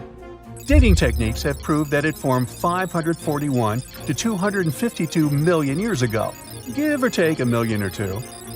Ancient tools are scattered around the outer rings of the structure near riverbeds. Some older stone tools have also been spotted in the same areas. And still, even though some spear points from the Neolithic period have been found, there aren't many signs that people were living there back then. The area seems to have been used for short-term activities like hunting and making tools. There are other unearthly mysteries that haunt our world. One such enigma is in Norway, the ominous Hessdalen light phenomenon, also known as the Valley of Lights, leaves scientists confused. This valley is 10 miles wide. It's quite isolated, but a peculiar blue box sits high on the hillside, equipped with cameras scanning the valley. The unsettling saga began in the 1980s, when the night sky over Hessdalen erupted with burning fireballs, a recurring spectacle that sent shivers down the spines of those who witnessed it. This wasn't a fleeting occurrence, rather it became a regular thing. Terrified locals reported encounters with these unexplained luminous phenomena, some of which happened near their homes. Unease spread like wildfire. At its peak, there were about 20 sightings every week. The phenomenon made its way into newspapers, magazines, and media worldwide. Soon, people flocked to the valley, hoping to see the lights themselves. In 1984, experts joined the fray, armed with sophisticated instruments like magnetometers, radiometers, and other ometers. What they encountered was mind-bending, lights that defied explanation. Some moved at a leisurely pace, while others raced through the sky at an astonishing 19,000 miles per hour. People tried to explain these lights: airplanes, distant reflections, ball lightning, satellites, planets, meteors. But the speed and how these lights danced ruled out all those theories. We're slowly approaching another mysterious place. This is the greatest subglacial lake among Antarctica's 675 known lakes. It can easily hide unknown life forms. This lake is beneath the East Antarctic ice sheet. Dive about 2.5 miles under the ice, and there you'll see Lake Vostok, located at 1,600 feet below sea level. This lake is 155 miles long and 31 miles wide at its broadest point. With an average depth of 1,400 feet, it's also the world's sixth largest by volume. It's like an underwater city with lofty pillars and deep basins. The secret lake was discovered in 1993, yet it had been waiting to be found down there for over 2,000 years, collecting ancient secrets. In 2012, scientists drilled through the ice, creating the longest ice core ever. They pierced the ice all the way to the lake's surface. The year 2013 brought an unexpected twist when the tranquil waters erupted during the extraction of an ice core, mixing with drilling fluids. Then they got a pristine water sample in 2015. Some believe there might be previously unknown life forms down there, since it's a fossil water reserve that's been untouched for millions of years. That could be a lot like those speculated ice-covered oceans on moons like Europa and Enceladus. It all started with a theory in the 19th century, suggesting fresh water lurking under Antarctic ice sheets. Then, in 1955, seismic soundings hinted at a subglacial lake, and by the 90s, satellite data confirmed Lake Vostok's existence. Now, Lake Vostok isn't alone. In 2005, they found an island in the middle of the lake. Then, two smaller lakes joined the party. They suspect that a secret network of subglacial rivers might link these lakes. Now, very far away from Antarctica, in Venezuela, Catatumbo lightning presents a sinister light show at the junction of the Catatumbo River and Lake Maracaibo. This unsettling lightning phenomenon happens at about 140 to 160 nights a year, going on for 10 hours a day, and can flash up to 280 times in a single hour. The frequency of this lightning show changes with the seasons and from year to year. There was a break between January to March in 2010, causing a bit of worry that it might vanish forever. As the sun sets, winds from the east start picking up speed. The strong wind is called a nocturnal low-level jet, like what you see in the Great Plains of North America. These winds bring moisture, mostly from the Caribbean and the lake itself. This humid air hits high mountain ridges, causing thunderstorms to form over the mountains. Thanks to the ongoing wind situation, more thunderstorms appear as the night goes on. This pattern repeats itself, and is why this area has the highest annual lightning rate globally. The next place scientists cannot explain is in China. That is the Longyu Caves. They have lofty slanted roofs and sturdy pillars. The spot remained hidden for centuries. These human-made caverns, built around 2,000 years ago, decided to reveal themselves only in the 90s. Local farmers drained some ponds and unveiled 5 massive caverns. Further digging exposed an additional 19 smaller caves. They range from 60 to 110 feet in width and 26 to 50 feet in height. Archaeologists found historical relics from the reign of Emperor Zhuan of Han, dating back to over 2,000 years ago. Now, how did these caves survive for more than 2 millennia without falling apart? No ancient records explain the way they were crafted either. The walls show chisel marks, hinting at some layer-by-layer chiseling action, but the exact construction process is still a head-scratcher.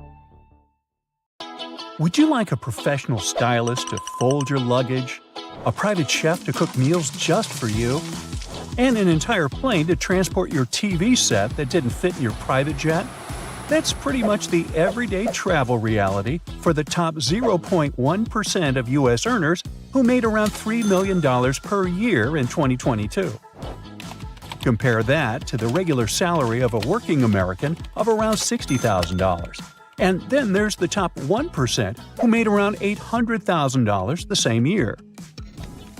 If you want to travel like the richest people in the world, forget about chilling at one luxury hotel with shampoo made of gold for 2 weeks. The latest trend in upscale traveling is surf and turf. Rich guests spend a week on a sleek yacht after staying at a luxury hotel, or the other way around. Boat sales have surged in recent years, and the rich love to charter sailboats for $25,000 a week to as much as $90,000. It's a great way to get away from the common folk, you know. Everything is pre-planned by their travel agents, so they don't have to worry about a thing. The ultra-wealthy can often opt for private islands or buy out entire hotels. For instance, a villa on a private island off the Cannes coast in France will cost you around $290,000 a week. It's in high demand, a reasonable price to pay for the absence of neighbors or traffic.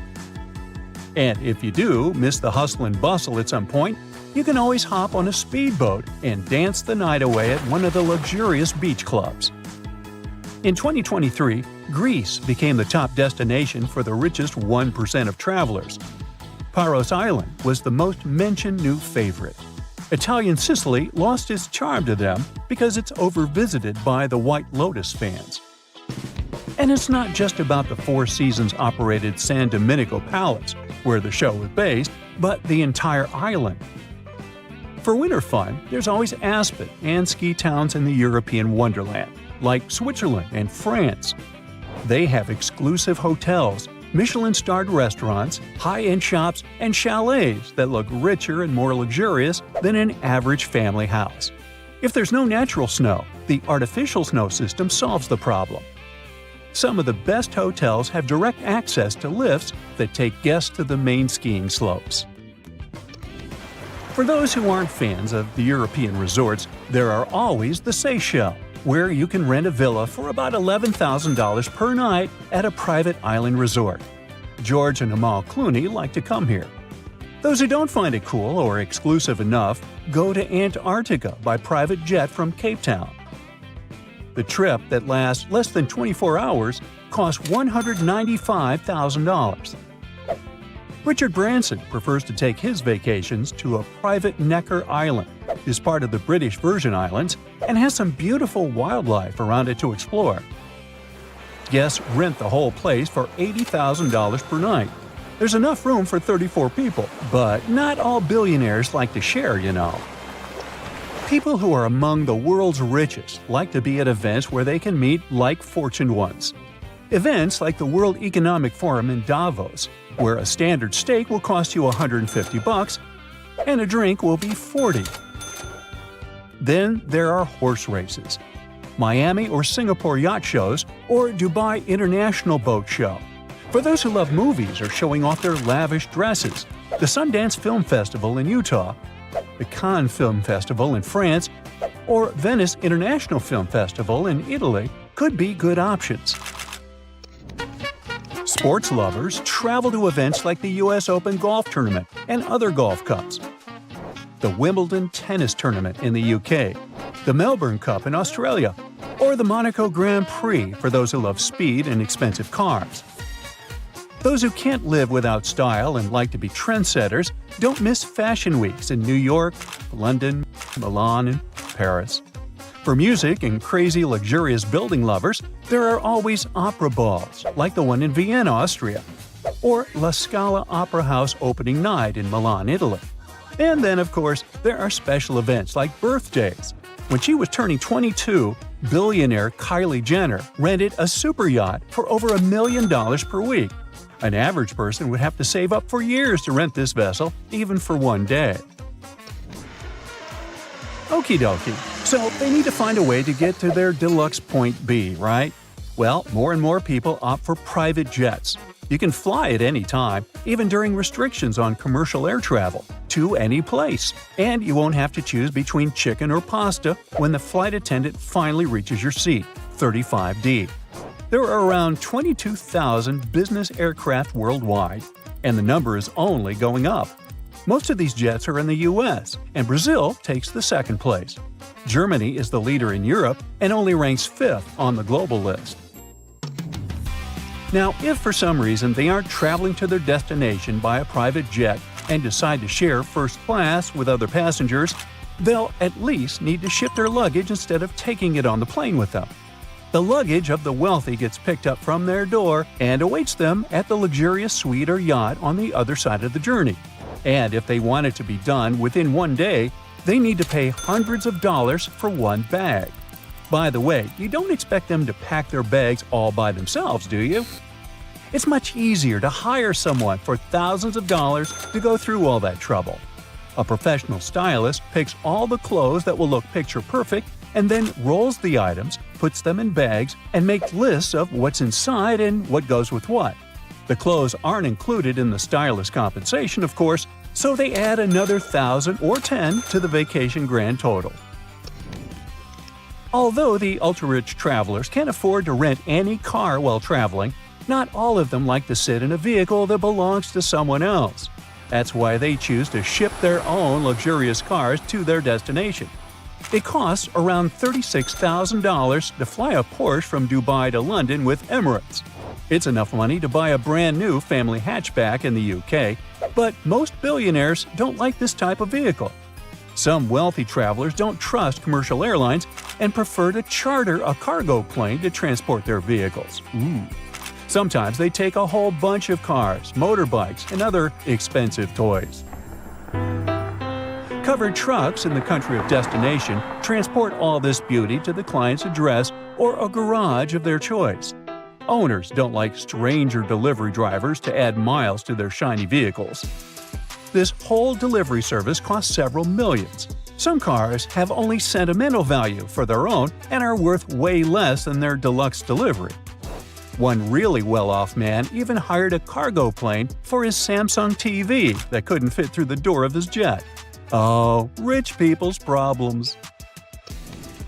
They can afford to eat at any restaurant in the world, but it would be too mainstream, so they prefer to bring their private chefs on vacation. These professional cooks know their clients' diets and health goals. For luxury travelers, consistency and routine are too important to trade them for public restaurants. For chefs, it's often a chance to travel for free and get a good salary at the same time.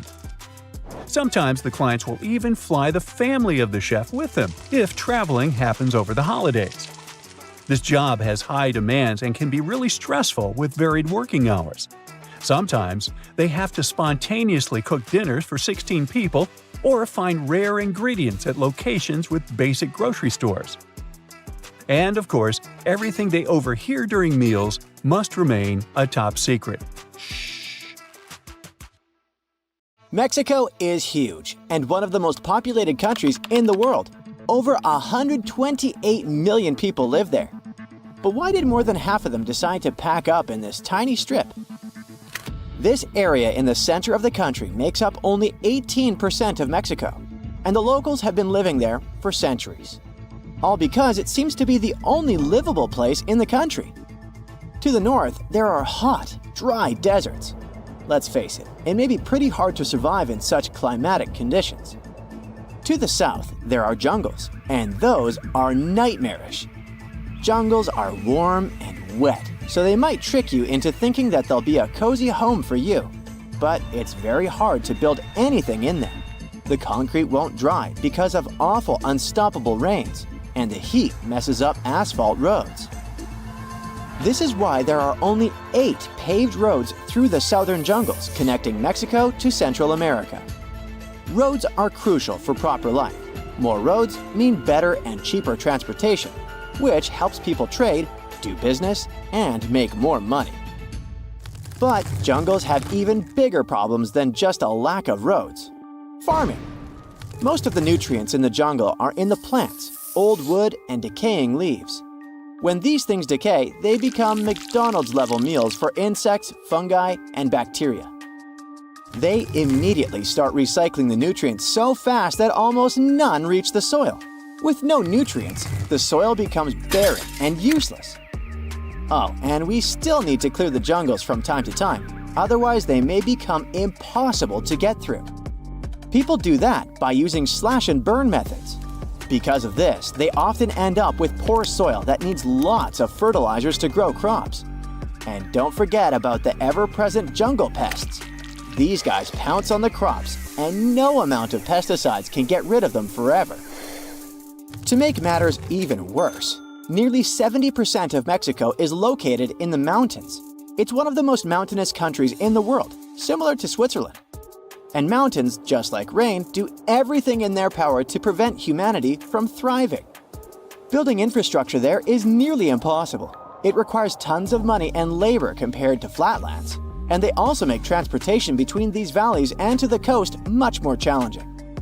Now, imagine mountains combined with the jungles. Exactly. But hold on a minute. Isn't the central strip of Mexico filled with the highest mountains in the country?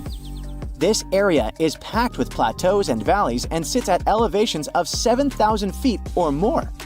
This is as high as a ski resort in Aspen, Colorado. Then why in the world does everyone still live here? Turns out, these are actually good mountains. Since they're so high, they block the hotness of the desert and the tropical zones. This way, they create cooler, drier, and more temperate climates. The soil here is super fertile and great for farming, all because of the plot twist. many of the surrounding mountains are actually volcanoes. Volcanoes, while scary, can also be super useful. They've been erupting for millions of years, and when they do that, they mix rich minerals into the soil. They're like natural fertilizer. So the land here is perfect for growing crops, especially calorie-heavy grains like corn. That's why we get so much corn or maize from Mexico. Also, many volcanic areas have natural hot springs where people can relax and enjoy a warm soak. Finally, mountains help reduce the spread of viruses and insects. This is one of the reasons why Mesoamerica became one of the first cradles of civilization in history. Thousands of years ago, the ancient city of Teotihuacan thrived here. This city reached a population of at least 125,000 people, bigger than Monaco or Liechtenstein. It was one of the largest cities in the world at the time. Back in the days of the Aztec Empire, this area was home to 5 large lakes and many rivers that provided tons of fresh water for farming. Also, people used boats to transport goods. This boosted trading and cultural growth. But living in the mountains still isn't perfect. Only about 12% of Mexico's land is good for farming, so mostly people farm in the central volcanic valleys, where they've lived for centuries. Also, because the elevation is so high, the rivers flow from the mountains to the ocean. Gravity plays its tricks, and the currents accelerate and become stronger. Because of this, there's no cheap river transport between Mexico City and the ocean. The rivers are too dangerous for the ships. Instead, people have to rely on more expensive methods like roads, railways, and airplanes. Veracruz used to be the local star port. It was the only safe and calm place on the Gulf of Mexico. Since it was the only natural harbor for miles along Mexico's flat coastline, it was super important. Not only for locals, but also a hot target for invaders. And while mountains could keep Mexico's heartland kinda safe, protecting coastal areas was harder because of them. Connecting Veracruz to Mexico City was a massive headache. And don't forget that living near volcanoes is still scary. Every now and then, they throw temper tantrums and start spewing lava, ash, and smoke everywhere. This is extremely dangerous, so locals have to evacuate to keep everyone safe. One famous volcanic event happened in 1943 with the Paricutin volcano. Imagine a farmer's surprise when a volcano suddenly erupted right in his cornfield. The volcano grew rapidly and buried 2 villages in lava and ash. Most people managed to evacuate in time, but not all of them. Another dramatic event was the eruption of El Chichon in 1982. This eruption was a big surprise and caused a lot of destruction. Finally, there's Popocatépetl volcano. In the Aztec language, this means smoking mountain. People affectionately call it El Popo. This volcano is still active and quite close to Mexico City. El Popo frequently lets off steam and ash, reminding everyone that it's very much alive. And living near El Popo means always being prepared that something might happen. Also, the reason why volcanoes are there is because the local tectonic plates are pretty active. The ground likes to move, which means that earthquakes aren't a rare occasion here either. Well, at least the climate on the Central Strip is nice, so modern construction materials like concrete and asphalt thrive here. Finally, we can build some roads, right? Oops, never mind. Because of the elevation, the locals only managed to build the first railroad in the 19th century. Meanwhile, the US had already built over 50,000 miles of tracks at the time. Can you imagine? Since Mexico is like a jigsaw puzzle of separate valleys, it's very tricky to build roads and railways through the mountains. Basically, there are no cheap ways to move goods in the country. But a few cities found a way to thrive outside the Central Strip. Chihuahua is one of the largest cities in Mexico, and it's doing pretty well. They boast good automotive and electronics industries. That's probably because it's connected to the US border, which really helps trading.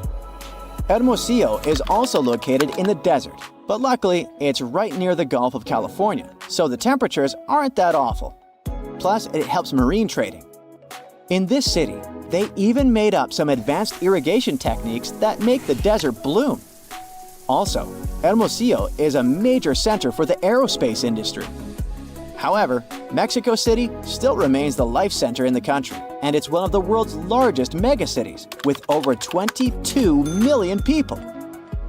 But it's hard for the central government in Mexico City to control this puzzle of a country.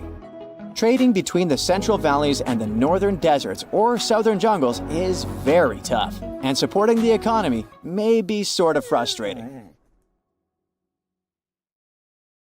That's it for today. So hey, if you pacified your curiosity, then give the video a like and share it with your friends. Or if you want more, just